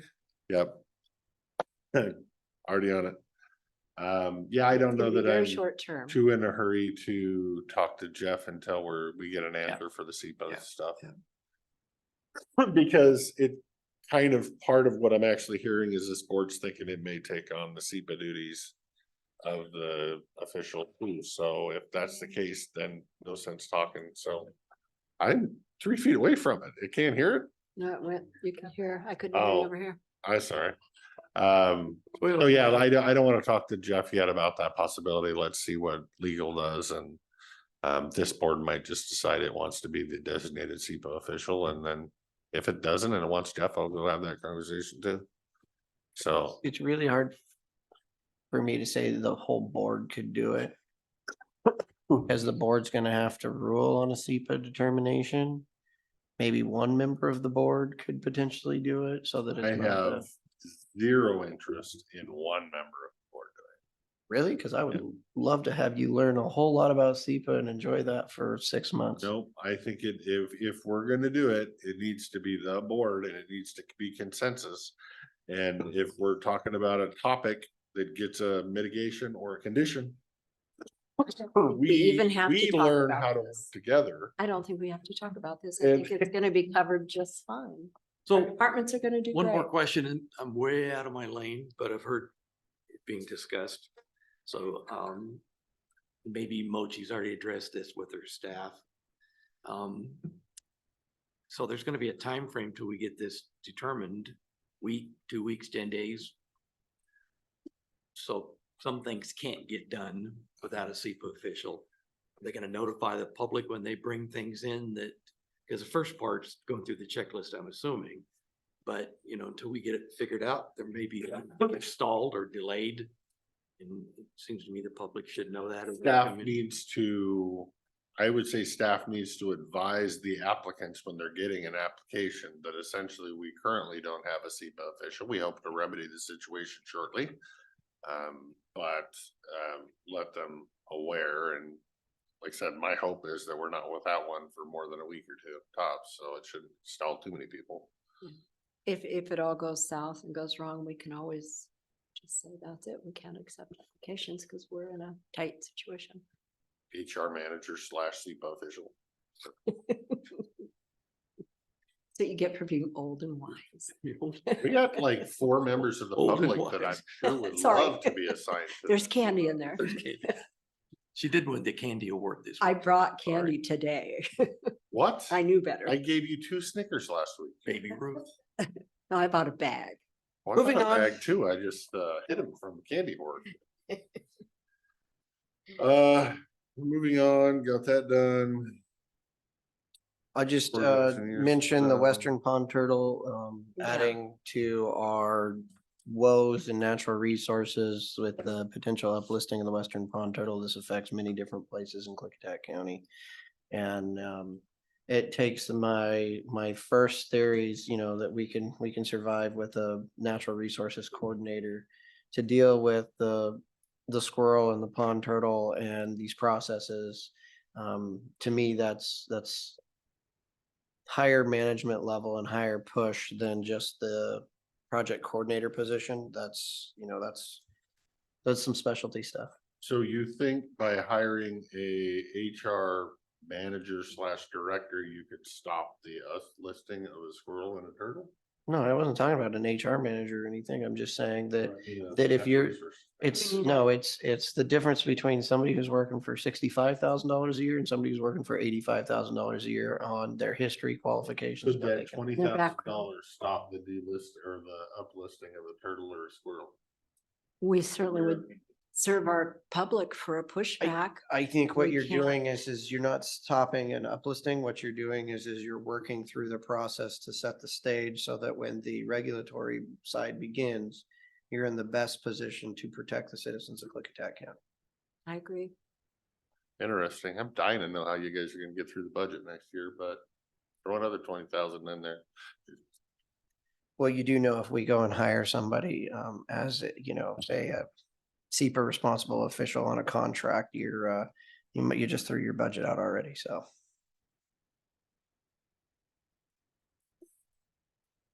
I would argue that we have $100,000 set aside for just that in our budget next year. And then any wages that we're currently not. or will Anyways, be I would just wanted to add that to the thought process of. We have to do something with the natural resource position. Well, we will see what we get for applicants Yeah. here shortly. When does the review start? I know it's out. When's our review? 2 weeks. Do we have any applications yet? Okay. Okay, Oh, awesome. New ones or Oh, okay, well, we will have a conversation later. Okay, that's interesting. I would entertain, what? Stay in your penalty box. I can't hear you. if my seatmates who both have more experience on natural resources than me want to keep up on those applicants and when they think there's qualified applicants to bring it before the board, that's fine with me. You betcha.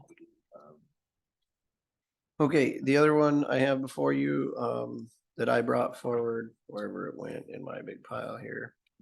The DNR transfer lands, if you don't mind moving forward to that, Chair. You know, for a short meeting that wasn't gonna cover anything, we've about covered it. Nah, we got more.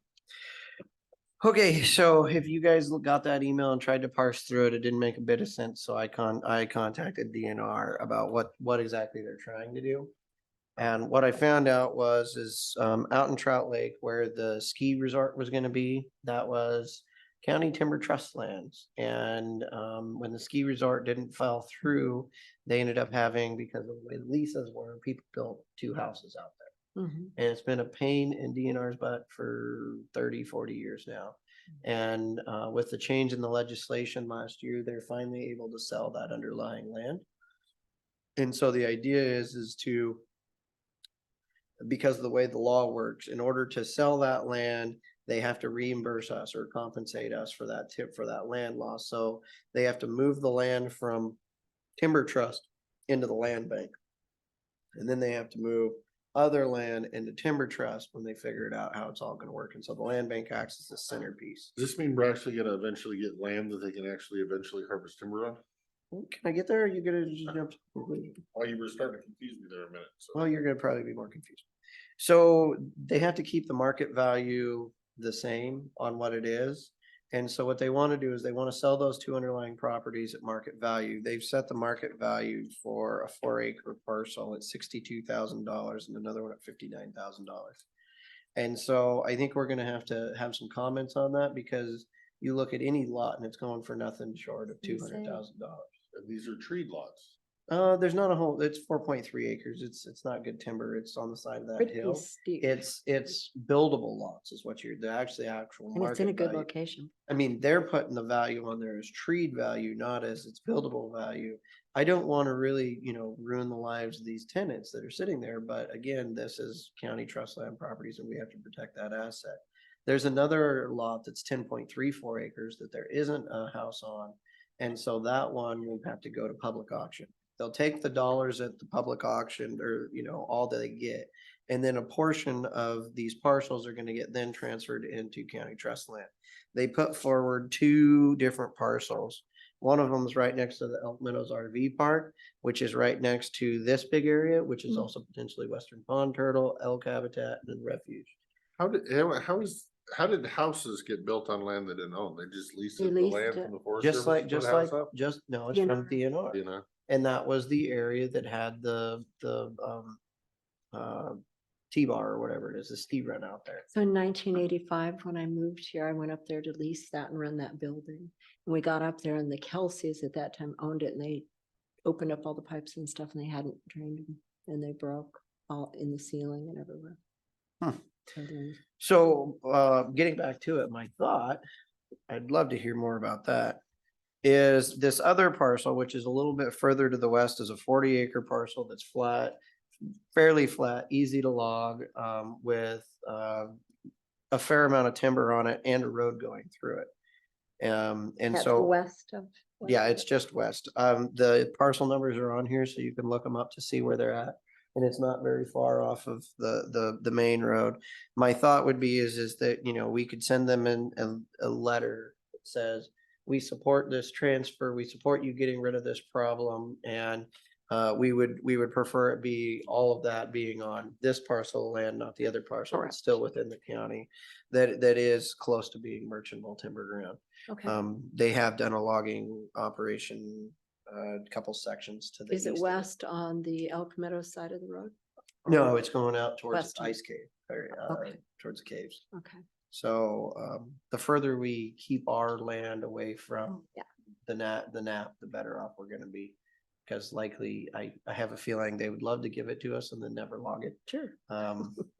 And then because that land is in state schools, they then have to transfer that land into that reserve, switch it to us, and then they gotta use land that they purchased on way out there in Clark County And that's gonna be rolled into state schools from state transfer lands based on the values. And that's how they move the pieces on the Titanic around. So when it's in state schools and it moves out of your district, is the money allotted by district? So state schools go to state schools. It doesn't It go just to goes counties. to the state Yep. fund. So Okay, the county lands, the county schools will get a piece of. it. okay, okay. But it's all, both sections of that county property are within the same school district, so it doesn't really matter. Okay. So that's kind of the overview, because the way the pictures they put out on that email Yeah. didn't show these lots. It didn't make any sense, so I tracked it down. Thank you. That was a big help and I'm glad you did that. But the question I always still have is so they've been paying a lease on this property. Have we been seeing this lease? Has it been coming to us or not? He goes, oh, I don't know. It should be. I was like, well, show me the money. Yeah, I don't know if anybody's been in it or leased it. Well, the 2 house lots, Yeah. they should be paying a land lease per year. I don't know what it's Yeah. been, but, Oh, okay. and that should Whether have been anybody's in coming there or back not, to DNR us. should have been. Yeah, DNR should have been paying us, but Okay. Do you think they were actually paying a bona fide land lease, or was it one of those $1 a year for 99 I don't year know. type things? honestly, I have no idea. I didn't get into it that much. I want to see the solution, not the history. Mm. And while I want, the land people who've been leasing it for the last 30 or 40 years to be able to purchase that property. I've seen in Idaho, where their DNR wants to sell all their land around their lakes, and they put it up for public auction, and then they have to put the house and the land up for public auction. And then because you can't sell the land underneath it, and so you end up having to buy the land under you. But if somebody wants to pay more, they can buy your house on top of it, and it's a mess. And so that's why they're finally moving forward with this, because now you can actually sell it to the underlying landowner. I just think you need to $60,000 for a lot in Trout Lake kind of just makes me go, come on. Can't even. Well, I guess that's my question. How in the hell did they get to that number? Well, I think, Without using Just use their comparable timber, sales or yeah. something. well, I think what they're doing is being DNR, and they're using the timber value on it versus the land value. Because you always have a land cost when you run all the calculations for large timberlands. You've got your land value, but then you've got your timber value, and your land values, runs like $500. In these Well, and exchanges, that's kind of my question. So if they put this out on a public market and we're trying to sell these for $60,000, I'm pretty sure the owner would never get the property, or the guy who had the house would never be able to buy it for 62,000. There would be many people standing in line, driving that price up much higher than. What, just so they could be the landlord over this person? I mean, see, that's why there was a change. But anyways, so I guess my thought would be is we send a letter. We don't want to see any use on this parcel. That one that's next to the natural area preserve. We'd like to see that going on to more productive timberland that should be harvested sooner rather than later. yep. And I would direct our natural resources program director to write that email. Write that letter. Yeah.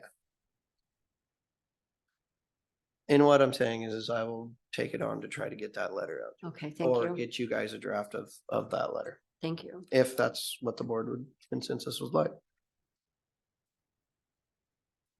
Sounds like next is, what do you got? Is this something we forgot to put on our thing too? It is. It came in my mailbox today. I was just gonna share it, if that's okay. It's just That's the fine. Yeah. MCED fiscal 2023 annual report. And MCED does a lot of good work, and I thought maybe you'd like to have a copy of what they did last year. Okay. Are we discussing this, That or was is this simple. just No, homework looking just over for your later? information. Okay. Mhm. I Easy will peasy. put that on my plate.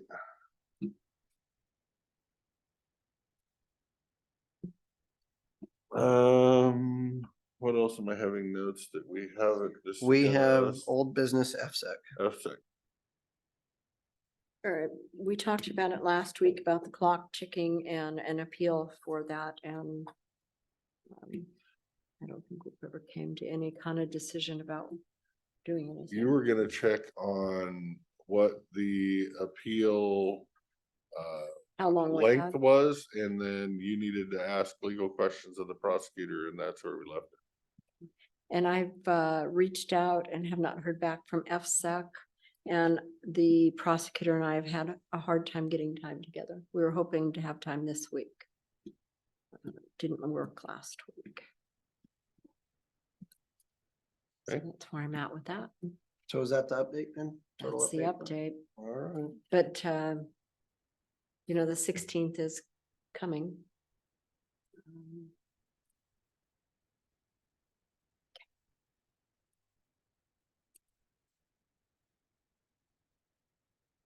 Well, I will wait until you get the answers that you need and.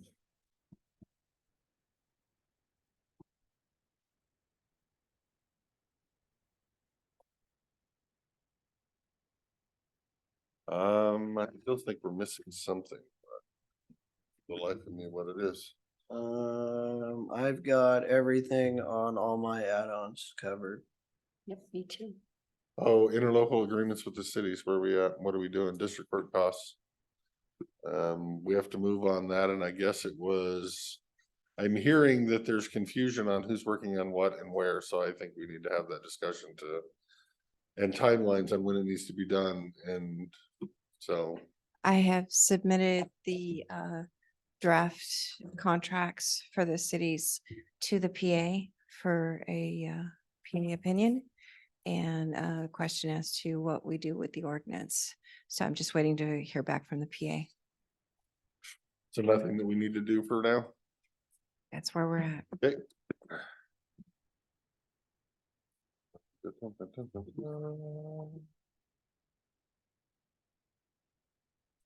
If we are done for the day or close, I had a meeting at 4 and I thought we'd be done and I told them I'll be late and they said, we will wait. Well, with that, Mr. Chairman, I would make a motion to adjourn so that Lori can make her meeting. Sorry, Appreciate it. Commissioner Zoller. And I will second. All right, motion in a second, any discussion? And I feel sorry for you and for missing your meeting, yes. No, it's I've okay. been so busy, I got a message from them that I'm supposed to call this guy, and that was the 28th, and I still haven't found the time to call this person, so I hope they forgive me as much as They send you an hopefully email? over your people are forgiving. Any other discussion on adjourning? No workshop Thursday? Or workshop Thursday? No workshop Thursday. No workshop Thursday. No workshop Thursday. We all have plenty to do. All right, we have a motion, a second to adjourn, no workshop, no radio, any discussion? Hearing none, all those in favor of adjourning, say aye. Aye. Aye, motion passes. Thank you very much. Yep, and thank you all for listening to our 9 million topics we discussed today.